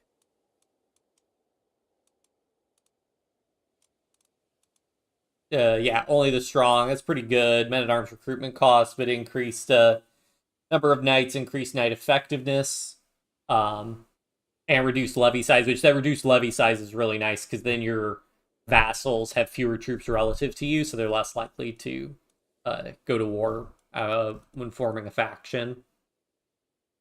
And recruitment cost really isn't that bad. It's the maintenance that kills you. But I'd rather get the frequent festivities so we can get even more renown.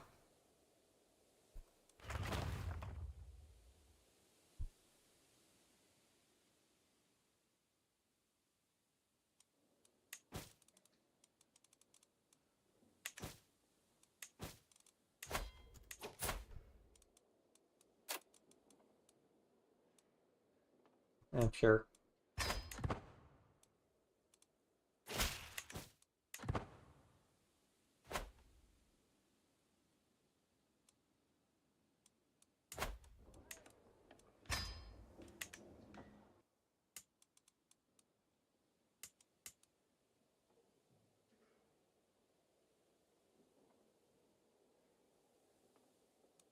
Like, in theory, they all gain... Yeah, they gain a little bit of development from bordering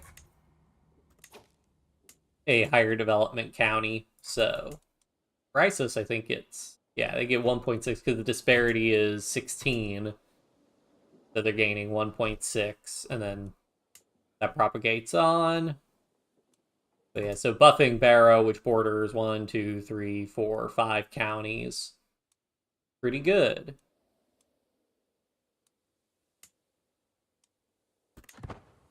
Because effectively you're contributing a lot more development overall.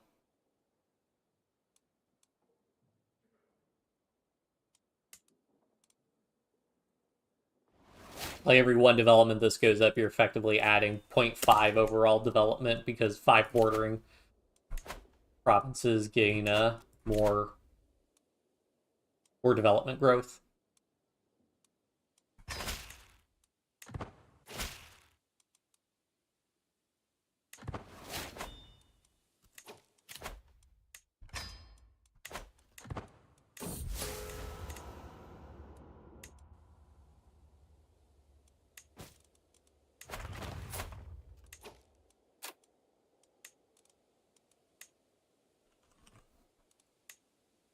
Ooh, genius.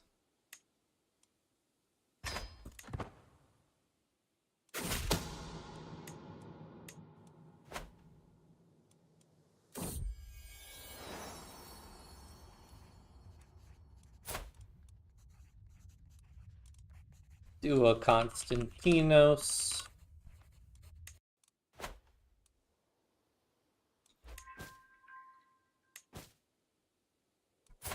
Surprised your character's still holding on at 66. Because you do have the Panacea, exotic food. If we catch a serious disease, it'll probably be the end of us. How long until I can reform again? I think it's 948 until I can reform again.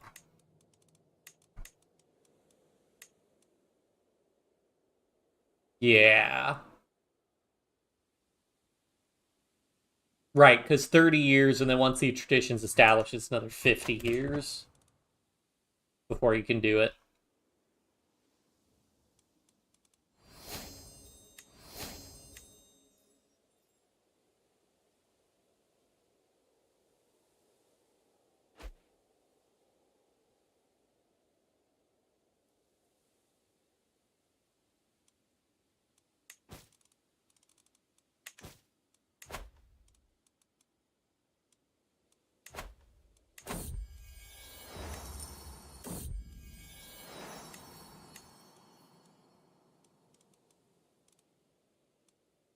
I want to commission an artifact.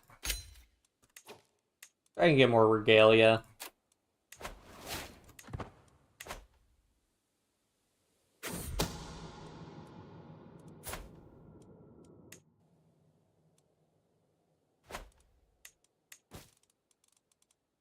No, it's unlikely it'll be blue tier, which I believe is the tier you need to actually get a renown bonus, but I think it's still worth a shot.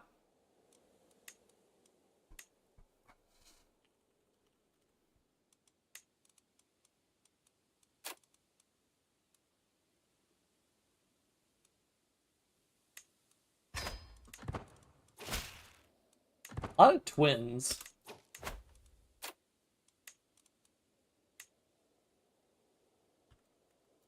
What is it? Herculean?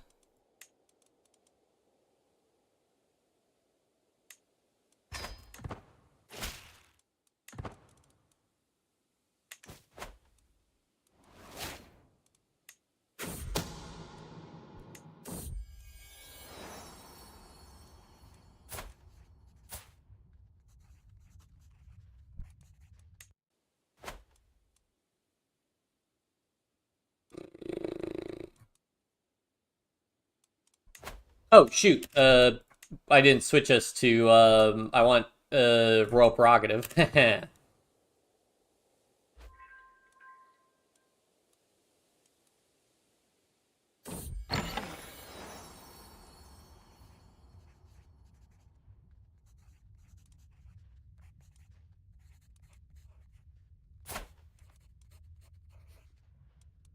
And do a Tiberios.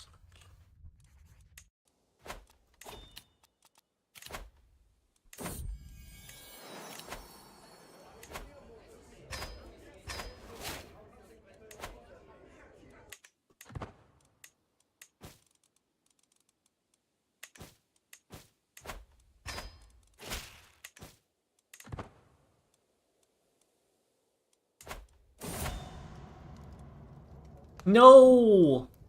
Oh, the spouse of my son and heir. Okay, I thought that was my heir. I mean, it's still not great, but...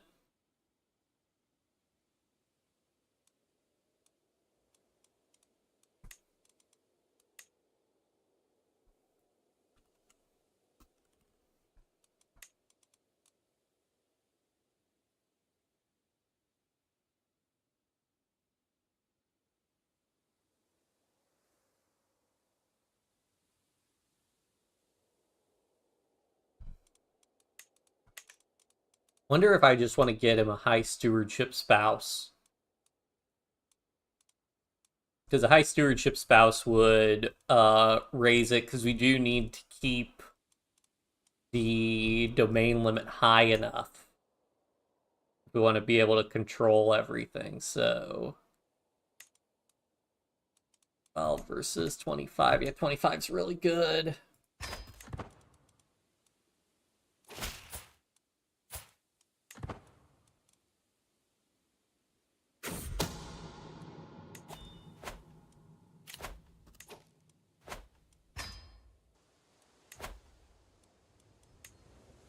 Always pick the Patriarch. Especially since we're shaking him down for cash so often now.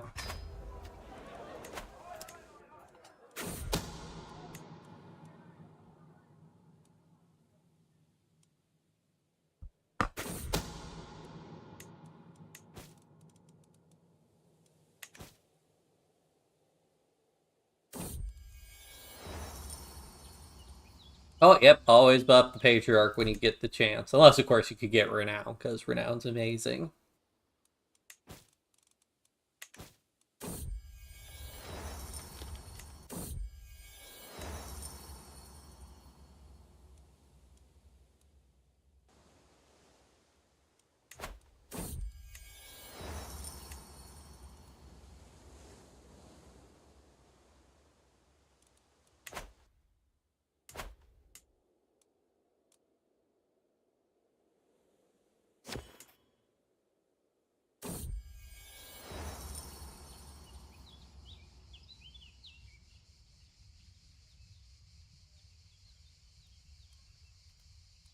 Again. Sure, why not? Just make him love me a bunch. I'm pretty sure those will stack.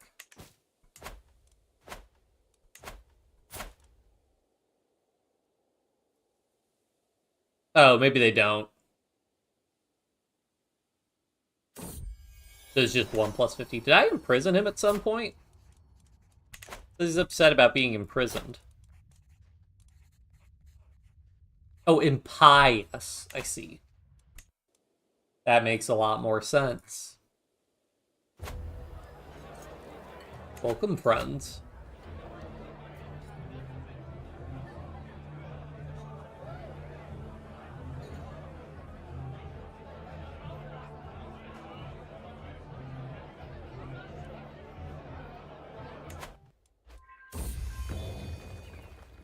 Ooh, plus 2% renown.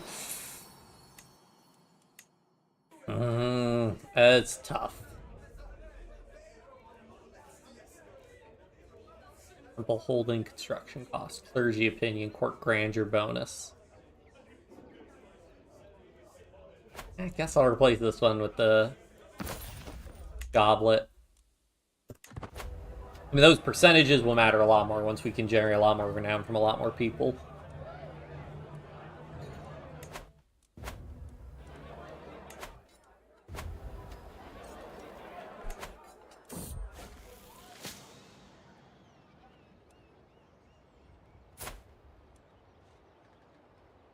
Talk about, can't we send our court physician to do something?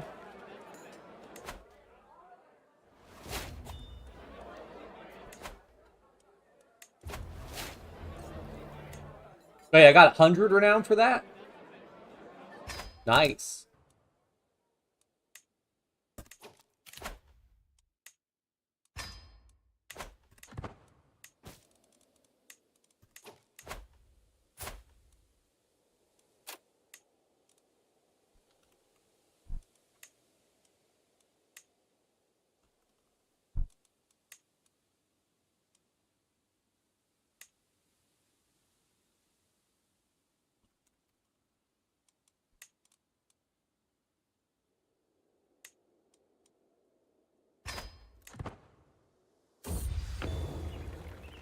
Regalia, yeah.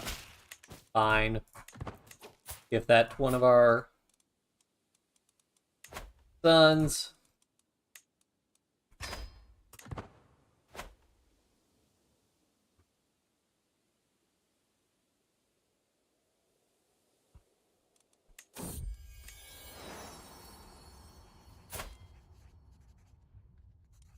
You know, the first one's got to be an Olino. Let's see. We're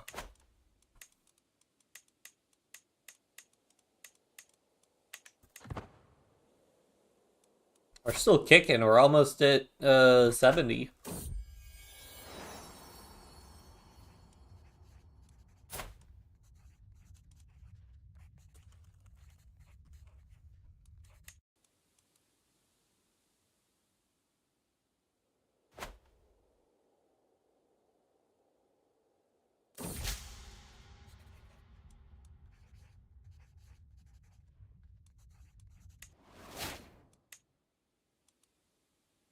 He really likes writing poems.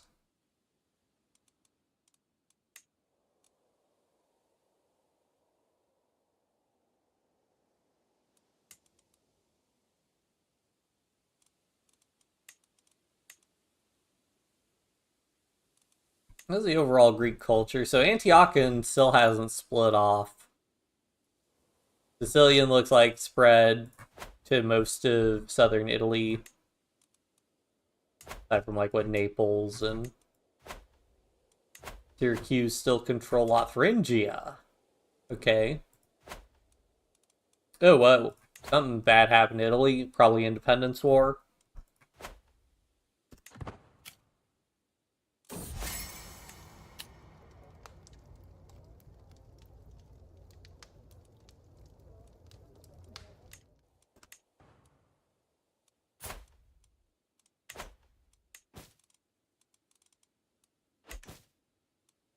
Oh, no.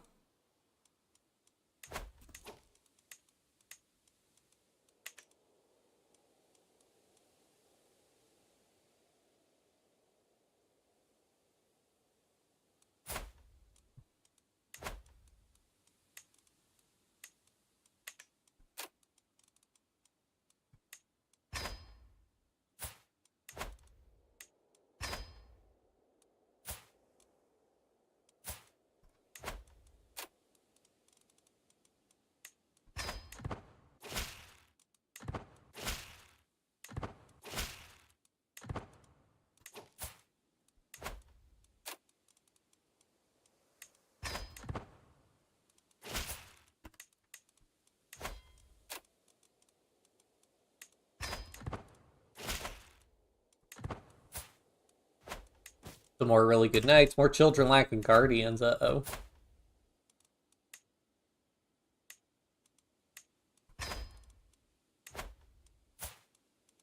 Both of them learning. Ah, so whoever was teaching him learning probably died.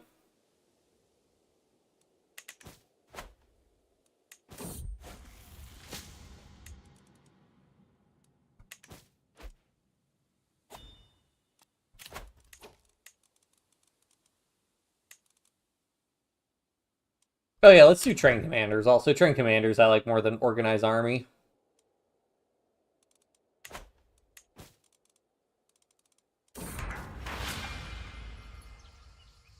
Hooray! Our dynasty banner upgraded, which means we get a little bit more renown from it.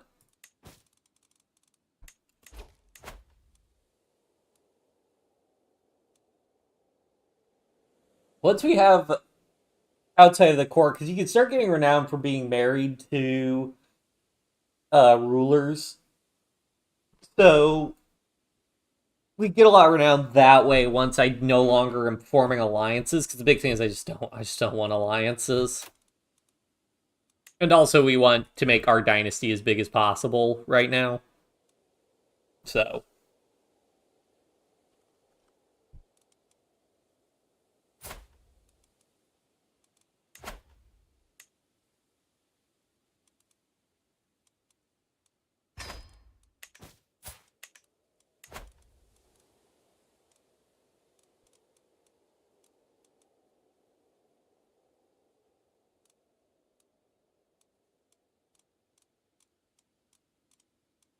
ooh, sure, we'll try to get the pure-blooded trait.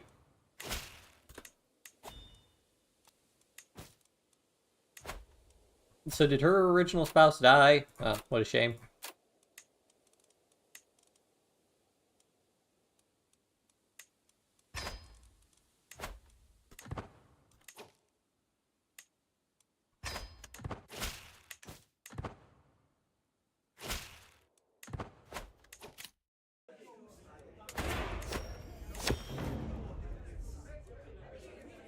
Sure, we can afford that.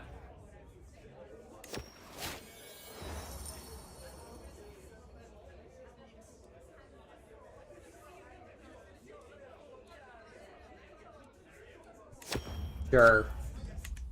Temple cities, I really don't care that much how it ends up. Technically, I guess it's a more incentive for me to do temples because that money goes to the Patriarch, who I can then shake down for cash. Granted, there's a limit to how much I can shake him down and how often.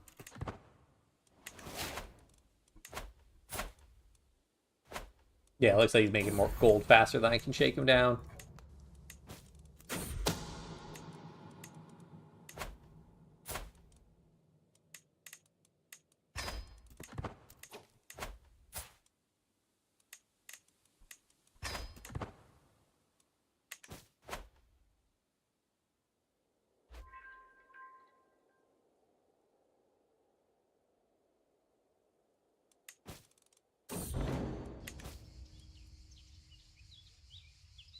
Ooh, development progress. Okay, that actually is pretty good.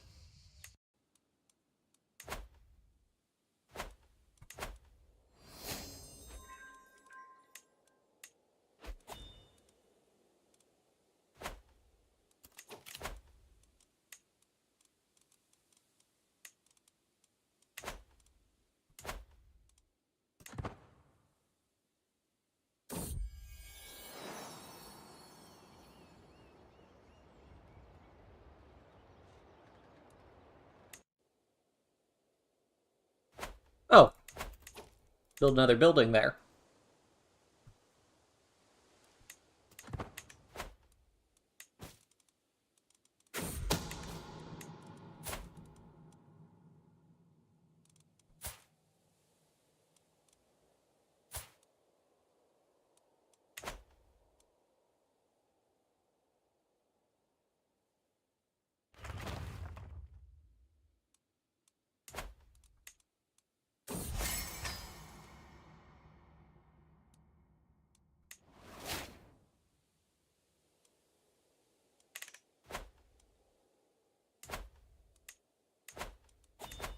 Oh, I guess I do. I don't have the first innovation, so I can't actually do anything. Dynasty Legacy, though.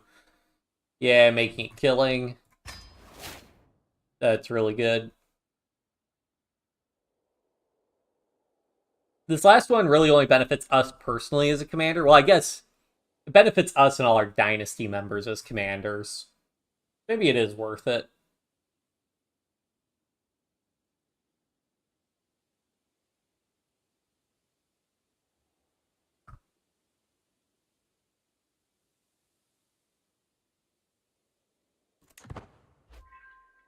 Yeah, I do like finishing out the trees, but maybe it's worth it to just grab like a couple values here and there.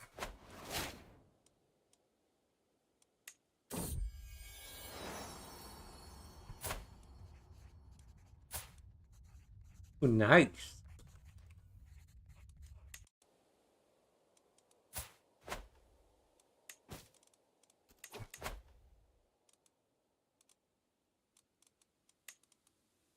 Anybody with genius?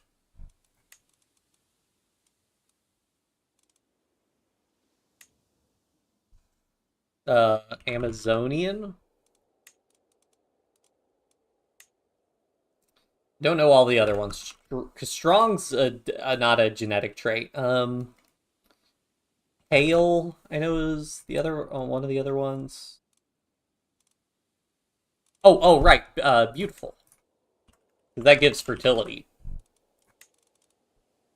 What are you? Lazy, impatient, content. You should get along well enough.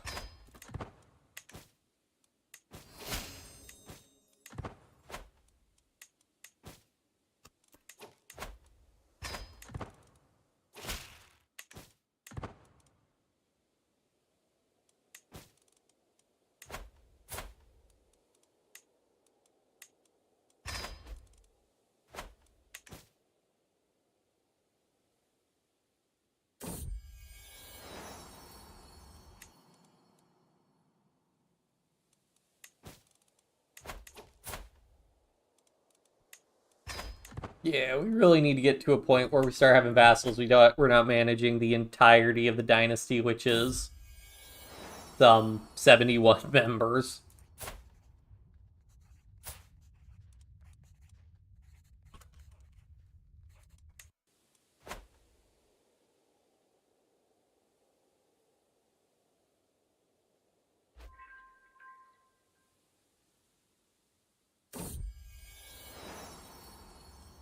Yeah, Martha.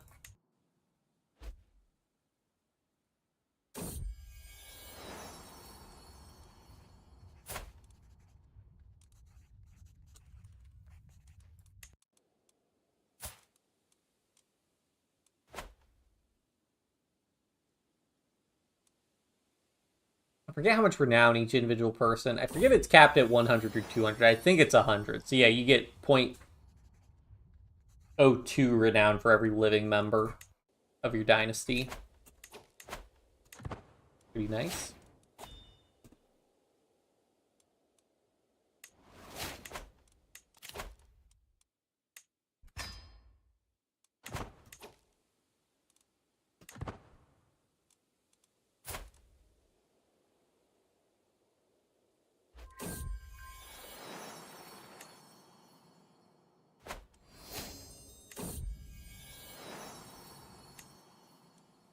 End up having a kid with his new wife.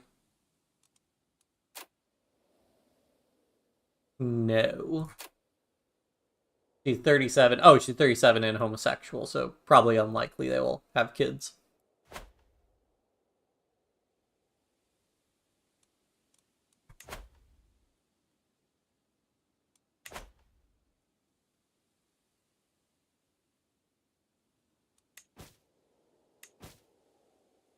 Oh boy, Abbasid Caliphate. What is it? Independence War? Please be Independence War.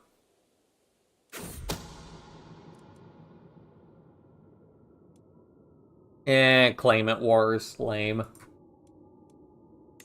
That keeps the realm together, just depends on who wins.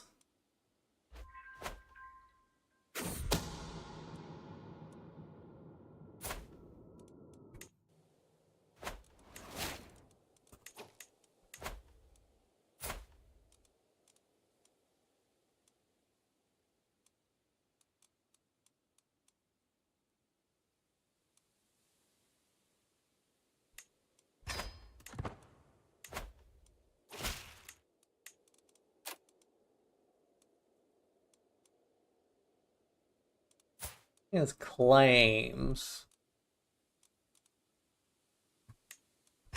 Probably just rather marry a regular dude, though.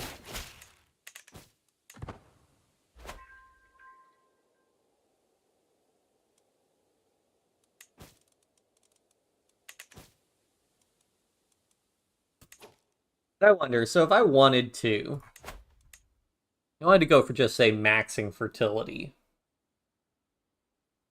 Because I know blood, I thought, can give you fertility. No, it doesn't. Kin does. Kin's a fertility plus 10%. Temptation's also plus 1%. So I could give my entire dynasty a plus 20% fertility bonus with 2 legacies.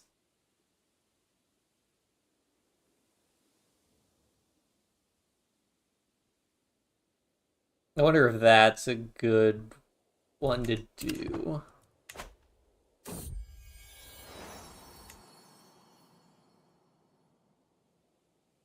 The more dynasty members I have, the more opportunities there are to create renown. It's just how that works.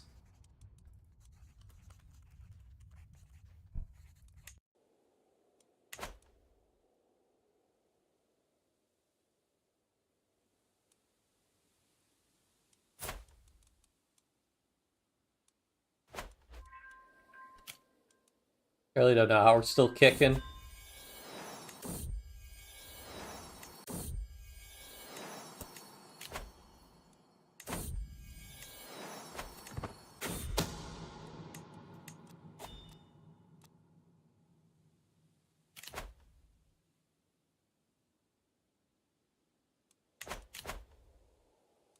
Oh, gotta host a feast instead. Sorry, guys.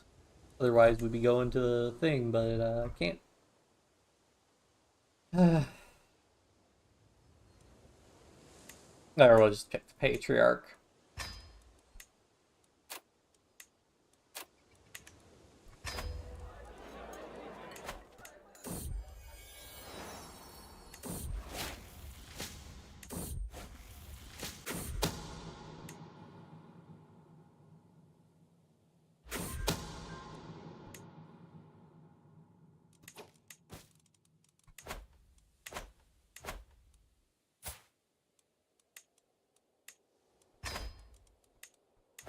More family members can get married.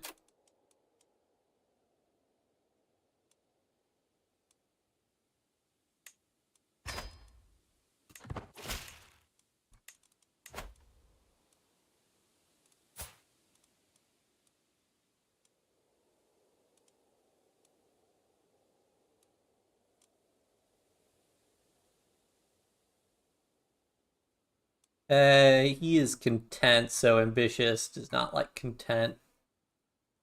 Actually, wait, no, that's right. Ambitious is one of those ones where they don't like other ambitious characters. That could be good.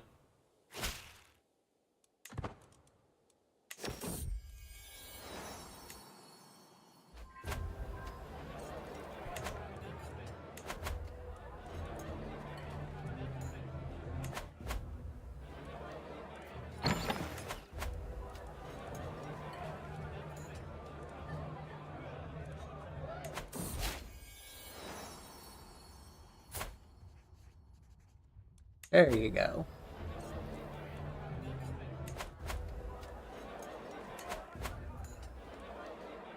100 renown, nice. So I'm not sure why we're getting 100 renown. Maybe because I'm maxing out the feast. That's what I'm getting. Yes, please. Can we get some more good regalia? Really good.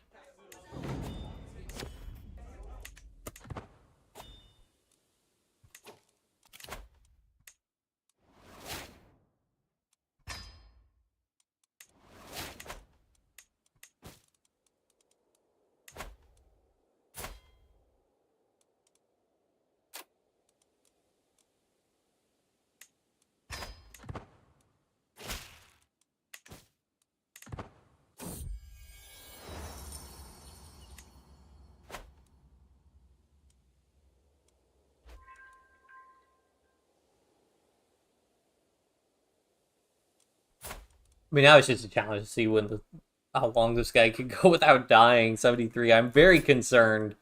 Um, our man, this guy's not really having a lot of kids. I think it'll be one of those things where our son's probably gonna die before we do, and we'll have our grandson inherit. I think.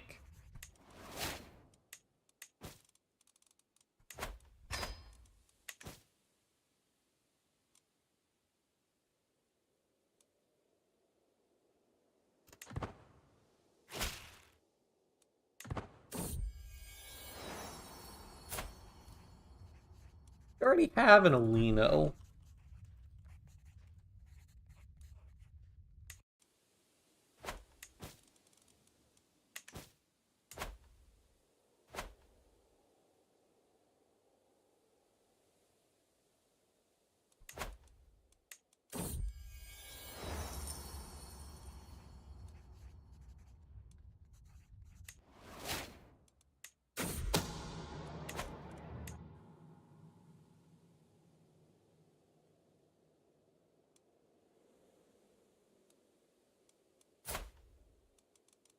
I don't know. I think I mean, I've definitely seen, like, I've seen patriarchs make it to, like, 95, 99 because they get all of the scholarship health bonuses, but for my characters themselves, usually they do not make. I mean, pretty rare they make it to 70. I don't think I've ever had a character sort of organically live to 80, but we might have that happen. I mean, the best way to make that happen is to say, "Oh, I'm going to stop streaming once." Oh, okay, hold on.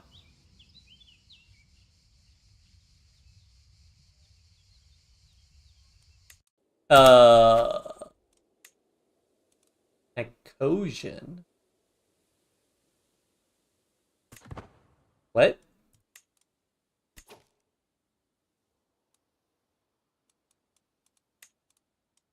Oh, in Cyprus. Okay, that's to be expected.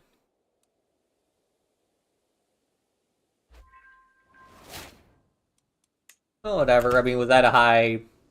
It did have 12 development, 12 development, so it was higher development. So then our average is going to get drugged down because of that. But oh well. Is she murdering her spouses? What's going on here?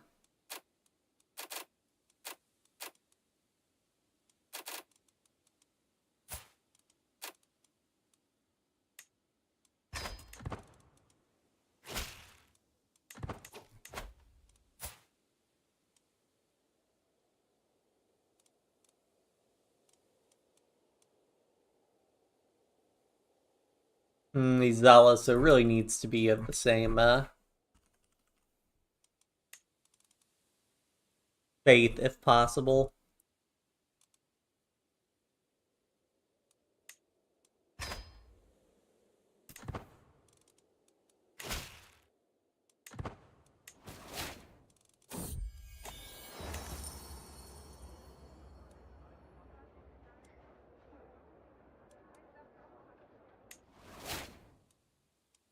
Gonna trade ill.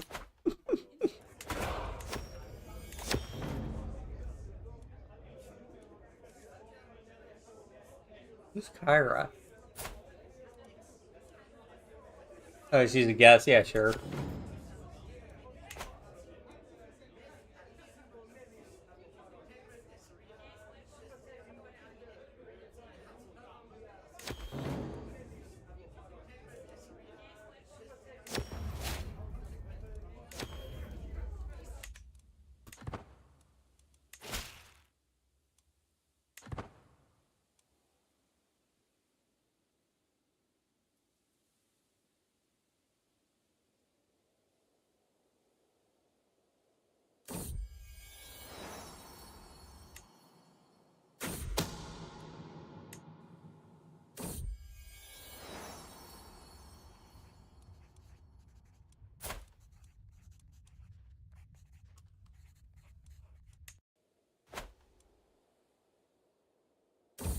$88 living members. Yes. Wait, no. Dang it.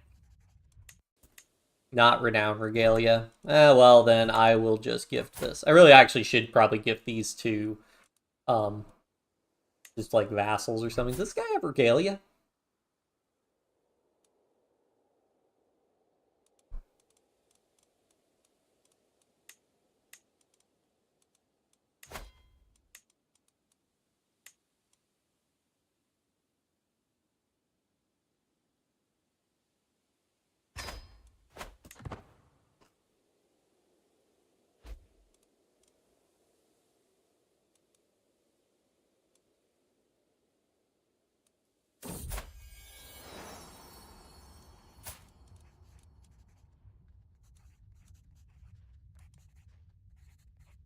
Really just waiting for us to be able to get our crown authority up. Okay, he did have a son. Does he have good stats? He's got intelligence. That's good.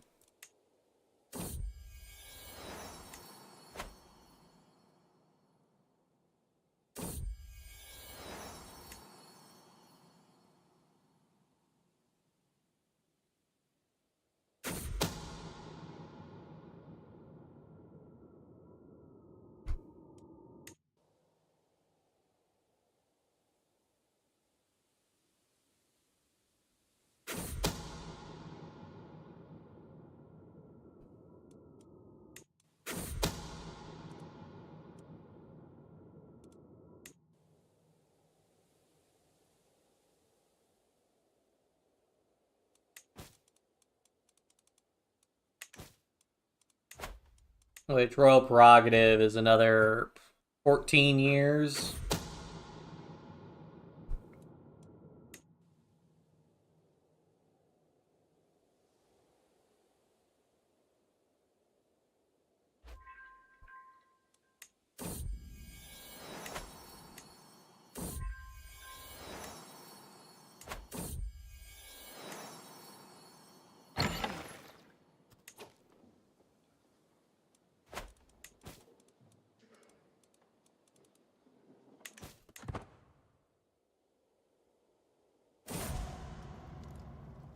Oh, Prince Leon.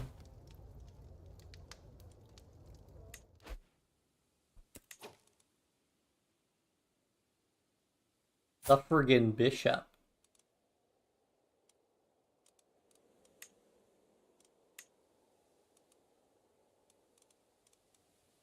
Huh. Wasn't he a baron? Or no, he was married to a baroness. That's right.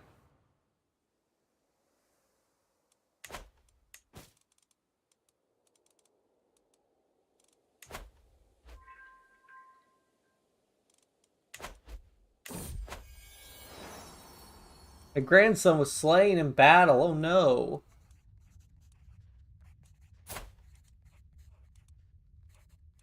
I got no Olino.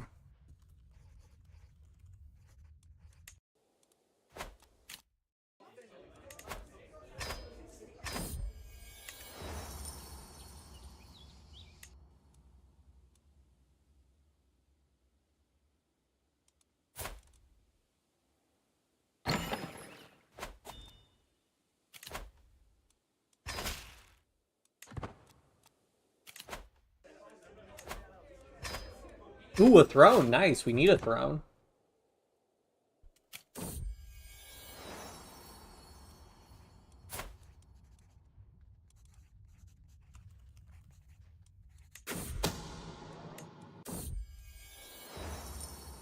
Gotta keep going with the tonic.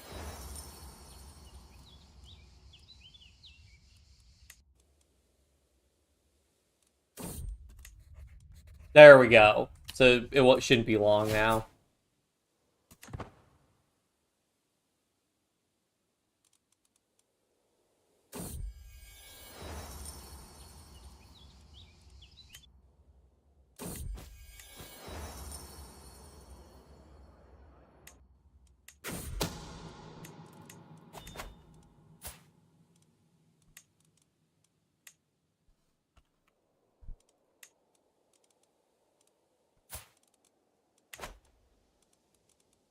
Oh shoot! It looks like it's not giving me control of my great granddaughters. Okay.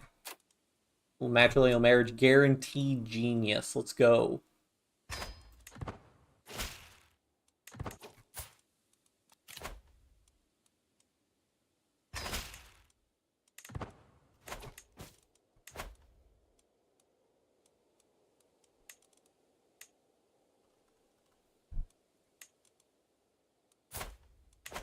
Dude, this sucks that it isn't. Great granddaughters, I guess, are far enough in the difference that you don't get notified of them, which is kind of annoying.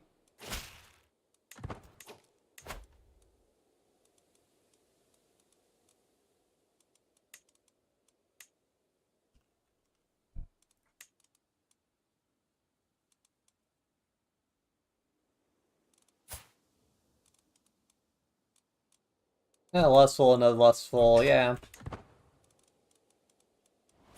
High chance of children in the next 10 years, I feel.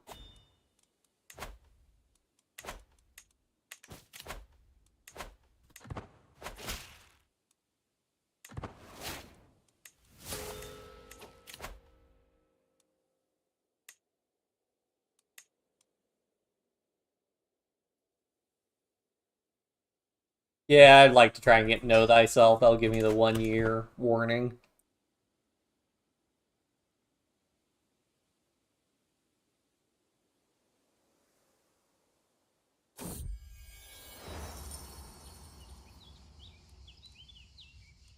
Hold up,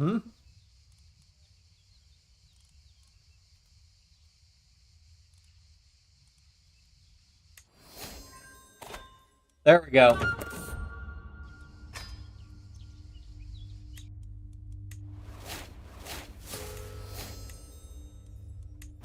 Alright, now we gotta sort all this stuff out. Where do we get learning? I guess we did we do theologian? Do we actually have the theologian trait? Yes. I guess we'll do stewardship to try and shore up our domain limit control, because we need to survive until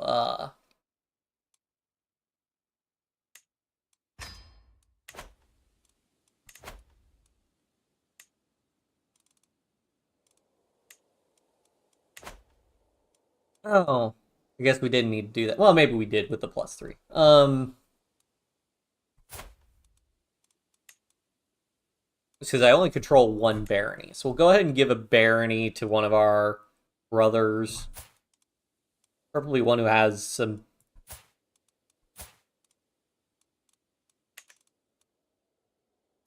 sons. Here's Xenon. Here you go. Here's a barony.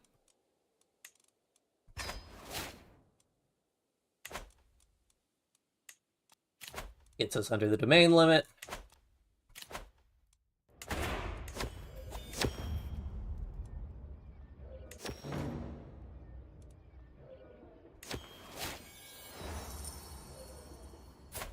You good at the job? She's probably pretty good at the job.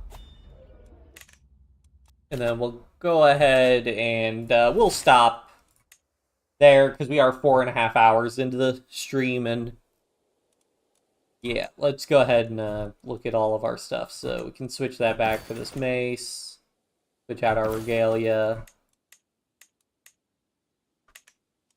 gift the regalia to one of our barons.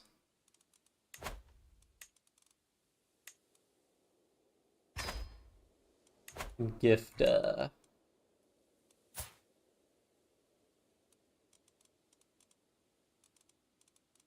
gift just one of our knights the warhammer.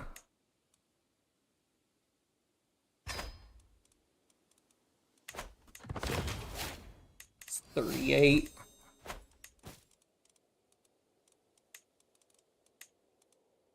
Why do I have so many of these things? Ooh, extra learning? I kept giving them to... I need an antiquarian. I know we're wrapping up, but I just want to...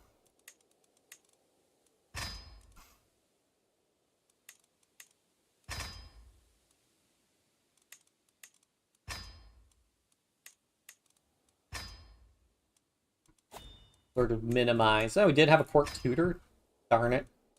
We might have lost them because the positions get all messed up when you die.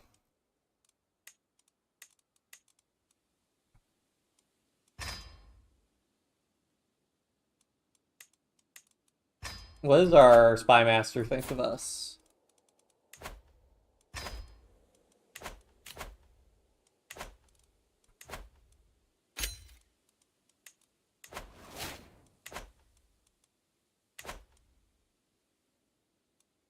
Now we should be able to reforge and repair these artifacts. Any of them are particularly good, but like that extra learning's good. Alright, so we are going to save that. I'm pretty happy with how this is so far. We should be able, well, fingers crossed, we should be able to survive until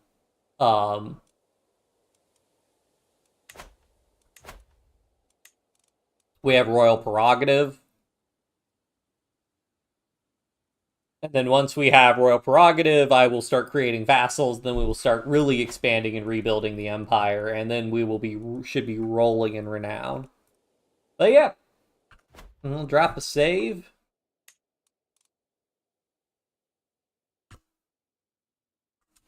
Byzantium Fractured. Stream 1 end. And yeah, I hope everybody had fun, and I will see you guys next time. Bye.